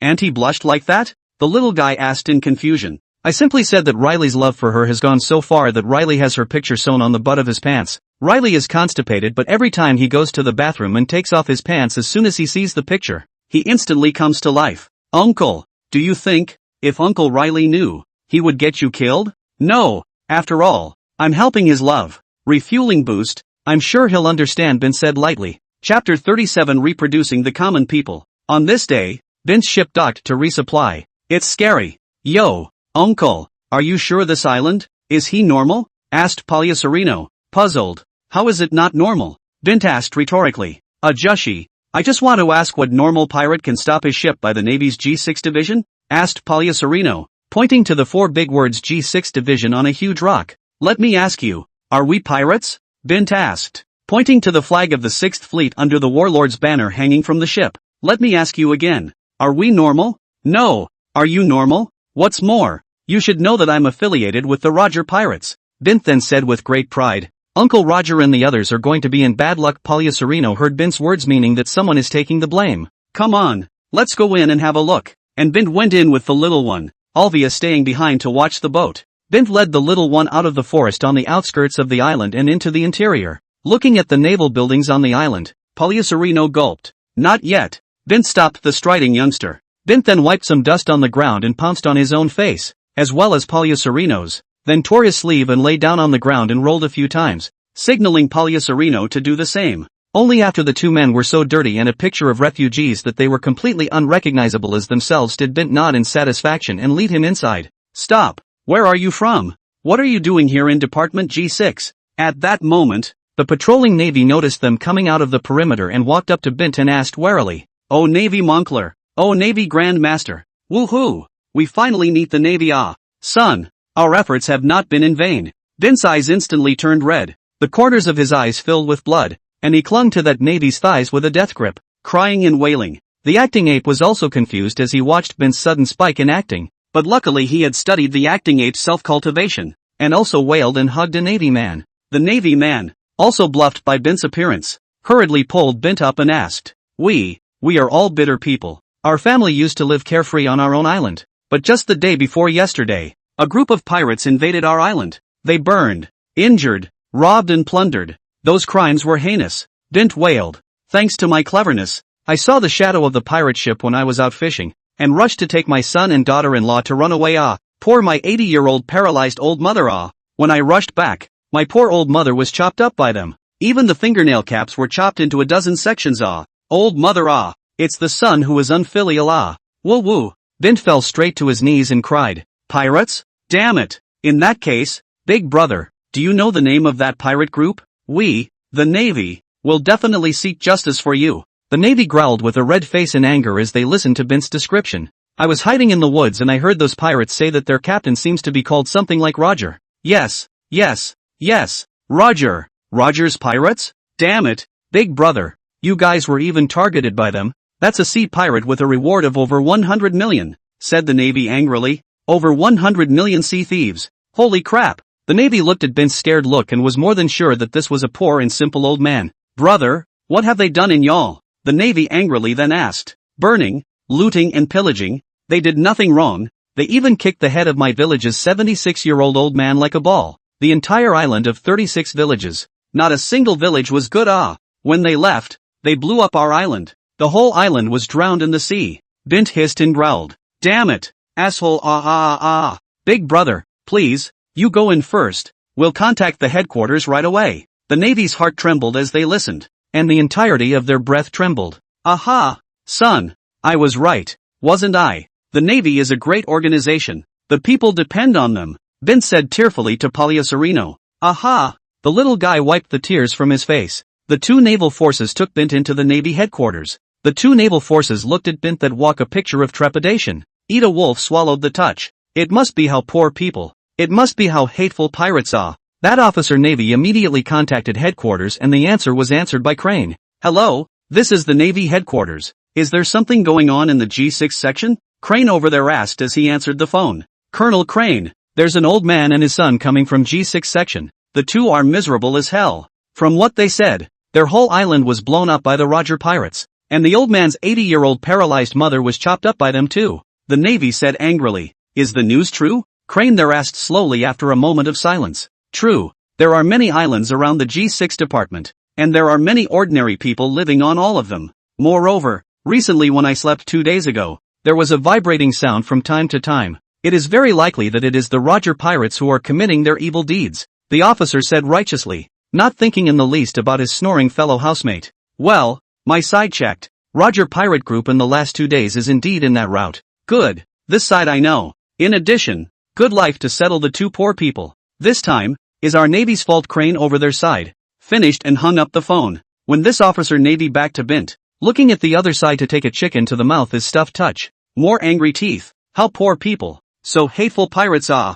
This brother, is there anything else you need help with from our navy? The officer asked as he walked up to Bint and bowed deeply. I don't have anything to help. We are already grateful if you can let us father and son have a full meal, Bint said with a trembling voice. No way. This is a mistake on the part of our navy. We must make reparations, the officer said righteously. We came on a fishing boat. My daughter-in-law is still on board. She hasn't eaten yet. I have the audacity to ask you for some food and berries. I just want to find a place to live honestly. To live, Bint said with a trembling expression. We understand. A few minutes later. Big brother, you guys be careful on your way. If you meet a pirate, come towards our G6 department immediately. The officer looked at Bint, who was carrying 100 million belly in food over there, and looked at the other party's spine that seemed to have been bent by reality. The officer shouted in a very heartbreaking manner. Aha! I've got it. Thank you, Navy Lords. Bint shouted without looking back. Look, what simple, unassuming civilians. The officer spoke to his naval subordinates on the sidelines. Chapter 38. Hey, it's the right flavor. It's scary. Uncle, you're making this up. Do they really believe it? Palliacerino returned to the ship with his things on his back and asked suspiciously. Who knows? I thought I'd have to act a little longer. Let's go. Bint waved his hand. Where to? Help, Rogers said on his name. Bint found a random unoccupied island near the G6 section and took Palliacerino for a day and night to beat him to the bottom. Bint then took out a piece of cloth with the logo of the Roger Pirates painted on it and threw it into the sea. It's scary. Uncle, if we do this, will Uncle Roger and the others really be alright? The little guy asked doubtfully. What's the matter? That's Roger. We're helping him to raise the bounty. Next time we meet he'll have to thank me, Bint said lightly. Moreover, originally we were out of supplies. Borrowing Roger's name, not only pitched the Navy, replenished their own supplies, but also took the opportunity to give Roger a wave of fame. 3 birds with 1 stone. Right, Bint smiled slightly. Just after Bint sailed his ship out of the waters of Department G6, a huge ship of several dozen meters appeared on the horizon. It's scary. Yo, uncle, this ship is huge, said Palliacerino in awe. Not a good one. Stay away from them. Bint frowned and turned the helm in preparation for a change of direction. And to Bint's dismay, the ship was traveling right towards him, turning in every direction he went. Come on, there's no escape. Palliacerino, you and your aunt stay in the cabin, Bint said to Palliacerino behind him as he stared intently at the ship that was about to arrive in front of him. Good. Yo. Since there's a Navy ship here? Hey, Navy, tell us, how do we get to Navy Department G6? Above the giant ship, a figure slowly stepped out, head covered in a bubble hood, looking down condescendingly at Bint, with a somewhat arrogant face on a face full of flesh, and asked, Do you want to know? Bint smiled slightly. What is your tone? Would a dog dare to speak to his master in such a tone? The man questioned irritably. How dare I? I just kinda. I want to kill you. Bint grinned, instantly appeared above the giant wheel, and kicked down towards the man's head. That Tenryu man was dumbfounded, and when he came back to his senses, he had been kicked into the bottom of the giant wheel by Bint. What man? How dare you hurt the Tenryu? How dare you? In an instant, Bint was heavily surrounded. Unconcerned with the stares and threats of the men, Bint leapt down the hole he had just kicked out and grabbed the scroll from before by the handful. Now, this ship is mine. You guys, got it? Bint said with a smile as he pinched him with one hand. This is a Tenryujin. Do you seek death? One of the bodyguards growled with a cold sweat on his face. I don't know about looking for death or anything. I, Roger, have never known how to write the word death, okay? Bint said with a yawn. Roger, I can't believe you're a pirate. What do you want? The bodyguard was scared out of his wits. First, the ship is now mine. Second, take 5 billion belly and get someone to ransom him. Third, I have limited patience. I want to see my belly in an hour. Okay, no? Bint smiled faintly. Good.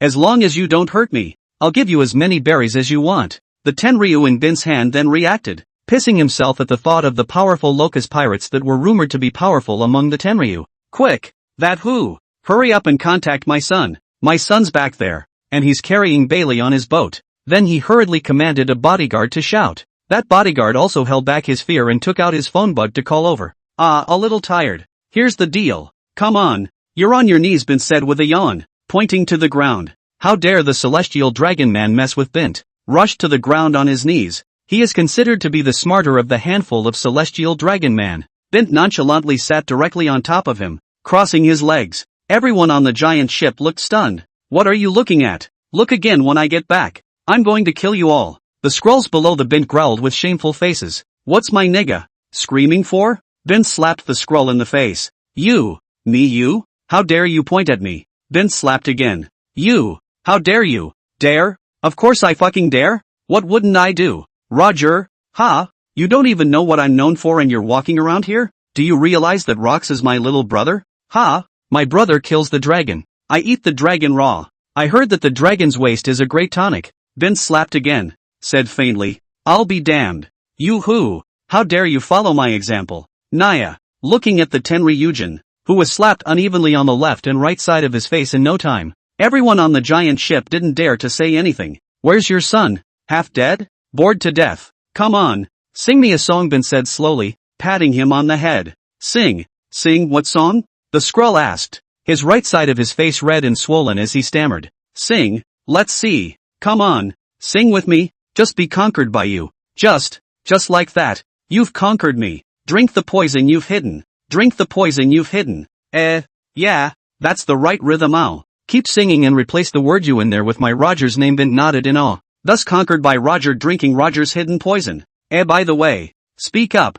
Nigga didn't eat? I haven't eaten yet. I haven't eaten yet. By the way. Is the waste of you Tianlong people really great tonic? Ah? Thus conquered by Roger. Drinking Roger's hidden poison. Right. Louder. Louder. It's scary. Auntie, did Uncle used to be that daring? Asked a trembling voice as Sereno and Olbia were received on board and watched the scene from the balcony of their room. I didn't know that before. Anyway, he's always been like this. By the way, do you have a camera or something on board? Bint asked, turning to one of the bodyguards. There's. The bodyguard nodded hurriedly. Go on, bring it here, and by the way, bring a pen and paper and string, said Bint thoughtfully. That bodyguard didn't dare to disobey and hurriedly went to bring these things over. Bint took a pen and paper and wrote the word Roger on the paper, then ran a string through the paper and tied it around his head. You, come on, take a picture. Chapter 39, Marigold is our home. Who are you showing that Sema face to? Give the master a smile. Bint looked at the photo that was taken and slapped the scroll under his seat in annoyance. Tianlong man's face was slapped and bruised, but he also forced a smile. Okay, that's probably as good as you're going to get with that face. Come on, one more shot. This time, Bint nodded in satisfaction as he looked at the photo in his hand. Just as Bint was listening to the ghostly song and waiting in boredom, a petite figure scurried past the side of the giant wheel. That whatchamacallit bird came. Come here. Bint hurriedly shouted at the bird. The bird stopped fluttering its wings and flew back to Bint's side. Watching the newsbird pull a newspaper out of the backpack he was carrying, Bint bobbed his head. I don't want a newspaper. No, for you newsbirds, it's a big story, you know? Stop fooling around and go back to your boss, Bint said as he shoved the photo in his hand into the newsbird's bag. The newsbird froze, but nodded, fluttering its wings in the direction it was going back and flew away. Quick, kill that bird. The scroll under Bint's seat growled anxiously. If this photo really gets out, he'll be dead. Where are you calling your horse? Did I tell you to stop? Keep singing for me. And, let's see which one of you did the killing of that bird. Want to die? Bint gave a slap on the wrist and looked at everyone in front of him and said lightly. Everyone is afraid to move. It's over. It's all over. Just as Bint was getting impatient, the figure of another huge ship appeared off to the side. This big brother, please let my father go. A young man who looked a little smaller than Bint said anxiously from the giant ship. He's your father? Asked Bint, pointing to the scrolls under his seat. This is my father. I beg you, big brother, to be magnanimous and let him go. And Bailey I have brought. The young man said with an anxious face. Yo, is this your son? This old man of yours isn't as good as your son. You can't even say please when you ask for directions? Bint fanning the Tianlong man under the seat asked with a smile. Huaming ancient saint, quickly save your father me. That celestial dragon man wailed with a face full of misery. Wait, what's your name? Bint suddenly froze, then asked, pointing at the young man in front of him. My name is Don Quixote. Hua name ancient saint. This big brother. I know that you may have all kinds of hatred and resentment towards us Tianlong people, but after all, he is my father. Please be magnanimous and let him go. I'll take my father's place, Huaming Sheng said anxiously. So, yeah, well, come on over here, Bint said faintly. Doda Huaming ancient saint. Just as Huaming ancient saint was about to jump over, a female celestial dragon man appeared and spoke anxiously. And this is? Bint asked. My wife. Well, let's get you and your wife over here and I'll let your father back in. Bint smiled. Big brother? This? Huaming Ancient Saint said in shock. Huaming Ancient Saint. Quickly bring her here. I am your father. Is your wife not as important as your father? Huaming Gusheng's father roared loudly. Bint smiled slightly, then lifted the load under his seat with one hand and walked to the front of the ship. Setting it down, the father of Honorable Ancient Saint watched as the Bint behind him stopped grabbing at him, and with a look of horror, he leapt up and jumped onto the boat next to him. Then, Huaming Ancient Sage's father's face was filled with a hijacked expression, and then with one kick, he kicked Huaming Ancient Sage's wife over there. Father, you! Huaming Ancient Saint roared angrily and hurriedly jumped over to catch his wife as well. Ha ha ha, Huaming Gusheng, you actually ignored even your father's safety for a woman. You don't deserve to be my son, nor do you deserve to be a Tianlong man. Quickly sail away, leave them alone. Looking at the load that had sailed away in a hurry, Bint sighed. Well, no injuries? Bint walked over to the two men holding each other on the boat. What do you mean? Ancient Saint Huaming froze. It doesn't mean anything. It's not like I'm some kind of man-eating thing. You're not like your father's kind of Skrulls. And since she doesn't want you anymore and you're not a Skrull anymore, do you want to hang out with me? Bint said with a smile. Big brother, you don't discriminate against the heavenly dragons? Huaming Ancient Saint asked in a trembling voice. Non-discriminatory. Oh no. Non-discriminatory like you, Bint said thoughtfully. Homunculus Ancient's saintly brain was a bit confused. Bint, on the other hand, didn't care that much and had Palyaserino arrange for him and his wife to be put into a room. In the middle of the night, Hominid Ancient Saint came out of his room, saw the Bint in the cabin, which was steering the helm, and went over to him. Well, figured it out? Bint asked without looking back. Homunculus Saint nodded. After this he had figured out that he hadn't wanted to be this Tenrya person in the first place, not to mention his father who had chilled him even more this time, and he could also see that Bint had no ill will towards the couple, or maybe he just didn't like what his father had done.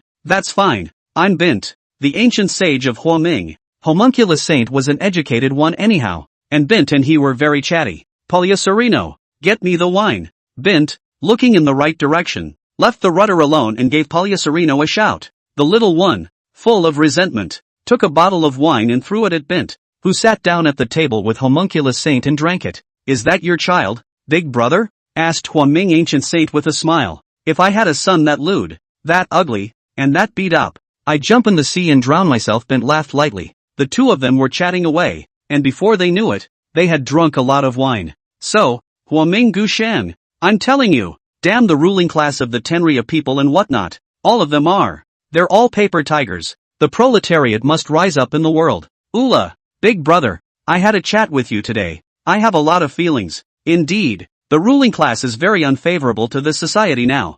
Huaming Gushan, you are considered to be the one who sees the most clearly among the Tenrya people. We have to unite all the oppressed proletariat and working class of the world. Gather all the forces we can. Fight them off. Good, big brother, come. Cheers to overthrowing the ruling class, to the new world. Come on, when the time comes, the two of us will be strong together. M4 in the left hand, vodka in the right, and Marihoa will be our home. Yes, Ola. Looking at the two people who had drunk themselves silly, Olbia and the wife of Huaming Gushan looked at each other helplessly, each dragging one away. Chapter 40, in person. A few days later, the world shook. How dare you beat up the Tenryu on the Tenryo people's annual day of touring the Navy? Crane looked at the newspaper in his hand and swallowed hard. Just now the world government called our Navy. The Roger pirates have already gone too far. Not to mention something like this at such a sensitive time. Our Navy can't run away. Empty sighed. What about us? Crane asked suspiciously. This time, I'm afraid I'll have to go out myself. I've only been a marshal for a few years now, and I'm not even given a moment's peace and quiet. Empty sighed and shook his head helplessly. You're going there yourself? It's inappropriate, isn't it? The Marshal of the Navy himself? Crane exclaimed. What can I do if I don't go? The three admirals are each busier than the other right now. Those three have been told to catch the Locust pirates, and I haven't seen those three in almost half a year. As for the lieutenant generals, they still have to maintain their own departments, and the word is out about Roger's big mess with the G6 ministry, and the lieutenant generals are still beefing up their defenses right now. As for the rear admirals, well, I don't want to see Cap and Sengoku right now, said Air. Do we really not need to call Karp and Sengoku back? Crane shook his head helplessly. The last time the Navy headquarters toilet explosion incident. Others may not know why Empty so resentful. Not just fall from the sky asterisk it. let Karp and Warlord get clean on the line. But Crane is aware of the. At the time, Suru was preparing to come to Hollow to learn something about being a staff officer later on, and she witnessed Hollow just leaving her room, yawning, and then, the sky was a pile of, fell in, which led to a few months without those two at Navy headquarters. No, I probably know the strength of the Roger pirates. I'll just call Zephyr over there. Hollow waved his hand and walked straight out. Roger the pirate. It's over. It's over. It's over. Bint. I knew it. Riley spat out a mouthful of water as he looked at the explosion in his hand, his face full of grief. Isn't this great? You see, we're famous. He. Bint is really modest. Obviously he is also a member of our pirate group. Just use his own identity, and still have to make me famous. Roger said with a big laugh. Do you naive batch know what this means? Riley growled as veins shot up in his head and grabbed Roger by the scruff of the neck. Meaning? Is our bounty going up again? Said Roger thoughtfully. On the naval side, the marshal himself has been alarmed this time. It's coming our way now. What are we going to do? Riley said helplessly. Marshal? That means you're even more powerful than Karp and the others? Ha. Great. This time we can finally have a big fight. Roger laughed out loud. Yeah, Riley. Don't worry. No. Look. Bint even gave us a letter, Jabba said as he smiled and pulled the letter out of his pocket. When did Binty write you back? Riley asked as he froze. A newsbird gave it to me. Maybe the newsbird has something to do with Bint? I saw it last night when I was on the toilet. Jabba shook his head and handed the letter to Riley. Riley took the letter and opened it and read it, then with a breathless grin on his face, handed it back to Roger. Oh, hey, I told you. How could Bint hurt us? What about the Navy Marshal? We'll just fight him. Roger laughed out loud as he watched. Oh, the crowd on the boat was warlike. Bint's service. Steel bone empty with Zephyr to find Roger. The three generals shelved behind the rocks, pirates as a follower. Karp and Warlord, two people still shelved on the sea as a hard labor injustice. The lieutenant generals are also scared by us, shelved in their own divisions to defend. Means what? Bint said with a smile. Means, Uncle, you're flinging pots and pans pretty good, said Palya Sereno as he manicured his nails. Will you stupid batch of orphans just get the hell out of my way? This means that there is no one in the Navy headquarters right now, Bint said as he kicked Palya Sereno out of the room. So that means that you want to go to the Navy headquarters, big brother? Homunculus Ancient Saint asked. That's right. Since he, the Marshal, dared to find trouble with me, the Roger pirates, then I must not give him some trouble? Bint said lightly. So scary, yo uncle. Can you not always catch the Navy this one sheep to the death to pull his wool? Palya Sereno patted the dust on his body and said rather helplessly. Yo, you kid. You're not even over there yet and you're already looking out for your proprietor? Bint asked with a laugh. But big brother, even if the marshals, the three great admirals, the lieutenant generals, and the rear admirals are all absent, the Navy at the Navy headquarters is still a significant number of them, said Huaming Gusheng doubtfully. Well, that's up to you. Bint smiled slightly. Me? Right. Tianlong people, good face. You are not unaware. This time a total of 3 Tianlong people affected. You, your father, your daughter-in-law. Your father has now been abolished by the identity of the Tianlong people thrown out. You and your daughter-in-law's identity is still Bint explained. But, I've obviously been kicked out of the clan by my father. Huaming Ancient Saint said somewhat forlornly. But the newspaper didn't write. Think about it. This time the Tianlong people lost face. Originally your father alone is humiliating enough. In bringing you and your daughter-in-law, their Tianlong people's face and status still want to lose? Bint smiled. Then what big brother means is, let me go over to the Navy headquarters in the name of the celestial dragons touring the Navy? Huaming Gusheng asked with a light in his eyes. Right. Look, you still have your dragon boat. What's the difference? Bodyguard? I'm your bodyguard. Bint said with a slight smile. Okay, big brother. I got it. Well, let's go stir up Navy headquarters for him. New World sees on. This Roger pirates. It's just getting more and more interesting. Oh Rollo, said a figure with a bull's horn on his head as he sat on the deck looking at a newspaper with great interest. Well.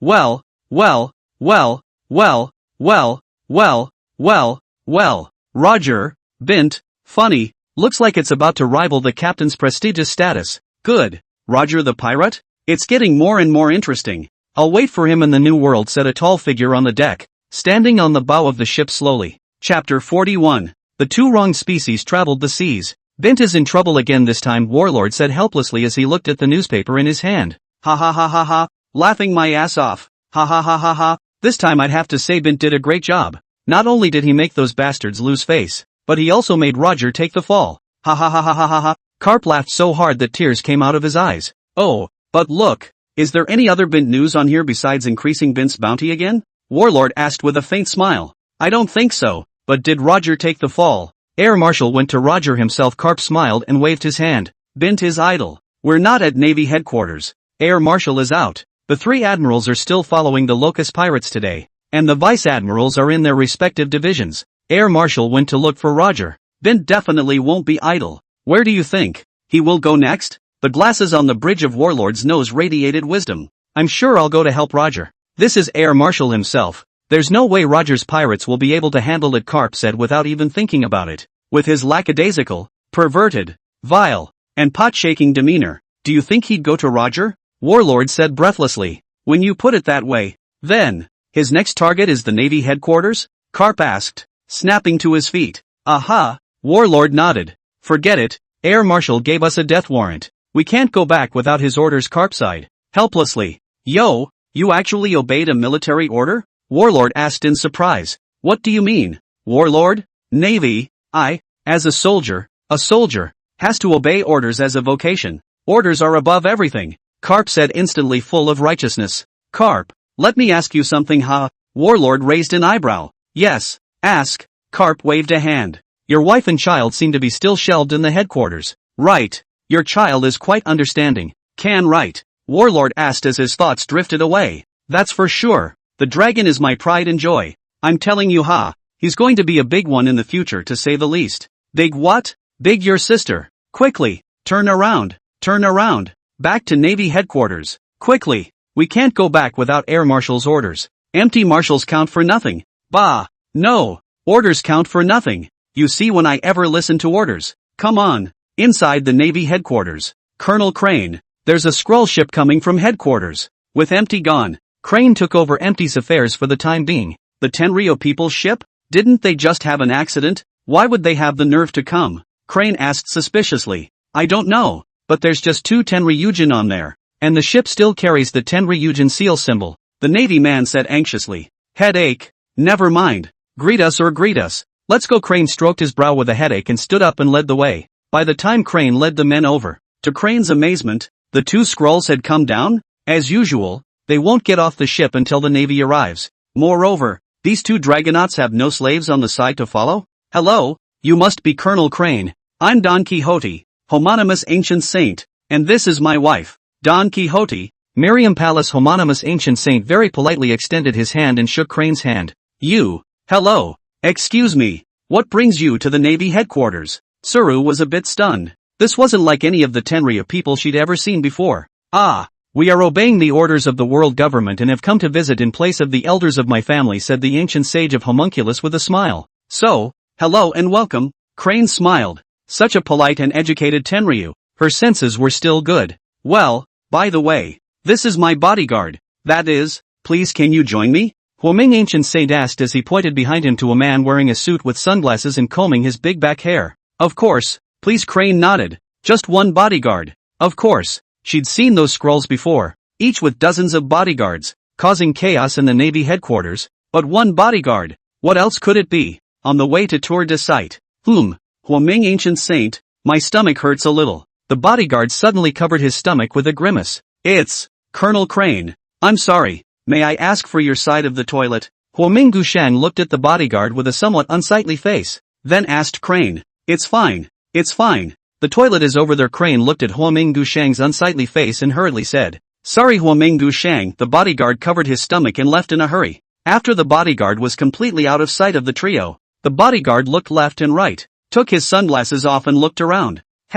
Navy headquarters, where to start this tallest building? It seems to be the marshal's office. So let's start with you, Bint said, walking towards the biggest building in Navy headquarters. Bint leapt up and into that marshal's office in the very center of the hallway. Yo, Empty is still a cultured man. He reads a lot of books. Bint smiled slightly as he looked at the pile of books laid out on the shelves. Then Bint, with a rather distraught look on his face, pulled out dozens of pairs of underwear and stuffed one in the center of each book. Well, we won't know if it's a culture or a flower. You'll have to enjoy it. It's a 10,000 piece. Bint put the books back on one by one. At this point, Bint turned his gaze back to the empty desk. Bint rummaged through the empty desk and found a couple of familiar Navy disciplinary and medical forms for this year. The reviews and suggestions marked below have not been written yet and should be left empty. Then I, Bint, will take over. Army disciplinary table. Name, Karp. Gender, male. Comments, Navy scum. Name, War. Gender, male.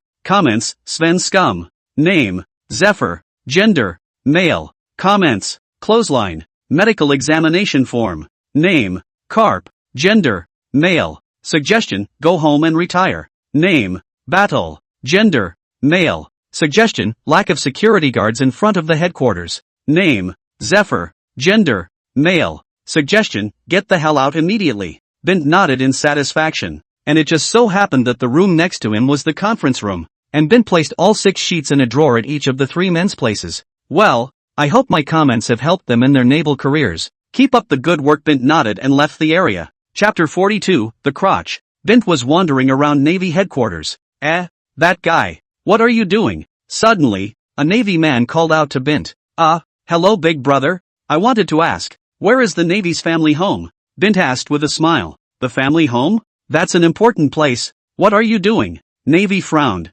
Big brother. Truth be told, I'm a bodyguard of a Tian Long man. I have a brother called Karp. 20 years ago I was forcibly taken away by the Celestial Dragons. Today I took the opportunity of the Celestial Dragons coming to sneak out. Wanting to pay my brother a visit. Bint instantly reddened his eyes and choked on a sob. Bodyguards for the Tenryou people? It seems that 2 Tenryujin did come to the headquarters today. However, your brother is Rear Admiral Karp? And you are? The Navy asked with a soft heart as they looked at the choked up groping of Bint. I'm Karp's younger brother. My name is Crotch. 20 years ago, at the age of 5, I was playful and accidentally fell into the sea. When I woke up, a group of Skrulls took me by force and made me their bodyguard. My body was filled with torture marks. I missed my brother for a long time, so I snuck out of the house to see my brother. Bint lifted his shirt and pointed to the scar where he cut his appendix. But Rear Admiral Karp isn't at the headquarters nowadays. The Navy gulped and told Bint the news with heartache. My brother. Mothers, where is the old mother? My old mother has always been looked after by my brother. Is my old mother there? Asked Bint, with a somewhat frantic look, and shaking the other by the shoulders with his hands clasped. Mother. I have not seen Rear Admiral Karp's mother, but Rear Admiral Karp has a wife and children, the Navy said in a shaky voice. Mother. Is she gone? Is my brother with child? Can I go see them? Bint asked, looking forlorn for a moment, then brightening up. Let me take you there, the Navy said in a heartfelt manner, looking at Bint with this look of missing his loved ones. Thanks. Thank you big brother. Big brother, you are such a good person. Bint broke into tears. Well, Navy averted his head, unable to bear to see Bint like this. What a poor demented child it was. On the way, Bint recounts what has happened to him in the last 20 years, and the Navy listens with trembling hearts. Here, this is Rear Admiral Karp's house, the Navy said as they led Bint to a house. Brother, look, see how I am groomed now. Will I scare my sister-in-law and my nephew? Bint asked ecstatically to the Navy aside. Handsome, very handsome. I'm sure Rear Admiral Karp's wife and son will be very happy to see you, the Navy nodded as she fought back tears. Hey, big brother, I'm sorry for the delay. By the way big brother, don't tell anyone that I've been here. I snuck out. If they find out, I'll never see my brother again, Bint said with a heated smile, then with a sad expression. Don't worry. I understand. Be careful yourself. The Navy nodded with a trembling voice. Big brother, thank you. You're such a good person. Hearing Bint's exultant voice behind him, the Navy's frame trembled slightly, and as he walked around the corner, he could not help the tears from flowing down his face. What a poor demented child this was. Bint sighed as he watched the other man go, then walked over to the door of the house and knocked. Who? Sister-in-law. Is it your sister-in-law? I'm Karp's brother. My name is Crotch. A few moments later, after listening to Bint's account of the encounter, Karp's daughter-in-law couldn't help but cry. Hey, sister-in-law, as you know,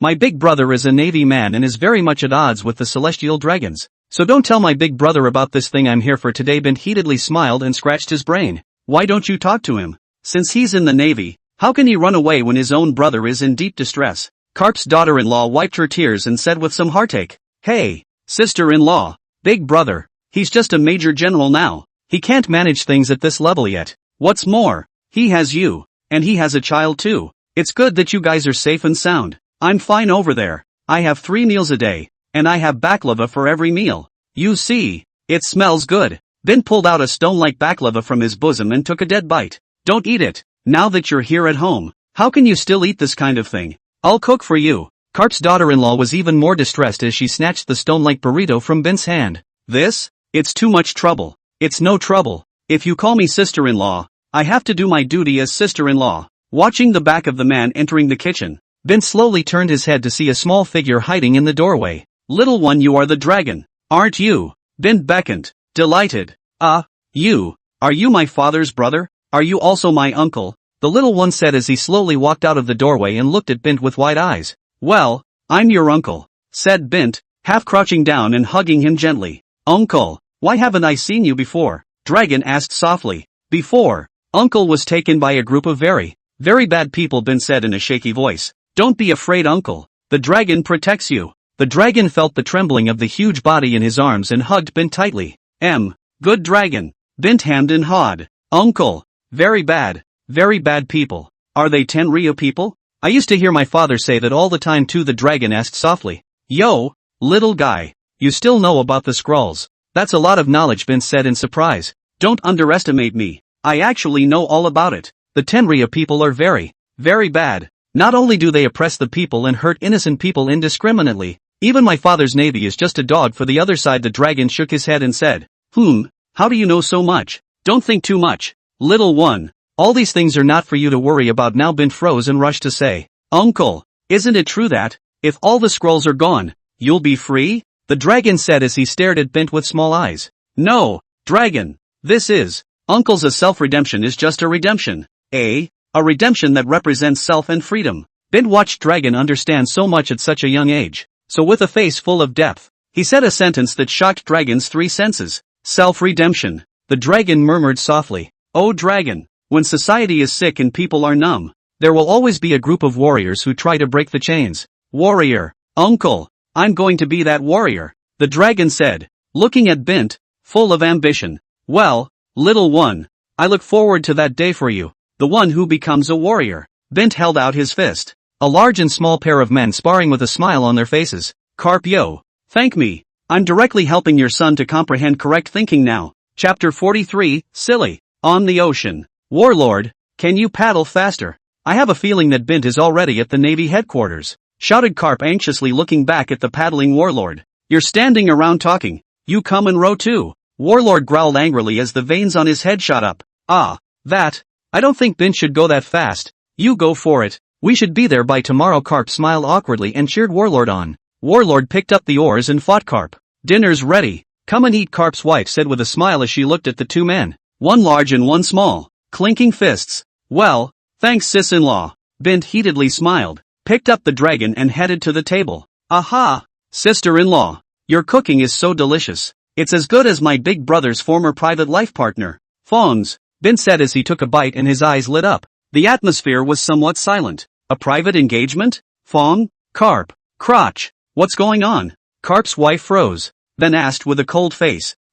Sister-in-law. I didn't say anything. Your cooking is so delicious. Bint froze with a picture of realizing that he had said the wrong thing, and hurriedly waved his hand. Come on. So what? That's right. My elder brother is about 10 years older than me, and when he was a teenager in the village, he had an affair with Xiaofang, the daughter of the widow of Weida. At the head of the village, he had sex with Xiaofang, the daughter of the widow of Shantian. The 2 of them had a good time every day. What happened after that? I was taken away. I don't know. When you opened the door just now, sister-in-law, you scared me. The 2 of them used to be the golden couple of the village. Everyone in the village thought that the 2 of them would be a couple in the future. Bint said with an awkward smile. Yeah? Karp's wife asked with a somewhat unpleasant look on her face. I'm not making this up. The 2 of them used to have a love token. It's Xiaofang's underwear. My big brother would put it under his pillow every night when he sleeps. Bint hurriedly waved his hand. There's nothing under the pillows in our room, Karp's wife said thoughtfully. Maybe my big brother hid it. He's still quite a sexual person. Doesn't he have a separate space? Like a warship or something? Bint reminded. Warship? You guys eat. I'm going out. Karp's wife froze. And when she finished, she made a trip out. Bint shrugged helplessly. He'd put a pair of underwear under Karp's pillow when he'd gone into his warship earlier, and wondered if Karp had noticed. But by all rights, it had been almost a year, so Karp shouldn't have even changed the sheets. Uncle, my father used to really? The dragon gulped and asked in a trembling voice. Ahem. Let me tell you. Don't tell your mom. This is about whether you are an orphan or not. My big brother used to be a flirt in the village, known as the Little White Dragon. Soon enough, Bint was telling Dragon 1 all about Karp's various previous flings. The dragon was dumbfounded after hearing Xiao Fang, Xiao Hong, Xiao Yan, Xiao Tang. His father used to be this kind of person. Soon, the image of a great father in the dragon's heart crumbled. Then a figure walked in. It was Karp's wife, sister-in-law. There is no right. I said it. Big brother's so temperament of a person. How will still miss the previous it right? Bint looked at the other side of the colorless touch, rushed to explain. Not under his pillow. Ha, but there are 10 pairs inside the shoe closet. Karp's wife threw 10 pairs of underwear out of her arms and threw them on the floor. Holy shit. The Bints were dumbfounded. These underwear are indeed his, but it seems like he only put one on last time. Xiao Fang, Xiao Hong, Xiao Yan, Xiao Tian, uncle. That's only 10 here. The dragon broke his fingers and stared with wide eyes and asked. Little Red, Little Yen, Little Sweetie, what's going on here? Karp crotch? Karp's wife's entire body went bad when she heard those 3 names. This, wasn't I captured back there? So I don't know about the 6 people back there. The Bint was dumbfounded and hurriedly waved his hand as he spoke. Karp yo. It's not my fault haha. An endless sea. 2 men with swollen noses are rowing. Achoo, achoo. I always have a bad feeling about this, said Karp as he sneezed. Oh, you'd better paddle faster. I guess Bint is in there by now, Warlord said helplessly as he shook his head. Bint is really able to make things happen by the way, Karp. Bint that under that group of small kung fu turtles selling underwear last time sold you 10 pairs of underwear. Have you dealt with it yet? Warlord was idly bored and suddenly thought of something and asked. No, it's in the shoebox of my warship. The last time those little guys chiseled the bottom of the ship, I forgot in a hurry. I went back and threw it away for them. Karp said about this as a moment of speechlessness. You might as well get rid of it. Keeping those things around isn't a good thing for a family man like you, Warlord said with a yawn. Well, I'll throw it at him when I get back. Karp nodded. That, sister-in-law. I'm full haha. I'll leave first. The most important thing between husband and wife is trust. Husband and wife relationship, right? Let's not talk about what I've come to say. Bint felt that the atmosphere was a bit off, and hurriedly said and left. Uncle, am I going to be an orphan soon? Long asked in a low voice as he came out to see Bint off. It's not easy to say about this. I've been sneaking out for quite a while now, so I have to hurry back first, Bint said with an awkward cough. Uncle, don't worry. I'll definitely become a warrior. Go and save you when the time comes. The dragon suddenly glowed in front of his eyes and said with full of ambition. Good. I'm waiting for my lovely great nephew to come to my rescue. I believe that you are the new generation of revolutionary army leaders. After saying that, Bint went straight into the woods and left. Revolutionaries. Leader. The dragon stood alone in the doorway, echoing Bint's words. Bint continues to wander around the Navy's family home. Yo, empty house. Bint spun around and suddenly saw a house. Looking at the number and identity displayed on the front of the house, Bint smiled slightly. Bint then went straight over the wall and into the empty house. The empty house is still not small. There is a yard, and the house is still a 2-story. Bint enters the room, sees the empty bathroom and walks in. Then, Bint plastered a full 27 Sentinel Thunder charms all over the side down in the toilet. Get Roger? Did you ask me? Hey, the hemorrhoids are exploding for you. Chapter 44, there are people everywhere. Then Bint set his eyes on the empty bedroom, pushed the door open, and stepped inside. The empty bedroom was plain. Just a bed, a table, and a closet. Bint looked over to the table, where piles of papers lay, and Bint picked them up one by one and read them. On top of the paper were all sorts of naval information about the new recruits for this year's intake. I can't imagine that he, a marshal, is even in charge of this whole recruit thing. Not bad. Still doing his job. Bint then pulled out a blank recruit profile. Name, Poliacerino. Age, 6 years. Physical, unharmed and tremendously qualified. With the qualities of a great general. Devil fruit, none. Current status, in an unsignaled state. Currently dealing with a family engagement. Expected to return in a year. In summary, focus on cultivation. Bint nodded with satisfaction as he filled it out. And the matter of Polyacerino was taken care of, so to speak. Bint tucked the piece of paper into the middle of the pile, turning back to the armoire beside the bed. These navies, don't they have any taste in clothes or aesthetics? Why are they all in uniform navy outfits? Bint spat breathlessly, then took out a strip of thunder charms and stuffed it into the buttocks of his pants. Then Bint opened the cabinet under the closet, which was empty. Just a pair of pants? Bint took the 2 pants out and shoved them down the toilet and flushed them. Then took out 2 pairs of lace-trimmed underwear and put them in. Empty. Will you wear it then? Or not? Bint smiled weakly and turned away. Deep in his heart, empty kinda has the leisure to like planting vegetables and flowers. Bint walked out of the yard and looked at the vegetable garden in the yard with a slight smile. Bint walked over to the vegetable garden and saw the deep footprints in front of those individual flowers. It looked like Hollow enjoyed smelling the flowers. Still like to smell? Oh. Bint unzipped his pants and helped water these flowers, fertilizing those individual vegetables again. As the saying goes, it rains but it pours. Bint picked up a stick and applied the fertilizer very evenly to each leaf. This is a real natural and harmless artificial fertilizer. Empty. You can rest assured to eat. How fragrant kind of. Bint finished, over the wall and left. Just as Bint was searching for the residences of Warlord and Zephyr, a ghost-like figure appeared behind Bint. Say, who are you and what are you doing here? Feeling the icy coolness coming from his neck, a cold sweat appeared on Bint's face. Bint slowly twisted his head around to see a figure as tall as himself in front of him. You're... Bint's eye pupils narrowed. Don't you care who I am? Say, what are you doing here? The man frowned. Guion. Ha ha ha, I can finally see you. Bint laughed and hugged him instantly. You, what are you doing? Let go of me. Guion froze for a moment, then threw Bint as soon as he could. Hiss, you hit me hard. Did you forget about me? Bint stood up from the ground and sucked in a cold breath. Who are you? Why should I remember you? And what are you doing sneaking around outside my house? Guion asked with a frosty face. I'm Shanks. Have you forgotten me? When we used to play house in the village, you were so stubborn. You call me father, I call you sister. We each talk about our own.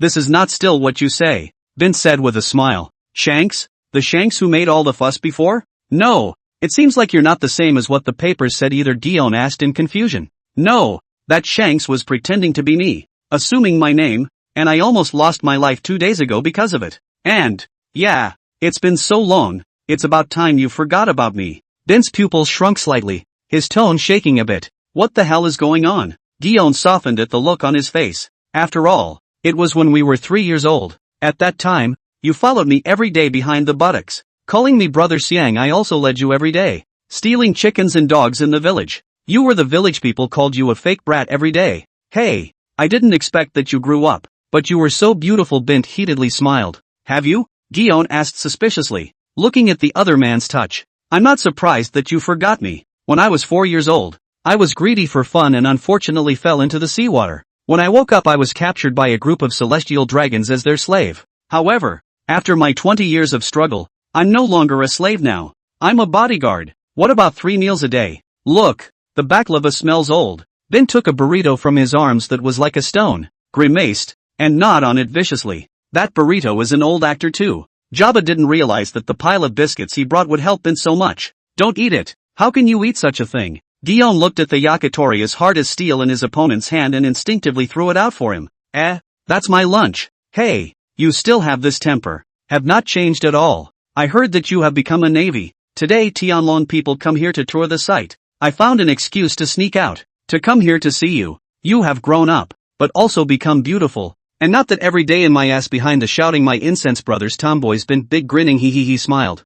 Are you telling the truth? Who doesn't have a few playmates in their childhood? And looking at Bint's big grin, Guion subconsciously took the other party's words as true. Of course, I still have the love token you gave me when we were playing house. Look, you stole your mom's underwear and insisted it was your own. Don't. Guion flushed red and grabbed the underwear from Bint's hand and tore it up. She was so naughty as a child herself. Ha ha ha ha. You're so pretty. Exactly the same as when you were a kid, Bint chuckled. Guion also laughed indisputably. Well, now that I've seen you, I'm relieved. It's getting late for me to sneak out, so I have to hurry back. Bint heatedly smiled, but in his heart a cold sweat was pouring down his face. It's fucking worthy of being the Navy headquarters. There are people everywhere. It's a good thing that this one can still be named. It would have been hard to get any of the other roadies.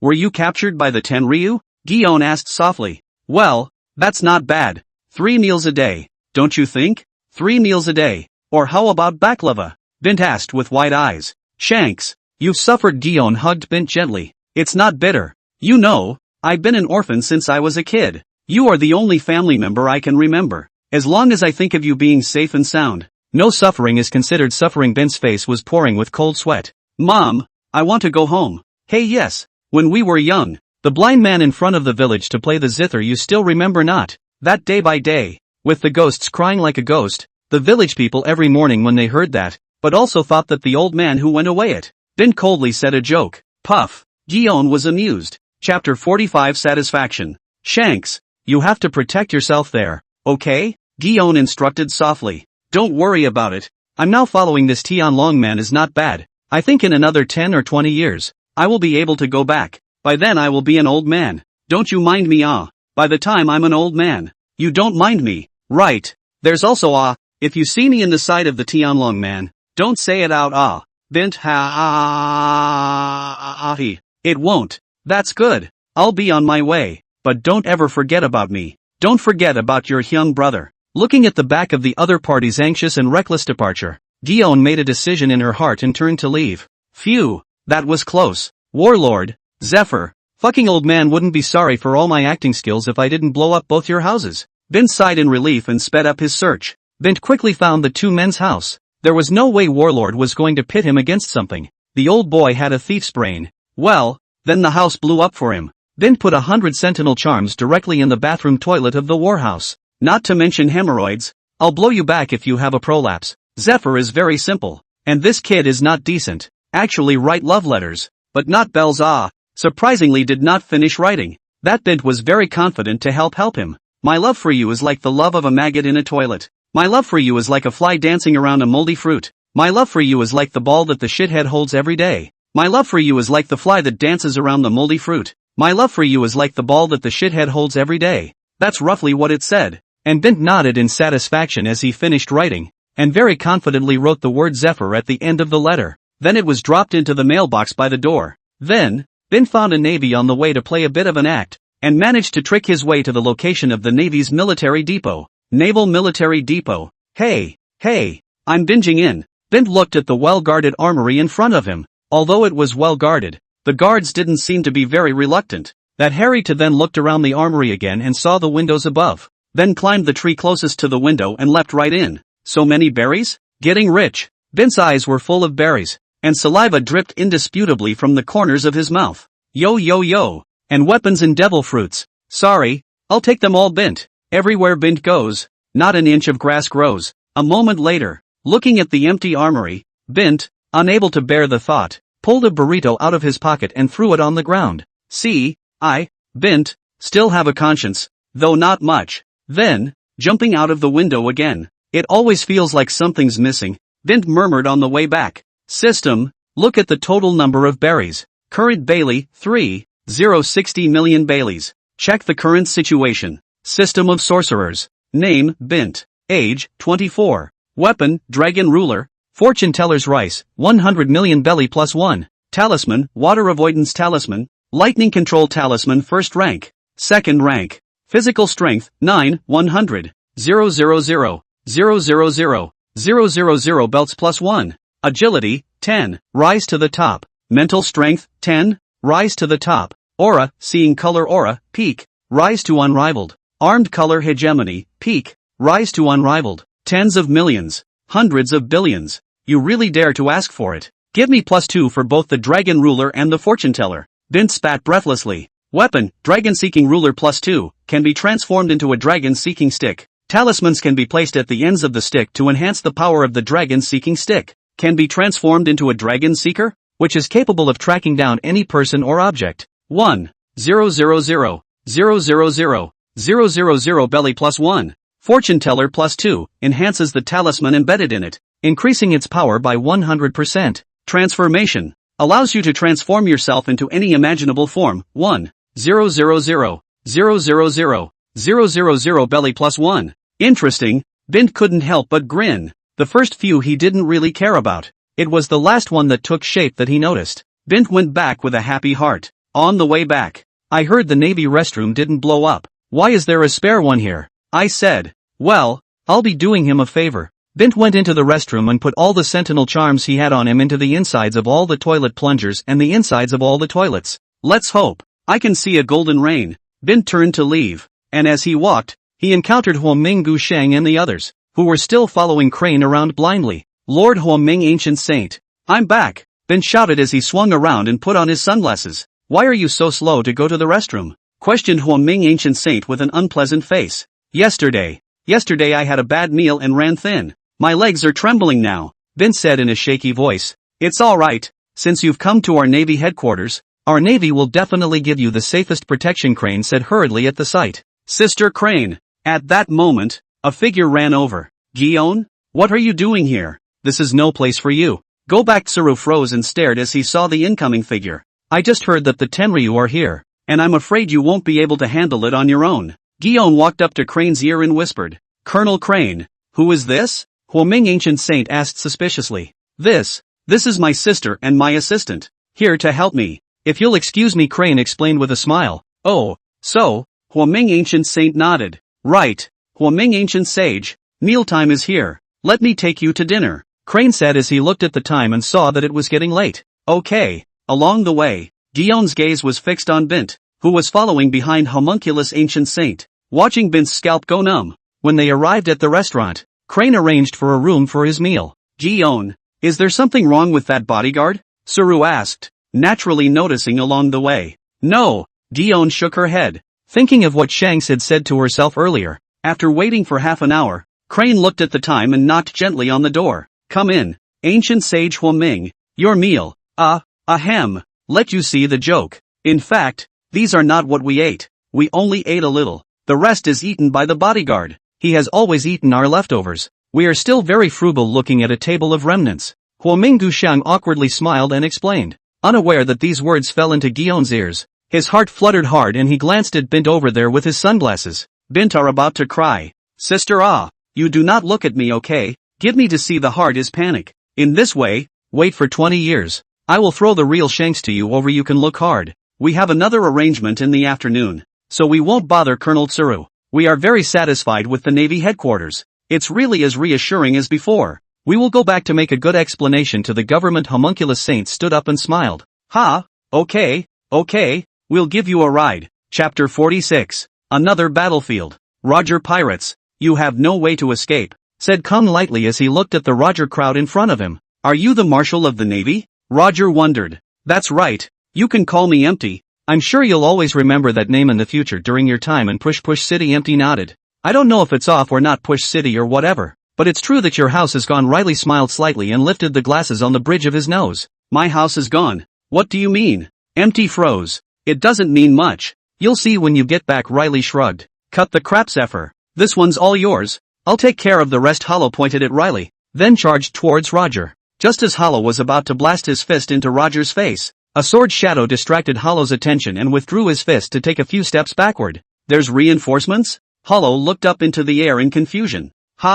Leadfield, what are you doing here? Too, shouted Roger with a bright haha. Just collecting favors to do my job. Seems like I did the right thing not joining your pirate group. Haven't seen it in months and it's pissing off the Marshal of the Navy, Leadfield said lightly as he dropped from the air and stood aside. Don't say that. Did Bint send you? Asked Roger with an awkward smile. Well, he told me about a place Wesley had last visited before he was born. Something called the Green Meadow. And the request was to come and help you, Leadfield said lightly. That was great. Roger laughed as he tried to high-five Leadfield. Leadfield slowly took a small step back and Roger pounced. Now that's a bit of fun. Roger, Leadfield, the two who have been hot and heavy lately are here. Just in time, and I won't have to make another trip. Hollow nodded. Air charged again, and Roger and Leadfield joined forces to meet the fight. Yo Zephyr, I'd advise you to hurry up and go home and check it out. I'm not sure what Bint is going to do about it. Riley smiled slightly as he parried Zephyr's punch. Bint? Home? What do you mean?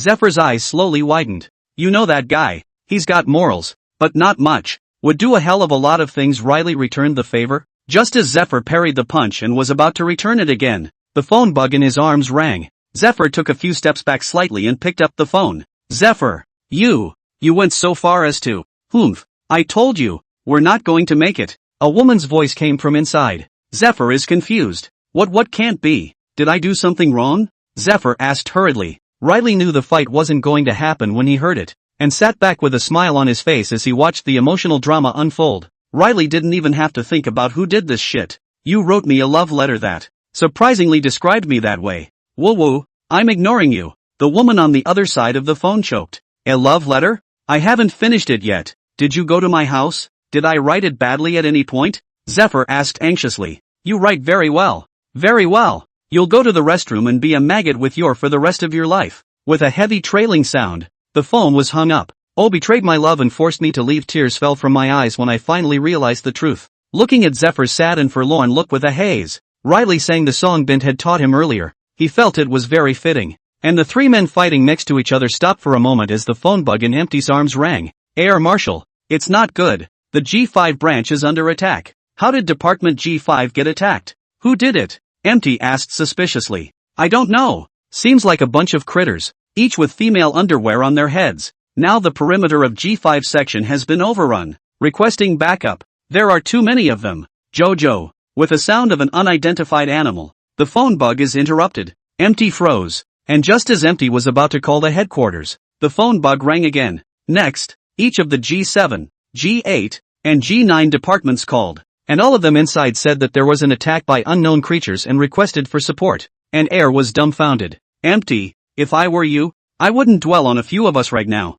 Hurry home and take a look. Maybe we can even stop the loss in time. Look, Zephyr's girlfriend is gone. I guess in a little bit late. Maybe Zephyr's ancestral grave is also gone, said Riley in a snicker. The underwear theocracy pirates were also a force to be reckoned with. Bint hadn't seen them in almost half a year. And this time, taking advantage of that photo he gave to the news agency a few days ago as well as the news, Bint hooked up with the news agency and made friends, using the newsbird to deliver a letter. Bint in the letter inside the instructions. Kung Fu Manatee family, how much out of how much? Underwear god religion to make a name for themselves, time has come. Change One at that time received his master's letter that excited Change One even will his almost 100 years old ancestor are invited out. What an animal. A 100-year-old man attacking the Navy with his underwear on his head. And still lead the charge. Change One couldn't help but marvel at the old man's strength. And that's what Bint wanted. Naval headquarters. Witnessing the ship of the ancient saint of Homunculus far away, Crane breathed a sigh of relief. It was lucky this time that the marshal was away.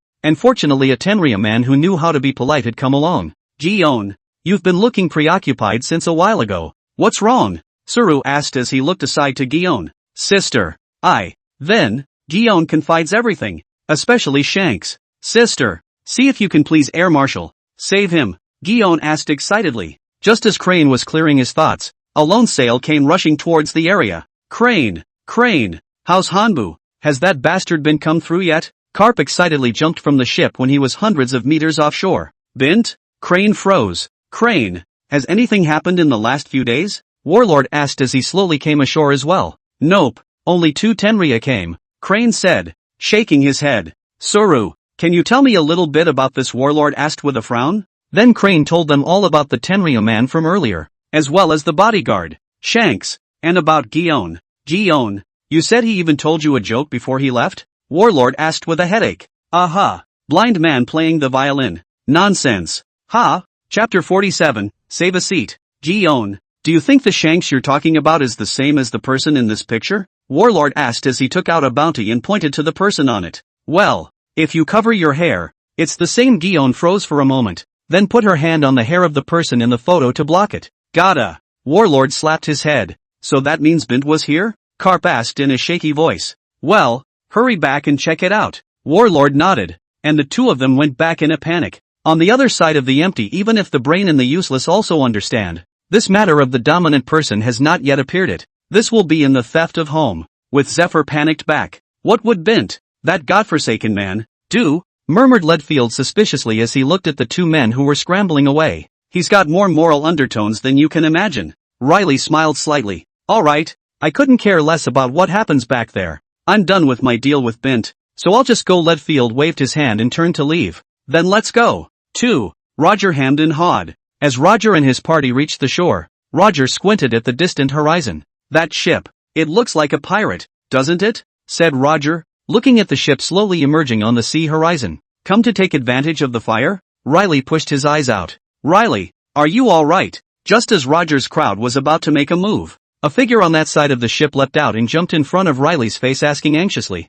Natsu, Natsuki, what are you doing here? Riley was confused as to what the troublesome female was doing here. Come on, don't pretend. Then told me all about it. Sharky looked relieved that Riley wasn't doing anything and his face returned to that teasing look. Hearing the word Bint, the smile on Riley's face came to an abrupt end. He picked up a branch and drew a circle in a corner, cursing Bint with a bloodbath within 3 days. Okay, I know all that. I understand how you feel. You're just not very good at expressing it. I understand. Sharky sighed helplessly. You don't understand a thing. What did that Bint screw me over again? Riley asked, getting up breathlessly. Here, it's medicine. Sharky shook her head helplessly. It was true what Bint said about this look. It was too good at hiding his heart. What medicine? Riley picked it up wondering. Medicine for constipation. And, don't you ever take my picture is sewn on your pants. It's too perverted. Since you're fine, I'll leave first. Xiaoqi said in a bad mood. Her face slightly flushed, and she left after saying that. Who sewed your picture on your pants? Come on, you come down. I'll take it off for you. Riley shouted with wide eyes and an exasperated laugh. Pervert. Riley, although I may understand that you are not good at talking to women and so on, but love, you have to say it out loud. What is the matter with sewing people's photos on the pants? No wonder you don't want to go to the restroom every time I ask you to. Jabba said with disdain as he walked over to Riley's side and gently patted Riley's shoulder. Riley, I probably wouldn't say anything about love affairs, but why don't you say something like you're constipated? It's not something to be ashamed of. We have to cure the disease. As for the whole sewing people's pictures on your pants thing, well, it's a bit perverted. Cycle patted Riley's other shoulder. Of course Jabba and Sikar know it's Bint who's screwing over Riley, and both are in a bad mood. Riley's veins popped up on his head. The medicine for constipation in his hand instantly spilled all over the floor. Riley, this is the medicine for your constipation. But you're actually constipated? Lack of exercise.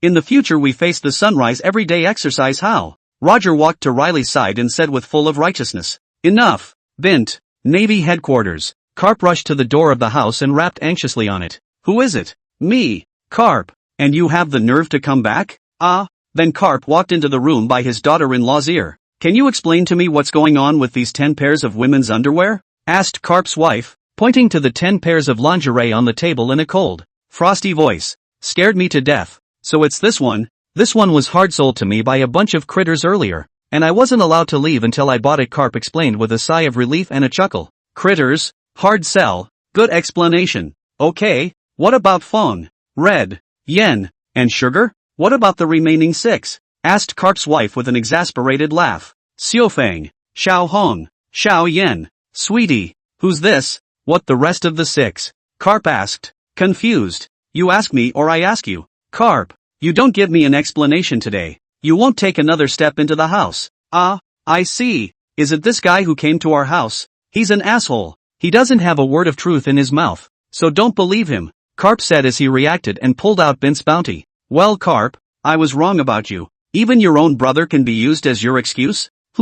Kissing brother? Him? My own brother? Confused, Karp pointed to Bint on the bounty and then to himself. If he had a brother like that, he'd dig his own grave. Karp then went into a 3-hour explanation. Phew, you have to believe me sometime, right? I don't have a brother, much less one named Crotch. Karp explained helplessly. So that means, this man is a liar? Karp's wife asked in reaction. Right, he is the biggest liar in the world today. Never believe a word he says, Karp said hurriedly. Okay, even if he's a liar. Come on, explain to me what's going on with these 10 pairs of underwear and those 10 women? 10 women? Just what you just said about Little Fong, Little Red, Little Swallow, Little Sparrow, Little Bird, Little Sweetie or whatever. I don't have any at all. Little Bird? Birdie? Which 2 undergarments does this belong to again? This. Would you believe me if I said it was just a quick slip of the tongue? Karp, you tell me. What sane family man would hide 10 pairs of underwear in his ship's shoebox?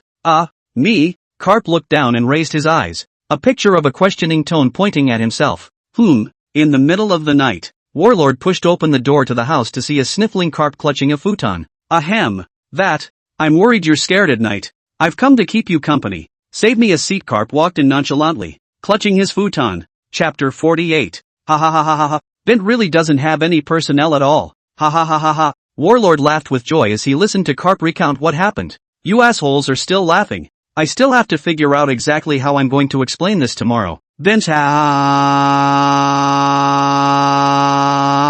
Karp pounded the futon in his hands in annoyance. In this regard, I cannot give you any help sure enough, or unattached best, alone in a light. You see, Bint even came to find trouble cannot find. Ha ha ha, Warlord laughed out loud. Ha, isn't there anything out of the ordinary in your family? I can't believe Bint can leave you alone, Karp asked with a grunt or two. I came from this afternoon after the house up and down the left and right inside and outside all have searched all over. Indeed did not find anything. Warlord is also puzzled. It is reasonable to say that the Bint even Kapu have laid hands on, surely will not let go of their own Humph. Karp was upset. Why should he be punked one at a time? From the beginning with the old people and the two stupid sons, to the Crane misunderstanding later on, to what happened to Yumel. And now, Karp realized that Bint had been holding on to himself the whole time. He hadn't messed with him himself. Ha ha, think about how you're going to explain that tomorrow. I'm going to the bathroom first. Warlord patted Karp on the shoulder and then went to the bathroom. Just a moment after Warlord had just pulled down his pants and sat on the toilet. Is the underfloor heating on so early? It's not even the middle of the month yet. Warlord murmured as he felt a burning sensation on his buttocks. Warlord slowly lowered his head, and slowly raised his head again, sighing. Phew, Bint. Afterwards, dozens of thunderbolts appeared in Warlord's house. The ceiling flew off. Ooh, Warlord, your toilet can fly. Karp shouted to Warlord in the sky as he saw the scene from his room. Bint. Zephyr pushed open the door and looked confused at the two people hugging the futon in front of him. Karp, Sengoku, what are you guys? And, Warlord, why is your butt black? Isn't your devil fruit the great Buddha fruit? And you used to have a golden butt? Zephyr looked at the two people in front of him and asked in confusion. Warlord exhaled, forcefully calming the anger inside. Zephyr led the two into the house and arranged 2 rooms for the two. Zephyr couldn't help but laugh after hearing what happened to the two. In that case, you guys can sleep at my place for the night first. Zephyr shook his head helplessly. I'm going to use the restroom. Then I'll get you guys some tea. Zephyr stood up, ready to head to the restroom. Warlord and Karp looked at each other in a dumbfounded way, feeling like they had both said something for nothing. Then Karp jerked up to stop Zephyr, and with a toilet plunger in his left hand and a pot lid in his right, Warlord slowly approached towards the toilet in the bathroom with a face like an enemy. Then, the Warring States violently lifted the lid of the toilet. The lid of the pot in front of the body did not happen after what happened. The Warring States slowly put down the lid of the pot, in order to rest assured. The Warring States will be in the hands of the leather plunger as a lance like a general gun in and out of the dragon poked into the toilet. Warlord then jerked back, shielding Karp and Zephyr behind him, using the pot shots against the front. Karp gulped, and Zephyr's eyes went to the charred Warlord's ass. What a mental image that must be. Phew, seeing as how Bint didn't go after your toilet. Well, you can go to the bathroom now. We'd really be homeless if you lost your home too, Warlord said with a sigh of relief. Zephyr nodded helplessly and went to the bathroom. In the middle of the night, the poor 3 men curled up on the couch complaining bitterly about someone's evil behavior. Zephyr, how are things going with your girlfriend? Didn't you say you could invite us to the wedding if you gave it more time? Karp asked, idly bored. My girlfriend, Zephyr's heart was in his throat. Then he took out from his arms the love letter that his girlfriend had thrown at him this afternoon. Love letter? Yo, Zephyr, you look like you're all muscle and grinning, but I didn't expect you to be quite delicate. Let me see what you've written, Warlord said in surprise, and then brought Zephyr a love letter in his hand and read it. After reading it, I fell silent. The familiar handwriting at the back would be recognizable even if Warlord turned to dust. Ugh, three's a crowd. You're bound to have pity. The next day, the 3 woke up to go to their morning meeting. Sengoku and Karp still didn't have orders to sneak back in, and had to meet up with Air Marshal. Sengoku and Karp both stood upright with their chests puffed out in front of Air. This time, we've suffered heavy losses. Not only were the 4 branches attacked, but the Navy's reputation has also suffered. You two should stop running around and stay at the headquarters. Air sighed. Air Marshal. Warlord. You see Air Marshal. The 2 of them sat down. Karpa skimmed his head inadvertently saw something. Wide-eyed whispered to Warlord who was beside him. What? Air Marshal how? Warlord was puzzled at first, then saw what was going on and grew his mouth trailing off. What's wrong with me? You two reacted like that? Empty asked, looking at the 2 in confusion. That, Air Marshal. You today. That, I didn't feel. Your crotch. Could there be some discomfort? Karp asked in a shaky voice. Hollow froze, then looked down at his pants. When he saw the circle of lace around the waistband of his pants, Hollow was dumbfounded. Ahem, Crane, You go ahead and preside over this meeting. I have something to go out. I'll be right back. Air rushed to put on his coat to block it, and after saying that, he was gone. Okay, this time, our meeting will be in accordance with all the things in the past few days to do a summary as well as solutions to the work, Crane said, and then reached out for a book on the shelf behind him. Empty liked to read, but also accustomed to some information interspersed in the book as a bookmark. Crane out of a book and turned the page. All eyes then locked onto the book in Crane's hand. A hazy fabric slowly floated down. Ahem. I got the wrong 1 inch. Crane awkwardly rushed to kick the piece of underwear on the floor into the trash can over there. Then Crane pulled out another book. This time it's pink. Take another book. Red. Get another book. Purple. Warlord clapped one hand on his head to keep from looking at it. It's a sin. Chapter 49, The Lucky One. When the air comes back again. How far did the meeting go? Hollow asked gruffly as he pushed the door open. What to do with the underwear? Empty looked at the mountain of underwear around the table with a sad face. How much bounty was that Bint before? Hollow asked in a worried voice. 500 million. That's already high. He should be just as strong as Cap and the others. If he goes up any more he'll be close to going straight to the ones in the Locust Pirates, Crane said slowly. Up. 1 billion. This Bint doesn't care about his strength first. This man's moral underbelly is even more disgusting than his strength. Empty slapped the table and roared with indignation on his face. Good. Air Marshal. The world government side called you just now as well, asking you to get back to them when you have time, Crane said as he nodded in stole. Don't answer it. If I do it'll be another scolding. Hollow waved his hand in annoyance. By the way, I just heard which exploded when I was on the road. What happened? Our spare toilet blew up. Giggle. Report all the damage. Hollow slapped the table angrily. 4 branches were severely damaged. Crane said. Navy headquarters is currently out of restrooms, said a midshipman. A broken family relationship. Karp said. My house blew up. Warlord said. Girlfriend's gone. Zephyr said. You 3 get the hell out of here. An empty roar resounded from the Navy headquarters. Ugh. Air Marshal is really. I thought he asked for a report on the losses. I can't even enter my house now. Isn't that a loss? Said Karp with a headache as the 3 were kicked out. Well, I'll have to get a reimbursement from the treasury for my house. Warlord hid his face. My girlfriend, Zephyr wailed in pain. You 3 get as far away from me as you can. The room was empty, listening to the cries and wails from outside the room, and those who didn't know thought the marshal had collapsed. Pissed off. There's no saving it. Empty sighed helplessly in relief. The priority now is to repair the toilets in the headquarters, said a vice admiral in charge of the order of the headquarters. The 2 toilets in the headquarters have been blown up, and the one that was just blown up is still spewing, said a lieutenant admiral with a headache. He is the lieutenant admiral in charge of the order of the headquarters, and now that the toilets have been blown up, the entire Navy headquarters is in a bit of a mess. You go to the military storehouse and get some more berries to get some workers to fix it, Hollow said as he let out a breath. A few minutes later. It's no good, Air Marshal. The military vault. The military vault is empty. The man ran in full of panic, shouting. What did you say? Empty growled as his eyes widened instantly. All the Baileys and stuff are gone. The scene. All that's left is a burrito. The man shakily took out a burrito from his arms. That's this quarter's berries that the world government just allocated. Empty was extremely close to madness. The table in front of him was instantly broken into several halves. At dusk, a heartbroken Hollow shuddered back to his home, looking at the brightly colored flowers in my vegetable garden. Phew, it was the most reassuring moment of the day for him. Empty slowly walked into the mud, crouching down to smell the flowers. Sniffing, Empty frowned. This odor, why is it a bit? It's a bit strong. Forget about it. Maybe it's the effect on your heart after a long day of labor. Then, the Empty looked toward the vegetables he planted, pulled down a plant, ready to go back to make a good meal to relax. Heat the oil in a pan and reduce the sauce over high heat. Looking at the plate of food on the table, Empty froze. Why are the leaves yellowing when they've been watered for the past few days too? Empty said suspiciously. Air stuck his nose forward and sniffed. Vomit. Empty as soon as he threw the sautéed vegetables into the trash can, rushed out of the house heading for the vegetable garden. Empty first looked at all the yellowed vegetables, all of which reeked of a foul odor, and then rushed to look at Hannah,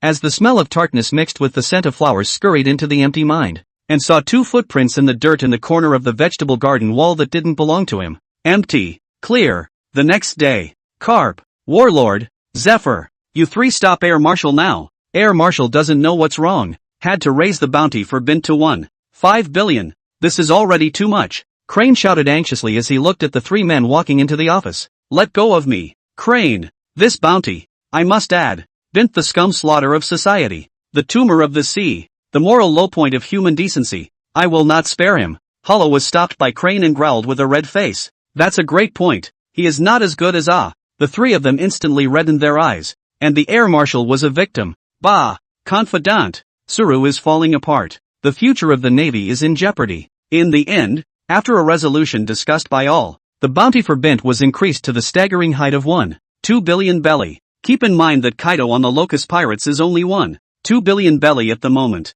Kaido froze when he saw the news this day. This kid is progressing rapidly. So fast has caught up with himself? Of course, with Bint's 1.2 billion bounty today, 300 or 400 million is considered strength. And the rest is all due to his scenic greatness. Roger the pirate ship. Riley, look at it. Bint do 1.2 billion belly bounty 1.2 billion ah. We invited him to join until now but only a year or two at sea, right? Roger said excitedly. Les Riley looked sadly at the distant sky. What's less? Roger queried. The bounty is still underpaid, Riley sighed. His eyes sad. Just counting the things Bint has done, he thinks 5 billion is less. It's purely a blight on society. And when he does it, he can't get away with it. Let's go do something great too. After this incident I've only gone up to 500 million belly eh? It's too much. The crew is even higher than the captain. Roger said with some anxiety. No. Let's stop for a while. Shall we? Riley hurriedly got up to stop Roger's horrible idea. You know, Bint is still out there doing crazy things for them to raise the bounty. If you still follow and do something, I'll die very quickly. Bint's boat. Ugh. You're famous. It's not good to cheat in the future. Bint looked at the newspaper in his hand with a saddened face. So scary, yo uncle. What on earth did you do in the Navy headquarters? Ah, directly rose so high bounty? Poliacerino asked in a trembling voice. I'm just doing one good deed a day. Uncle, is your so-called daily good deed a lucky man to take the blame every day? Poliacerino listened with amusement. Oh, tomorrow's lucky man is you. Chapter 50. Where are we going next? Big brother? Homunculus Saint asked, looking at Bint. Let's go meet up with Change One and the others first, Bint said thoughtfully. Sailing the ship. Bint and the lingerie god called pirates successfully rendezvoused. Jojo, the leader of the change head with underwear, pounced excitedly at the sight of Bint's figure. Ahem. Master's good great disciple. Ah. You've lost weight. You've been tired. Bint looked at the little one in his arms and gently patted the little one's back. Jojo. Change One shook his head, then waved back. Only a couple of small kung fu manatees dragging a crate walked up to Bint. These are all the money from the sale of underwear over the past year. Reverend Mother. Change Two, so called for the time being, that is, the only college student in the village who could write, wrote to Bint. Tough luck, guys. Bint nodded happily as he accepted the berries. Change One. Ah. You pick 10 little ones and let the master tell their fortunes. Bint suddenly thought of that systematic task and said with a face full of joy. Chirp, chirp, chirp, chirp, chirp. Change One excitedly nodded, and then do not know where to pull out a piece of underwear. Standing on a rock waving and shouting something, quite a marketing head of the touch. Soon, Change One, Change Two plus 8 lucky winners stood in front of Bint. Change One, you, will grow stronger and stronger, and stand at the pinnacle of the great sea underwear world. Change Two, you'll have children of both sexes. You, have a nice life. You, die alone. Your later years are not known. Huaming ancient sage was dumbfounded as he watched from behind. Fortune telling. Is that how they do it? Stage quest completed. Tell the fortunes of 10 races other than humans. Receive the 3rd rank of the Imperial Thunder Talisman and 2 copies of the accompanying talisman crafting method. Transformation charm. The user can change into the form created by the maker for a period of 24 hours. Sex change charm. The user can replace the gender for a duration of 24 hours. Next stage of the quest. Tell the fortunes of 10 people of genders other than the male and female genders to obtain the Sentinel of Thunder. Peak. 3 copies of the talisman making method are attached. Careless. Bint's heart ached at the sight of the 2 new talismans. I should have known I would have gotten your fortunes told before going to Navy headquarters. I'd still love to see the 3 stooges of the Navy feminized, Bint said with angina. Then, Bint gave another 100,000 pairs of underwear to Change One for them to hobnob on. And when Change One and the others saw the mountains of underwear, it was as if they saw an endless bright future ahead of them. After saying hello to Bint, Change One left with the little ones in tow with a new target.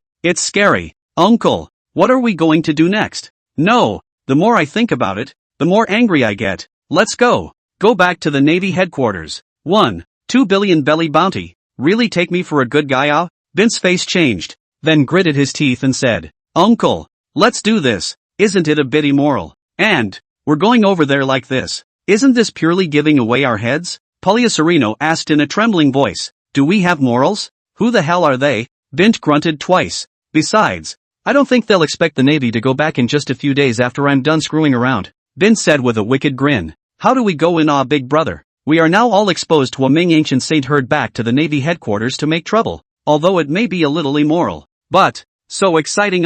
Uncle, can't we just keep on going on about the Navy? Said Poliacerino helplessly. You know he's going to be in the Navy in a year. According to the way Bint is playing, he's really afraid that the Navy will be an empty shell by the time he joins it. We are pirates, okay? Since ancient times, the Navy and pirates are not two sides. I do not mess with them, they have to mess with me. And I have my own way. After a few more days of sailing, Bint anchored his ship a few kilometers away from the Navy headquarters. This is a water avoidance talisman, so you can go into the water without being hindered by water and breathe freely. This is a travel change talisman, 2 for each of you 4. Bint distributed the talismans he had made in the past few days to the 4 of them. Big brother, are you saying, let's swim over? Hua Ming ancient saint said with a bright light in front of his eyes. Of course, but don't you ever call me Bint again. To call the poor monk Tang San burial, Dharma named Xian burial. Bint heatedly laughed and placed the shape-changing talisman on top of his head, and in an instant, a clean-cut monk appeared in front of the crowd. Monk? Hua Ming ancient saint that excited also rushed to put this talisman on his head. Big brother, what am I? Hua Ming ancient sage is gone, and what turned out to be a standing and walking monkey. You are the master's eldest disciple. Wu Du. Hua Ming Gu Shang's wife, on the other hand, was transformed into a fat-headed, pig-headed man. You are master's second disciple. Wu Liang. Olbia was dumbfounded and just wanted to refuse. Bint heatedly smiled and directly gave her the talisman to use. And Olbia's original woman, who was a drop-dead gorgeous, instantly turned into a 2-meter-tall hunk with chest hair. You are the third disciple of the master who cannot. Poliacerino hemmed and hawed and rushed to use it as well. And then, Poliacerino looked at his taller self and was thrilled. Then reached out his hand. Horseshoes? You are the master's mount and 4th disciple rascal. Naval headquarters. Air Marshal. There are 4 on the shores of the headquarters. 4 strange-looking people. They claim to be monks who came here by chance in a fright hoping to do some puja to ask for a meal. A patrolling naval officer said as he walked into Hollow's office. A monk? It's been a long time since I've seen a monk. Empty thoughts were put far away. Pirates were becoming more and more rampant, and he hadn't seen a profession like monks for decades. The only impression he still had was from his childhood. Go invite them over, Hollow said with a nod as he returned to his thoughts. Moments later. You guys. Sure. Are you monks? Empty asked in a trembling voice as he looked at the pile of cows and horses in front of him. Monks are developing so rapidly now that we haven't seen them for decades? The poor monk came from Storm City in the east and traveled to Agramar in the west to get the scriptures, and happened to come across this place, hoping to do some spells to get some meals. Poor monk Tang Sanzang. Dharma named Xian burial. These 4 are my disciples. The virtuous, the unscrupulous, the lawless, and the scoundrels. Don't look at all of them, but the first disciple is a stone monkey with a good heart. The second disciple, a pig-headed man, has a virtuous character. The third disciple is an orphan of the giant clan, adopted by our temple since childhood, with a bodhisattva's heart. And the 4th disciple is a horseman clan, adopted by me since childhood, with a hard-working character. So please don't worry about it, said Bint with a smile. Okay. Chapter 51, please stay behind. Caster, do you see what kind of spells you need to do? Bint asked with a smile. I'm not really sure. You guys watch it. Empty shook his head helplessly. Okay, please help us prepare a room. We'll chant and pray. Bint nodded with a smile. Chanting and praying. Right. Do you Buddhists have any chanting sutras to break the blessings? Empty asked with a flash of light in his eyes. Chanting. Broken blessing? There is, but the abbot of the poor monk's temple informed the poor monk that such a thing as breaking the blessing is immoral, and the poor monk is not allowed to do this kind of puja. Bint was confused, but fortunately, he is also a veteran actor, and hurriedly reflected. I'll give 1,000,000 berries. Scholar, this is not a matter of money. It is a matter of the poor monk's philosophy and the reputation of our temple. 10,000,000 berries. Scholar, you don't want to test the poor monk's zen heart. Monks are compassionate. To break the blessing of such things as destroying other people's merits, poor monks can't do.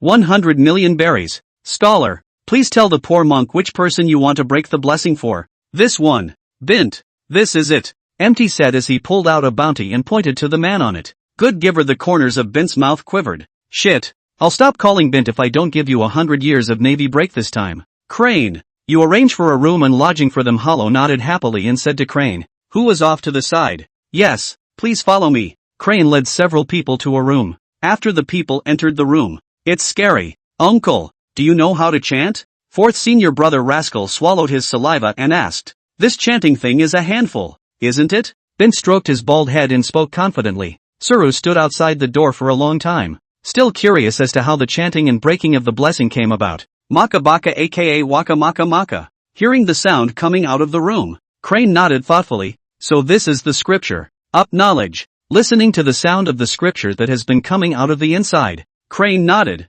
So he did not bother them here and left first. Maka Baka Kunara Dark God blah blah blah energy. Ugh.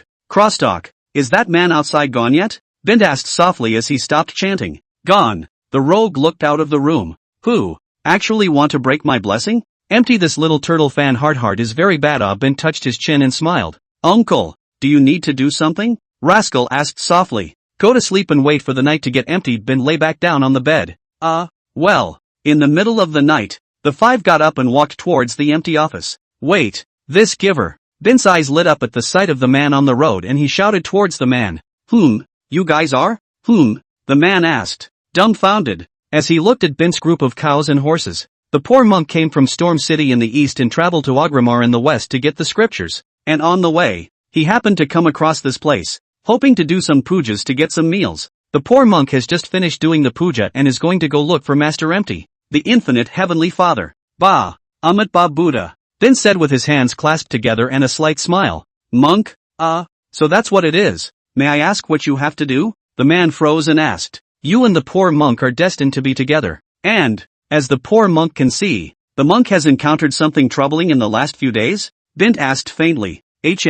Yes, Zephyr nodded. This is the scripture that the poor monk's master recited for the poor monk before the poor monk left. The poor monk gifted you a copy of it. I observe that the poor monk is having problems with his marriage. Please put it on your forehead at the center of your eyebrow when you sleep at night. It will protect your marriage. Bint took out a talisman from his pocket and handed it to Zephyr. Oh, thank you, Zephyr beamed. That, Master. I have another friend who is also having in-law problems. Would you see if you can? Zephyr suddenly thought again of Karp, who had been at his house for the past 2 days. Of course it's possible. Only this friend that the monk is talking about. I'm afraid that it's not just a simple matter of marriage, Bint said slowly as he narrowed his eyes. Master, you're really good. He and his wife have had some trouble recently. You see this kind of thing. Here, don't give this scripture to that caster for the time being. You use it first. If that caster and you share a room, after you use it you can find that caster and ask his wife to come over to see him. The effect of this scripture is not bad. Even he can be sheltered into it. Wait until that caster's business is finished. Then give it to him to use it to act as a strengthening effect. Bint smiled slightly as he took out another scripture and gave it to him. Okay. Thank you, Master. May I ask Master? No offense meant. It's just that I'll be heading over to pay my respects if I get the chance in the future, Zephyr asked as he smiled and collected himself. The poor monk's master is Anjuan Urian, a milk writer by profession. Yuck. Ahem. It's fine. Bint smiled awkwardly and skipped the topic. Yes, thank you, Master. Looking at Zephyr's happy departing back, Bint smiled, turned around and left with his men. Huaminggu Shang. Here, the first house 200 meters down here and to the right is the warlord's place. You put this talisman under his pillow and then these 50 hide under his bed. Palia Sereno. Check out the naval armories. West Center. Oh yes, take all the stuff if there is any. And this burrito for them to put in the armory. Bint gave the two men separate assignments, which they understood and went on their way. What about us? The two remaining women looked at each other suspiciously. You guys just follow me. Bint shook his head and led them over. Bint led the two men to the empty office door and knocked gently. Come in. So it's the Masters. Come in. Empty said with a smile as he saw the three people coming in. Master Empty. The poor monk has completed the Dharma. Bint said with a smile. Well, thanks a lot, Master. Oh yes. May I ask if Master has eaten yet? If not, I have arranged for someone to prepare a meal for Master. Hollow asked. Thank you, Maestro. 10 more chickens. Up. Hollow gulped as he looked at Bint, who had a chicken in one of his two hands, and hurriedly waved and shouted. Thank you very much. May I ask if you drink, Master? Bint asked with his mouth full of oil. Wine. No. At the risk of asking, do you monks still drink? Empty froze and asked. Our Buddha has the 8 precepts, abstaining from alcohol and sex and so on, but I have penetrated the Dharma. And it turns out that our Buddha's 8 precepts are for poor monks to abstain from others. Bint waved his hand and spoke blindly. Chapter 52, quite flowery. When Empty had the wine served, Bint drank with him. Looking at Bint, that amount of alcohol, Empty also not willing to show weakness, spread the word, if the drink cannot drink a monk, that is not a big disgrace. The more they drank, the more they got drunk. Hiccup. Enjoy yourself. Enjoy yourself. The poor monk will sing a song for you. Dare I ask? Hiccup. Where is the road? Well, I'll match the master's dance, said Empty with a flushed face. You carry the load, I'll lead the horse, welcome the sunrise, send off the sunset, smooth out the bumps and bruises, become the road. Bint drank on the head and sang at the top of his lungs. Empty stood up, and his lanky frame was jumping around for something. Guru. Hiccup. What the hell are you dancing? Bint said as he squinted and burped.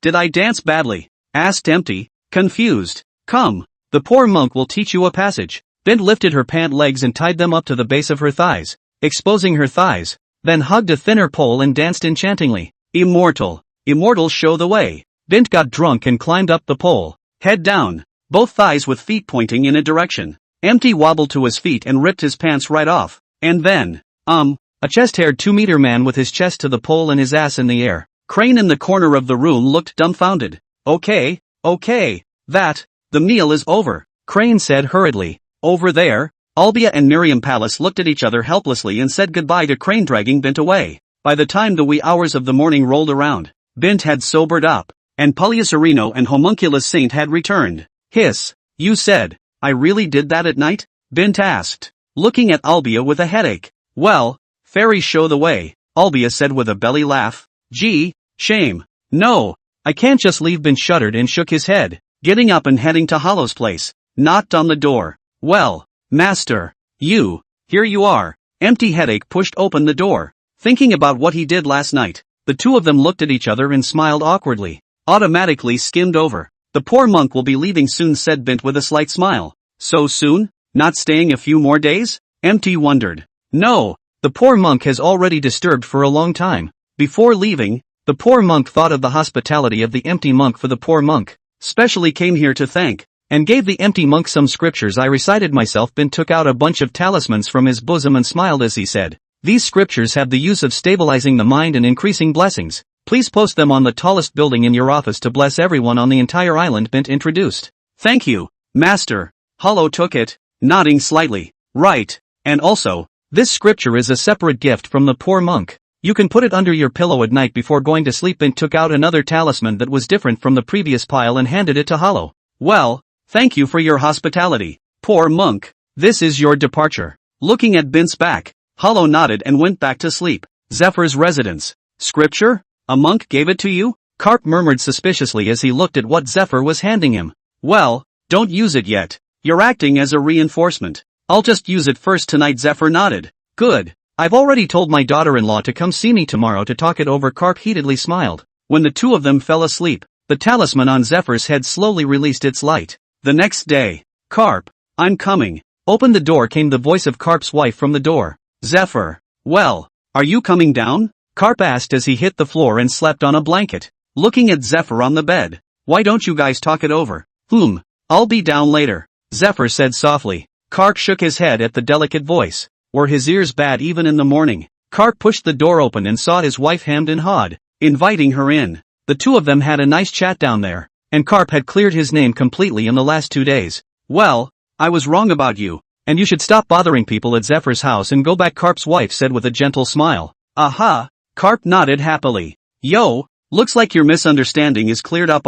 Karp, you two have to buy dinner, yo. At that moment, a figure slowly came down from upstairs. Karp and Karp's wife slowly craned their heads to the stairway. Put. Karp spat out a mouthful of water. Karp's wife looked dumbfounded at Karp and then at the enchanting figure at the top of the stairs. Well, what's your reaction? Am I scary? Only to see that figure. A soft purple long hair to the waist, enchanting S-shaped body, eyes charming and comparable looking at Karp, the corner of the mouth with last night's saliva, wearing a fluffy pajamas. The deep gully caused people to think about it. Karp. She, who is she? Little Fong? Xiao Hong? Xiao Yen? Or is it little sweetie? Karp's wife's head was bruised. Looking at the enchanting female in this state, everyone knew something had happened last night. She, I don't know. Who are you? Karp asked in a trembling voice, pointing at her. Am I weird? I'm Zephyr? No. What else is this worth? Wait, my accent. The woman said suspiciously. then touched her mouth in horror. Zephyr? Well, Karp, you guys are playing pretty fancy. I was wrong about you. Karp's wife slapped Karp across the face and turned away, leaving a dumbfounded Karp and Zephyr staring at each other. You're Zephyr? Karp's mind was now exploding. What else? Is there anyone else in my house besides us? Wait. I'm going to look in the mirror, Zephyr said in a bad mood, then rushed into the bathroom. A moment later. Aha! A shrill female growl resounded from the Navy headquarters. Karp, I've only just left in front of you. You guys. Karp's wife hadn't gotten very far when she heard screams from behind her, and Karp's wife's face reddened with anger. Go back and take the dragon back to your mother's house. How did I become like this? Zephyr growled as he broke down and walked out of the bathroom, grabbing Karp's collar with both hands. How am I supposed to know? Karp was now dizzy. Just when the two were arguing. Another shrill female growl resounded from Navy headquarters. The direction of this voice is battle country. Karp and Zephyr looked at each other and rushed towards the battle country. Chapter 53. Karp took Zephyr with him in an uncontrollable panic in the direction of the warring countries. Warlord, open the door. Something's happened, shouted Karp, banging on the door. The door to the warring nations was slowly opened. Warlord, something's wrong. Zay. When Karp saw Warlord, his whole body went bad. Warlord was wearing an explosive head, and his skin, which was not originally white, had now become dark. How dark is it? You can't see it at night. It looks like an exotic woman. What happened to Zephyr? Warlord asked as he broke down, then looked behind Karp to see Zephyr startled. Karp shuddered and twisted his head to look at Zephyr and then at Warlord. Hurry to the air marshal. Karp gulped, his feet taking a few uncontrollable steps back. The three rushed to the empty doorstep. Air marshal. Something is wrong, growled Karp, slamming the door.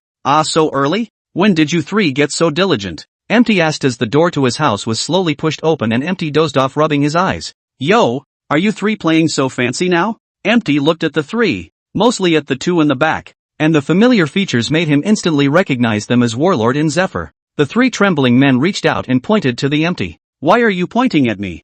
Did you wake me up this early in the morning just to see you all looking like inhuman ghosts? Empty asked as he shook his head helplessly. Air Marshal. Do you feel? Your perspective is a little, not right? Warlord stammered. My perspective? You three have grown taller? Hollow asked suspiciously, noticing something was wrong. Karp slowly crouched down, picked up Hollow, and walked over to a glass.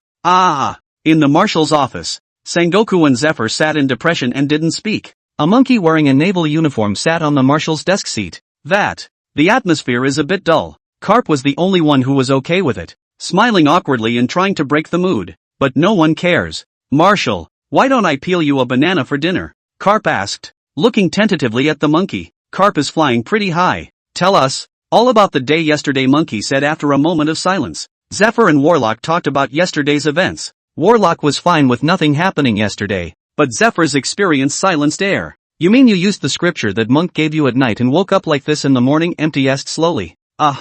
Zephyr nodded, and the two piles of flesh on his chest quivered. Wait, what does that scripture look like? Warlord froze and hurriedly asked. Karp should have another one in his hand. He's not using it yet, Zephyr said, pointing to Karp who was still flying in the sky. When Karp came down from the sky, Warlord took the talisman from him. Oh come on, don't think about it. Bint did it. Warlord looked at the familiar thing and thought of those talismans inside the flying toilet bowl the other day. So what you guys are saying is that the monk is Bint? Empty asked after a moment of silence.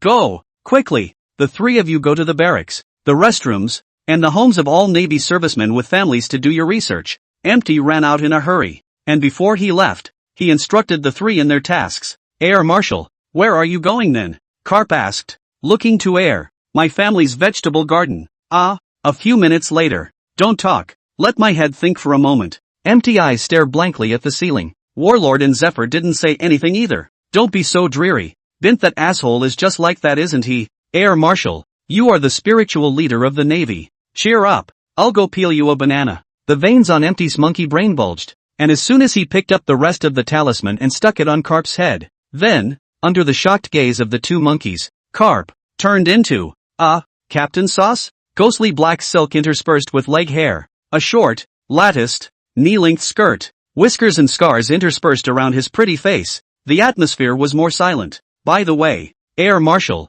you're thinking about it and making sure that Bint did all of this when he came here, right? Warlord asked after a moment of silence.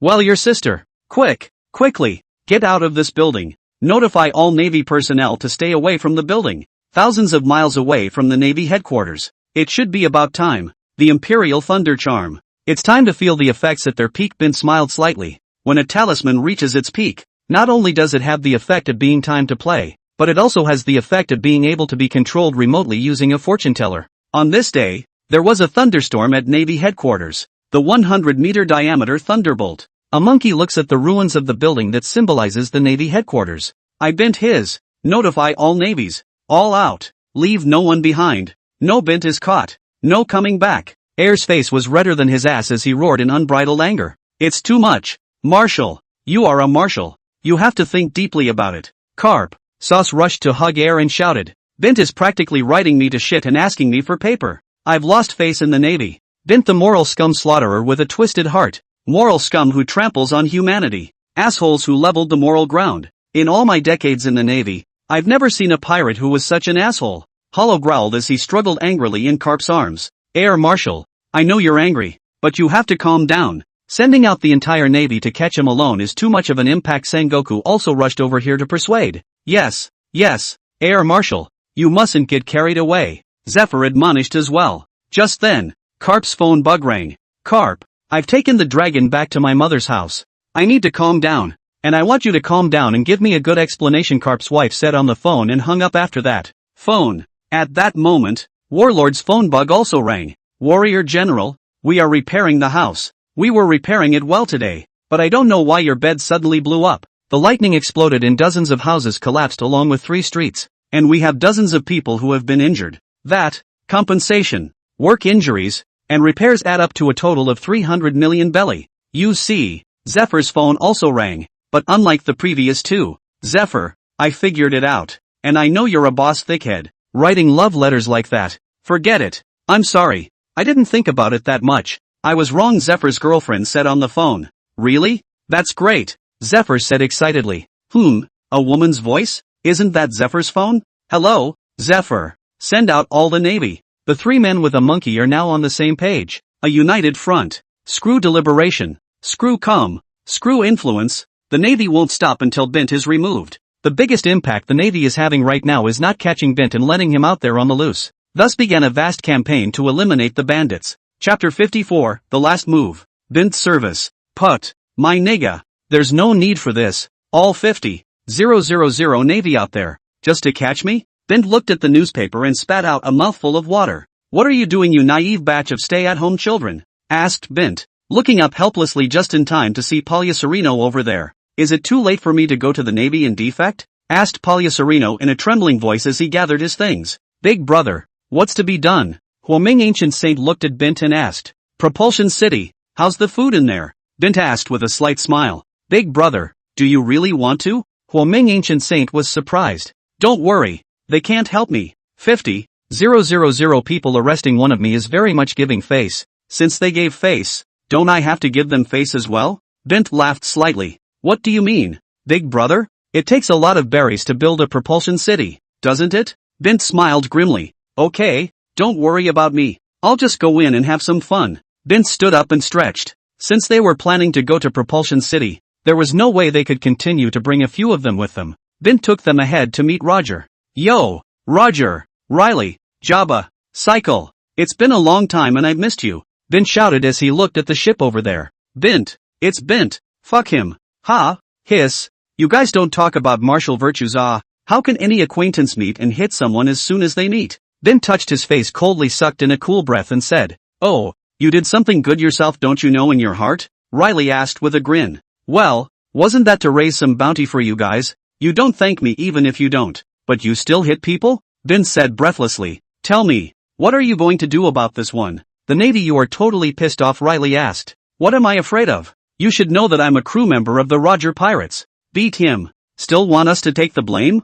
I'll send them to you first. 50,000 people. That's too much to look at. So I'll give them the benefit of the doubt and barely go to Propulsion City to have some fun, Bint said as he looked at Riley. Oh, and Propulsion City is going to be finished, Riley said with a yawn. Hey, your best buddy is going to the most vicious prison in the world and this is your attitude? Bint asked irritably. The most dangerous prison? Soon it won't be. Don't I know you? I would venture to guess that in less than 3 months, the city will collapse, Riley said, squinting at Bint. Alright, no more bullshit with you. I'm just going to go over and turn myself in first. I'll be back for you guys when I'm done. Bint waved his hand helplessly and greeted the crowd and left. On the road. Know what to do now, little one? Bint asked as he looked at Palliacerino and sighed. No. It's still hard for me to give you to the Navy just like that. Bint lamented as he patted Palliacerino's shoulder. The little one looked at Bint faintly. You, work hard and make a name for yourself, so I can report you later. Yuck. In the future, I will also be able to have a spy in the Navy or something, Bint said in a serious tone. Palliacerino gave him a blank stare. He could already think of Karp now as his later self. As we part ways, I'll give you the secret skill I've pressed at the bottom of my body. And in the future, don't say that I didn't give you anything, Bint said with a sigh. A secret technique to press the body low? I've been able to cheat and all that for a long time, said Palliacerino, waving his hand. What a line of deception. That's called a man in the street. And don't I have any hard power? Is there nothing left but to cheat? Bint said, giving him a chestnut. I'll tell you what. This was handed down from my family's old-timers, Bint said, and then began to show it off. Watching Bint slowly take up his stance, Palliacerino looked at Bint's serious demeanor and assumed it was real. Pinecone Phlegm shakes lightning whip. Uncle, can you demonstrate a bit more? Watching Bint pull a couple of blind rips, Palliacerino asked in a dumbfounded manner. You've got to watch the ow. 1 whip, 2 whips, 3 whips, 4 whips, 5 whips. Whole body. Move the strands. Loose the coccyx. Use the 3-dimensional mixed power. Strike the whole power. Strike. Lightning whip. Bint taught carefully, listening to Bint's jargon. The little guy was bluffed. Even though Bint hit it differently every time, the little guy watched intently. Here, you show me how it's done, said Bint, clapping his hands at the little fellow. 1 whip, 2 whips, 3 whips, 4 whips, 5 whips. The right flavor ow. Watching the little guy also blindly if you pull too. Bint nodded with satisfaction. Then, Palliacerino looked at Bint's satisfied touch and thought he had done the right thing. The little guy then uses the ability of the shining fruit. Pinecone Phlegm shake lightning whip. A whip. The little one's hand slowly turned glistening, and a ray of light struck out. 2 whips. The other hand likewise turned to light and struck. The little guy's eyes lit up. 3 whips. Hand snapped to one spot and struck a huge light. 4 lashes. The little guy doesn't use his hands anymore, and kicks out. 5 whips. Finally Palliacerino made an aerial turn. The light of the last kick presented a huge power kick to the sea, which immediately raised a wave of more than 10 meters.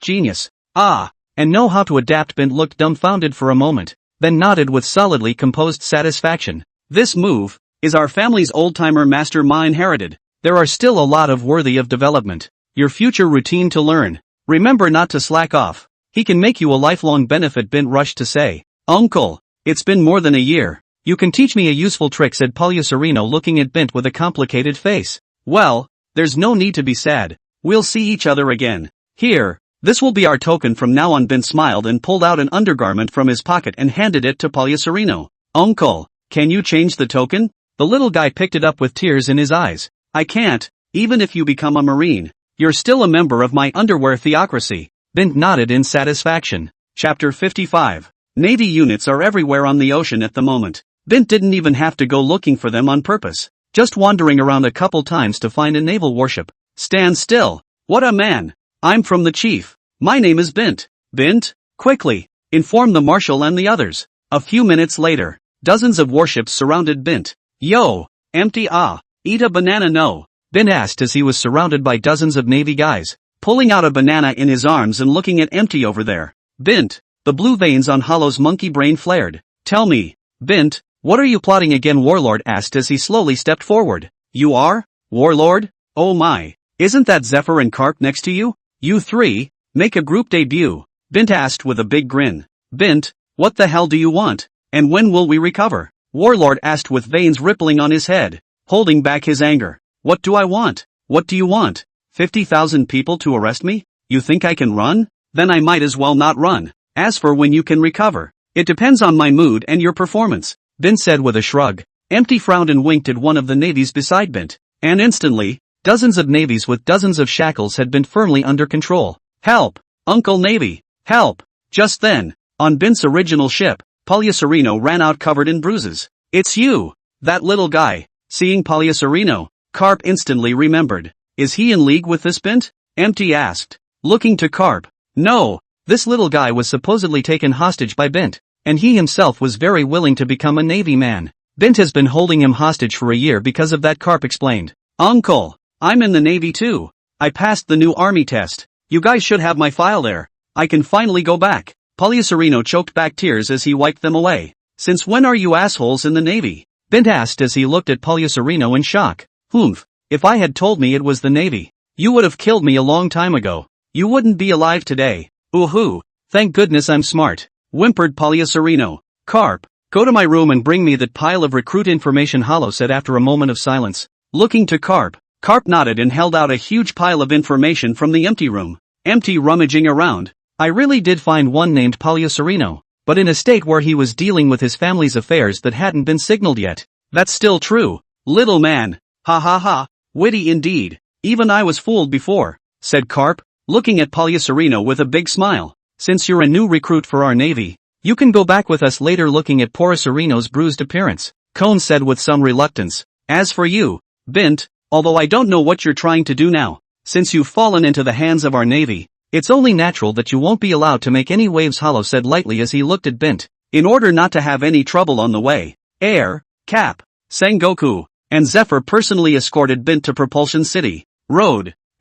You three, have you gone to the bathroom so far? Bint asked to the three men looking at him in front of him as he was contained in a cage. You asshole, Karp growled with a bruise on his head, wanting to break the cage open and fuck him. Hiss, if I say oh, don't hold back. In holding back is not good for the body. Let's see. You three went to the women's restroom. So if it's empty, can he just find a tree branch and go to the bathroom? Said Bint with a smile. Bint laughed and said. The three of them turned around with veins rippling in their heads and left. The three of them feeling that they could infuriate themselves if they stayed here for a while. Warring states. Seriously, how do you go to the bathroom? Coming out of the house? Karp asked with a reddened face. Hold it, Warlord said with an ugly face. Warlord? I don't know if there's something I should say or not, Zephyr said slowly after a moment of silence. Tell it, what's there to be afraid to tell? Warlord queried. Your ass has been bleeding since that earlier. Look at your pants, Zephyr said after a moment of silence. The atmosphere is a bit silent. Warlord's face stiffened as he slowly twisted his head to look at his ass. Warlord, don't panic. Women, there's always a few days a month like this. You have to get used to it. Since the three hadn't gone far, Bint in the room naturally overheard their conversation and shouted. And you're probably ovulating in a few days here. You take advantage of the fact that you can consider hurrying up to get married and have children. You're almost 30. You won't be able to have kids if you go through menopause later. Well, it's true what Bint said. My daughter-in-law has told me these things before. Karp got assisted. Shut up, you dumbass. I can't take it anymore. Warlord draped the coat he was wearing over his ass and went back with indignation. The trio rushed straight into the cage. What are you three doing? A lynching? I'll tell you three. Rules and regulations. You Navy guys have to follow the rules and regulations too, Bint asked, gulping as he looked at the three men in front of him. Regulations? It's just Air Marshal and the four of us on this ship now. Help! The Rear Admiral has lynched a prisoner in the street in violation of regulations. The four of them mingled and the fight was a mess. Damn you all three whose legs are hairy. Bite me in the mouth. You asshole Bint. Which one of you assholes, why don't you distinguish between friend and foe and slap me? Not meow. Sizzle. With a sound of fabric tearing, all four stopped moving at the same time. Zephyr, your clothes. It's been ripped off, Karp said in a shaky voice. Che, it's just clothes. A big man sweating. Clothes have SH. Zephyr, yours looks like it's not as big as Warlord's. I just pinched Warlord's. And Warlord's is full of material. At least AC. What are you looking at? Karp, what are you looking at? You're all concave. What are you looking at? The trench in the sea isn't even that concave. Bint said, puzzled. The three of them broke down at the moment. What with all the rules and regulations and clothes and whatnot, the three of them forgot all about it at the moment and went down with Bint in a deathmatch. Empty, who was busy in the office, felt the trembling of the warship. The veins on the monkey's head burst out, and the banana in his hand was pinched and flew out. Chapter 56. Everyone here is so funny. What are you three doing? A monkey growled angrily as he pushed open the door. Three women and a man. Action, hate, suspense, thriller, comedy. Empty is here too. You Navy doesn't talk about rules and regulations. By the way, Empty, let me ask you something. You shit with wiping your ass without using asked the snotty Bint as he looked at empty with a light in his eyes. 3 women. 1 man. 1 animal. Action. Hate. Thriller. Suspense. Animals. Magic. Documentary. Bint also took the opportunity to use a few more talismans during the pandemonium to help them each renew their monthly cards. Finally arriving at Propulsion City, the 3 Karps escorted Bint in slowly. How many levels does this prisoner need to be locked up? The administrator of Propulsion City asked. Looking at the 3 Karp men. The 6th floor, Warlord said without even thinking about it. Ooh, it's another sea pirate? But by the looks of it, why is it so miserable? The administrator froze. Then looked at Bint's inhumane touch and wondered. We wasted a lot of effort catching him, Warlord said lightly. Well, see, the administrator nodded in disbelief. Warlord's exploding head had a couple bananas sticking out of it at the moment, and the stockings on Karp's legs were in tatters with blood foaming from the corners of his mouth. Zephyr's clothes were in tatters, revealing something sexy. Is this prisoner in custody for life or is he going to be executed? The administrator asked as he led them on their way to the 6th floor. Execution. Today, next month, Warlord had already discussed with Hollow on the warship. Really going to execute me? Ha? Bint asked, looking at Warlord suspiciously. Or what? Warlord asked with a bruise on his head.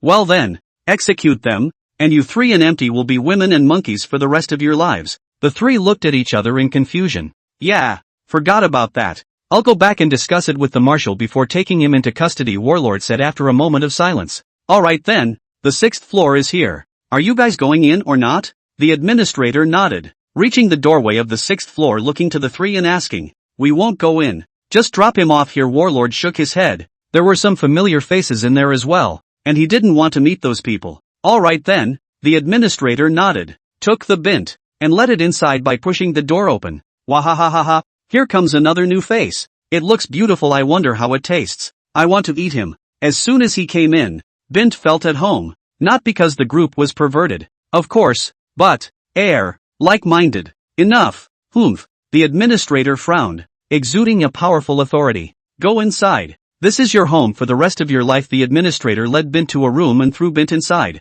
waiting for the administrator to leave and close the door again. Hello everyone, Bint shouted as he stood up and looked outside. Yo, little guy, pretty optimistic? That's for sure. Look at this place. Everyone is talented and super nice to talk to. I super like being with you guys, Bint said with a big smile. Then, under the eyes of the crowd, Bint's handcuffed hands slowly took out a talisman and stuck it on them. With a bang, the handcuffs didn't do a thing. Ha ha ha, kid. Although I don't know why you can still use your ability when you are handcuffed by the seafloor stones, but still don't waste your effort. The person who can enter the 6th floor. How can these seafloor stones be simple goods again? A person said with a laugh. Ugh, if one isn't enough, then just have more. Then, under the dumbfounded gaze of the crowd, Bint took out hundreds and thousands of talismans and kept blasting them. Well, broken. This is next. Bint turned his hands and looked to the cage in front of him. A few moments later, the crowd was dumbfounded as they watched Bint walk out of it unharmed. How about it? Have you all been aggravated here for a long time?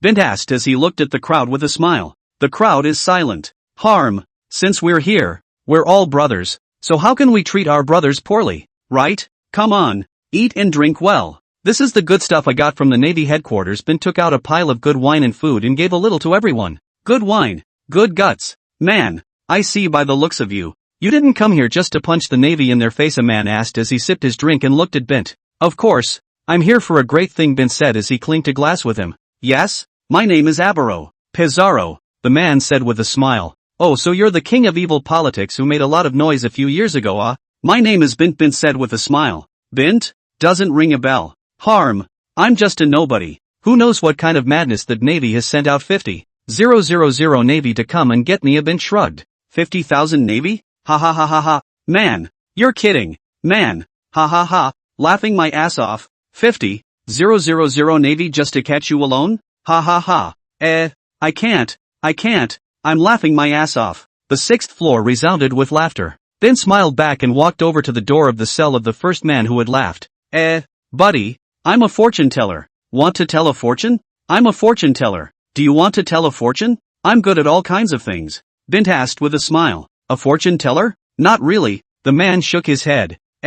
Meet his destiny it. I give you a free fortune telling, ha. Oh, I counted. You will soon become a woman. Bint shook his head. Pinching hands slowly said. What the hell? Bint smiled and took a talisman out of his pocket and stuck it directly on the man's face. Then, as the crowd stared in disbelief, what had been a good 2-meter tall man instantly turned into a dainty girl. You see, I'm an accurate fortune teller, Bint said with a smile. By the way, which one of those pussies I just came in here with said she was going to eat me? Bint asked, looking back to the crowd. Who are you calling a sissy? You dead sissy, I'm a proper big ol' man, one of the men in the cell chimed in, pinching his orchid finger and pointing at Bint. Oh, since you want to be a female so badly, I'll help you out, Bint sighed and stuck another one on him. Looking at the man who had instantly turned into a woman, everyone in the cell was silent. Ahem. Since none of the comrades have any more comments to make, I'll keep it brief, Bint said as he slowly walked down the hallway to the center general. The world is going downhill, and the hearts of the people are not stocked. We live in this noisy and chaotic world,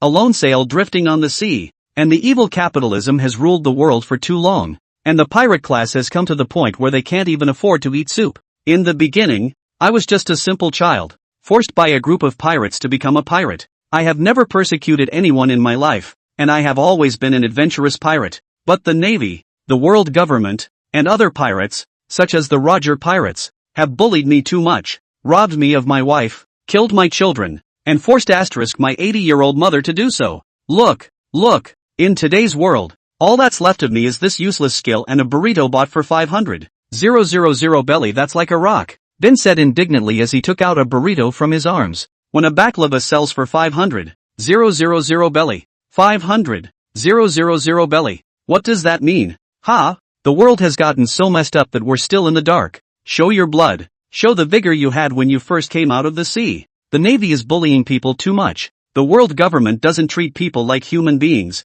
What are we going to do? Fight them, the evil regime king yelled out very cooperatively. Right. Fight them. The Navy is going to hang us, and the world government is going to come along for the ride. Then us. Just fight them. The entire 6th floor boiled over. There's ambition. Now, you will all be a part of my lingerie divine order. I founded this order for the purpose, to save the world, and I still, to this day, have the ever-present belief that one day the lace lingerie of my order will be able to float over the gates of Margeria. Chapter 57, Where's my big propelling city? The entire 6th floor is boiling. Bint pulled out a piece of underwear and handed it out. Bint covered his face as he watched the otherwise vicious criminals wearing underwear on their heads. Now, let's turn this place upside down. Bint helped all the prisoners open their cages. Ow! In the office of the administrator. It's no good, administrator. There's a riot on the 6th floor. All the criminals have broken out of their cells, shouted a young guard as he ran into the administrator's office in a panic. What?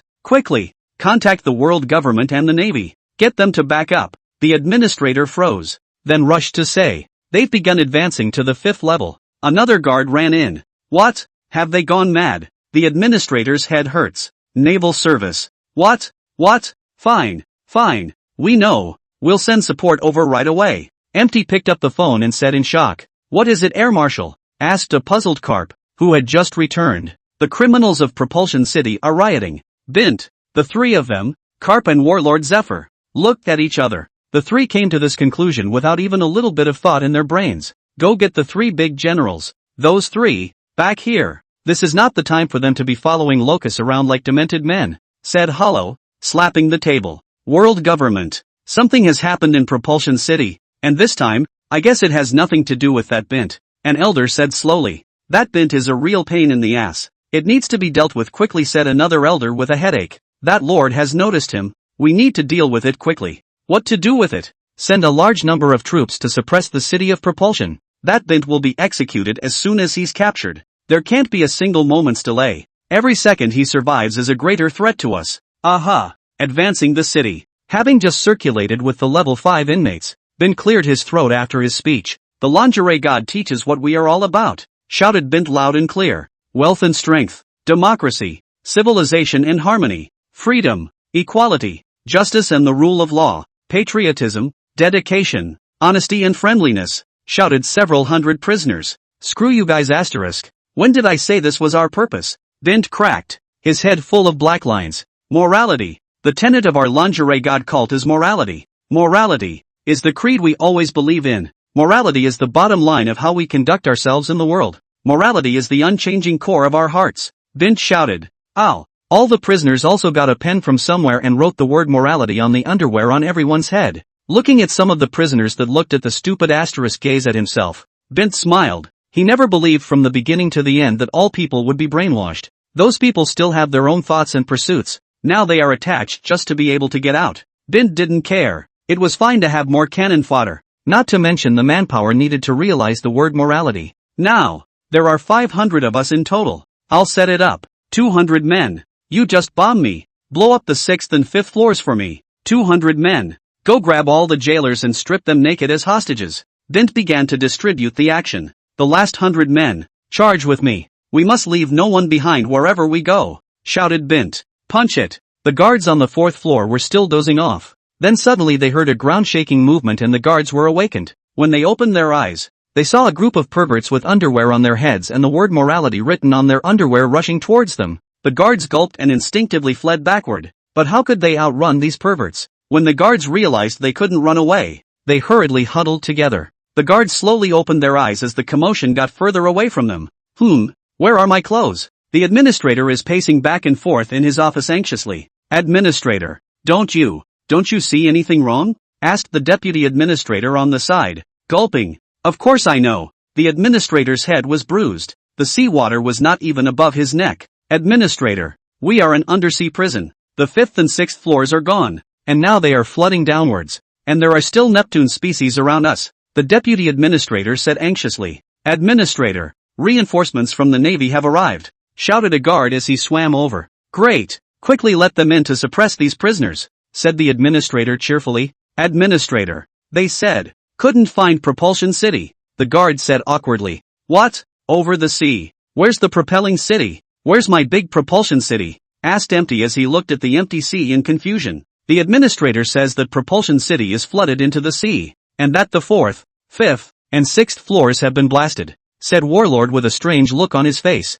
Then how do Devil Fruit Power users get in? Empty asked as he looked at Warlord with a headache. Can't go. I don't have any power once I touch the seawater, and this is a windless zone. There are sea kings down here. Warlord shook his head. He couldn't go this time. Asshole. Isn't it bullshit that the 3 greats are coming? Notify all navies except Devil Fruit Power users. Follow me down to the sea to help Propulsion City, Empty said with an angry face. With a swarm of navies going under the sea. The 3rd layer under the sea. Godfather, the sea has flooded in. Some of the comrades can't move. The king of evil politics said anxiously. Go, distribute these individual talismans and use them on every comrade with devil fruit abilities. Bint took out a bunch of water avoidance talismans and handed them to him. Good. The evil regent froze, not realizing that he had a way. When all the comrades were on their feet again, a cheer broke out. Long live the Godfather. Long live the lingerie god cult. Well, this is already the 3rd level, and reinforcements should be arriving soon. I'll leave the rest to you.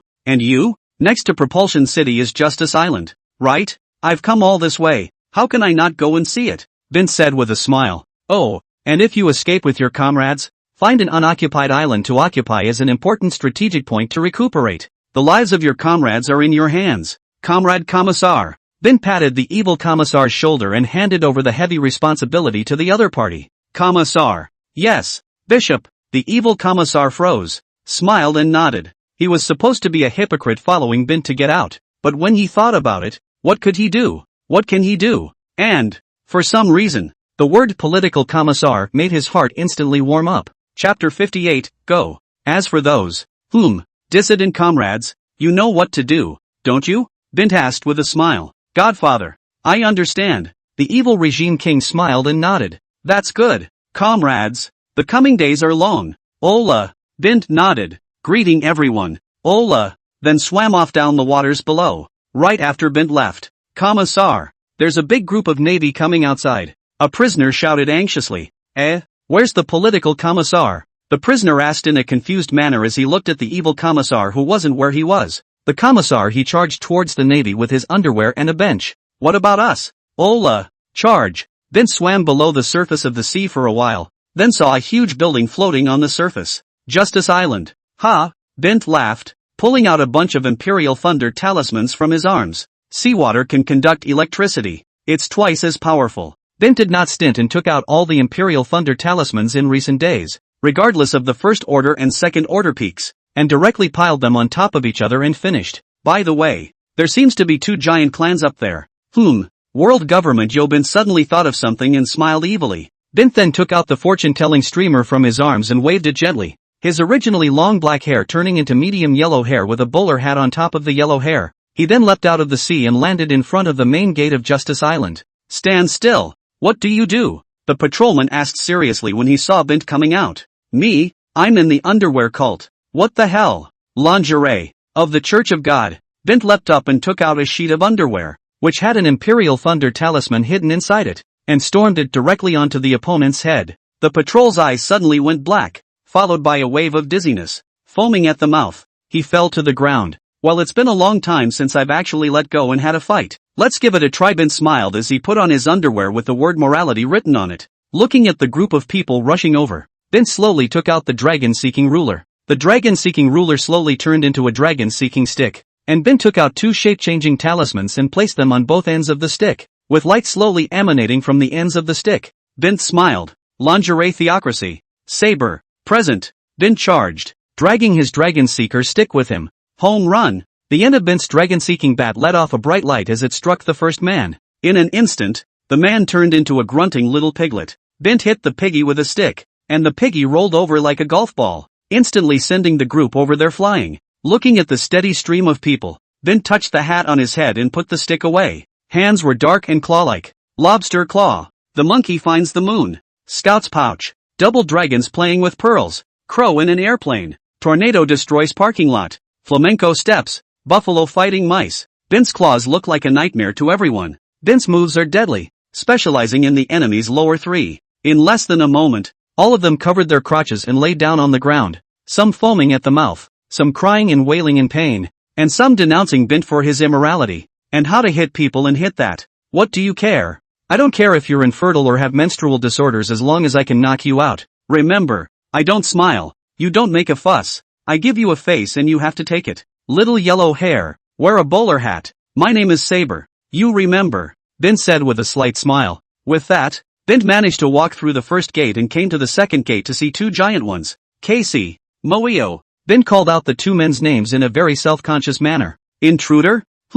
How do you know our names? Casey, a fat giant of a race with a small red steel helmet on his head, asked suspiciously. I met Easley and Brocky and happened to inquire about you guys here as well, Bint said with a smile. You've met the chief? Warao asked in a trembling voice. Don't trust him so easily. It's just an intruder, Casey said with a frown. The government and the Navy told you both that they were captured. You can't believe me, but I can show you a side to Propulsion City, which is all gone. And the 2 of them are fucking right now on the island called a small garden. You can go find it, Bint said slowly. How can we trust you? Warao asked. Look, I'm an intruder. Even if I fool you 2 then, and you 2 catch me back, just say you 2 followed and caught me. There's no risk whatsoever, Bint said with a smile. The 2 looked at each other and nodded. Just follow him to take a look. It's not a big deal. Even if he cheated, we'll just catch him back again. Bint gave them both a water avoidance charm and led them out of the area. After Bint was 10,000 meters away from Justice Island, he changed back to his original form, then smiled and snapped his fingers. The surroundings of Justice Island instantly turned into a sea of thunder. Justice Island, flooded as well. Casey and Moio looked back with confused things being what they are. The 2 of them had no choice but to follow Bint, because they were turned into sheep, waiting to advance around the city. Yo, warlord, why don't you go down there? Bint shouted towards a woman on the battleship. Bint. Warlord looked back at Bint in confusion as he heard the familiar voice. You. Warlord's voice trembled with anger. Okay, don't be angry. I'm not turning myself in again. How about this? You get someone to go talk to the people down there and tell them that I'm turning myself in, and then you let those individuals go. How about that? Bint asked as he smiled and got on the boat. Impossible, growled Warlord angrily. So there's nothing to talk about? I can swim. Let's see. It's not far from the Navy headquarters. Is the Navy headquarters still being rebuilt there? Bint rubbed his chin thoughtfully. Wait. Warlord gave Bint an indignant look and looked for someone to go below to find the empty. A few moments later, a monkey swam out from inside the sea with a large group of people. Empty. Phew. The style is still there. Eat banana no. Bint shouted with a smile. Bastard Bint. Air's trippy. How about I let you take me away and release those individuals? They are comrades of my underwear theocracy, Bint asked with a smile. You have to realize that's not going to happen. Hollow growled. That means, there's nothing to talk about? I've already called in Roger, Little Manatee, Red Earl, and the hundreds of people in front of you, so why don't we try a firefight?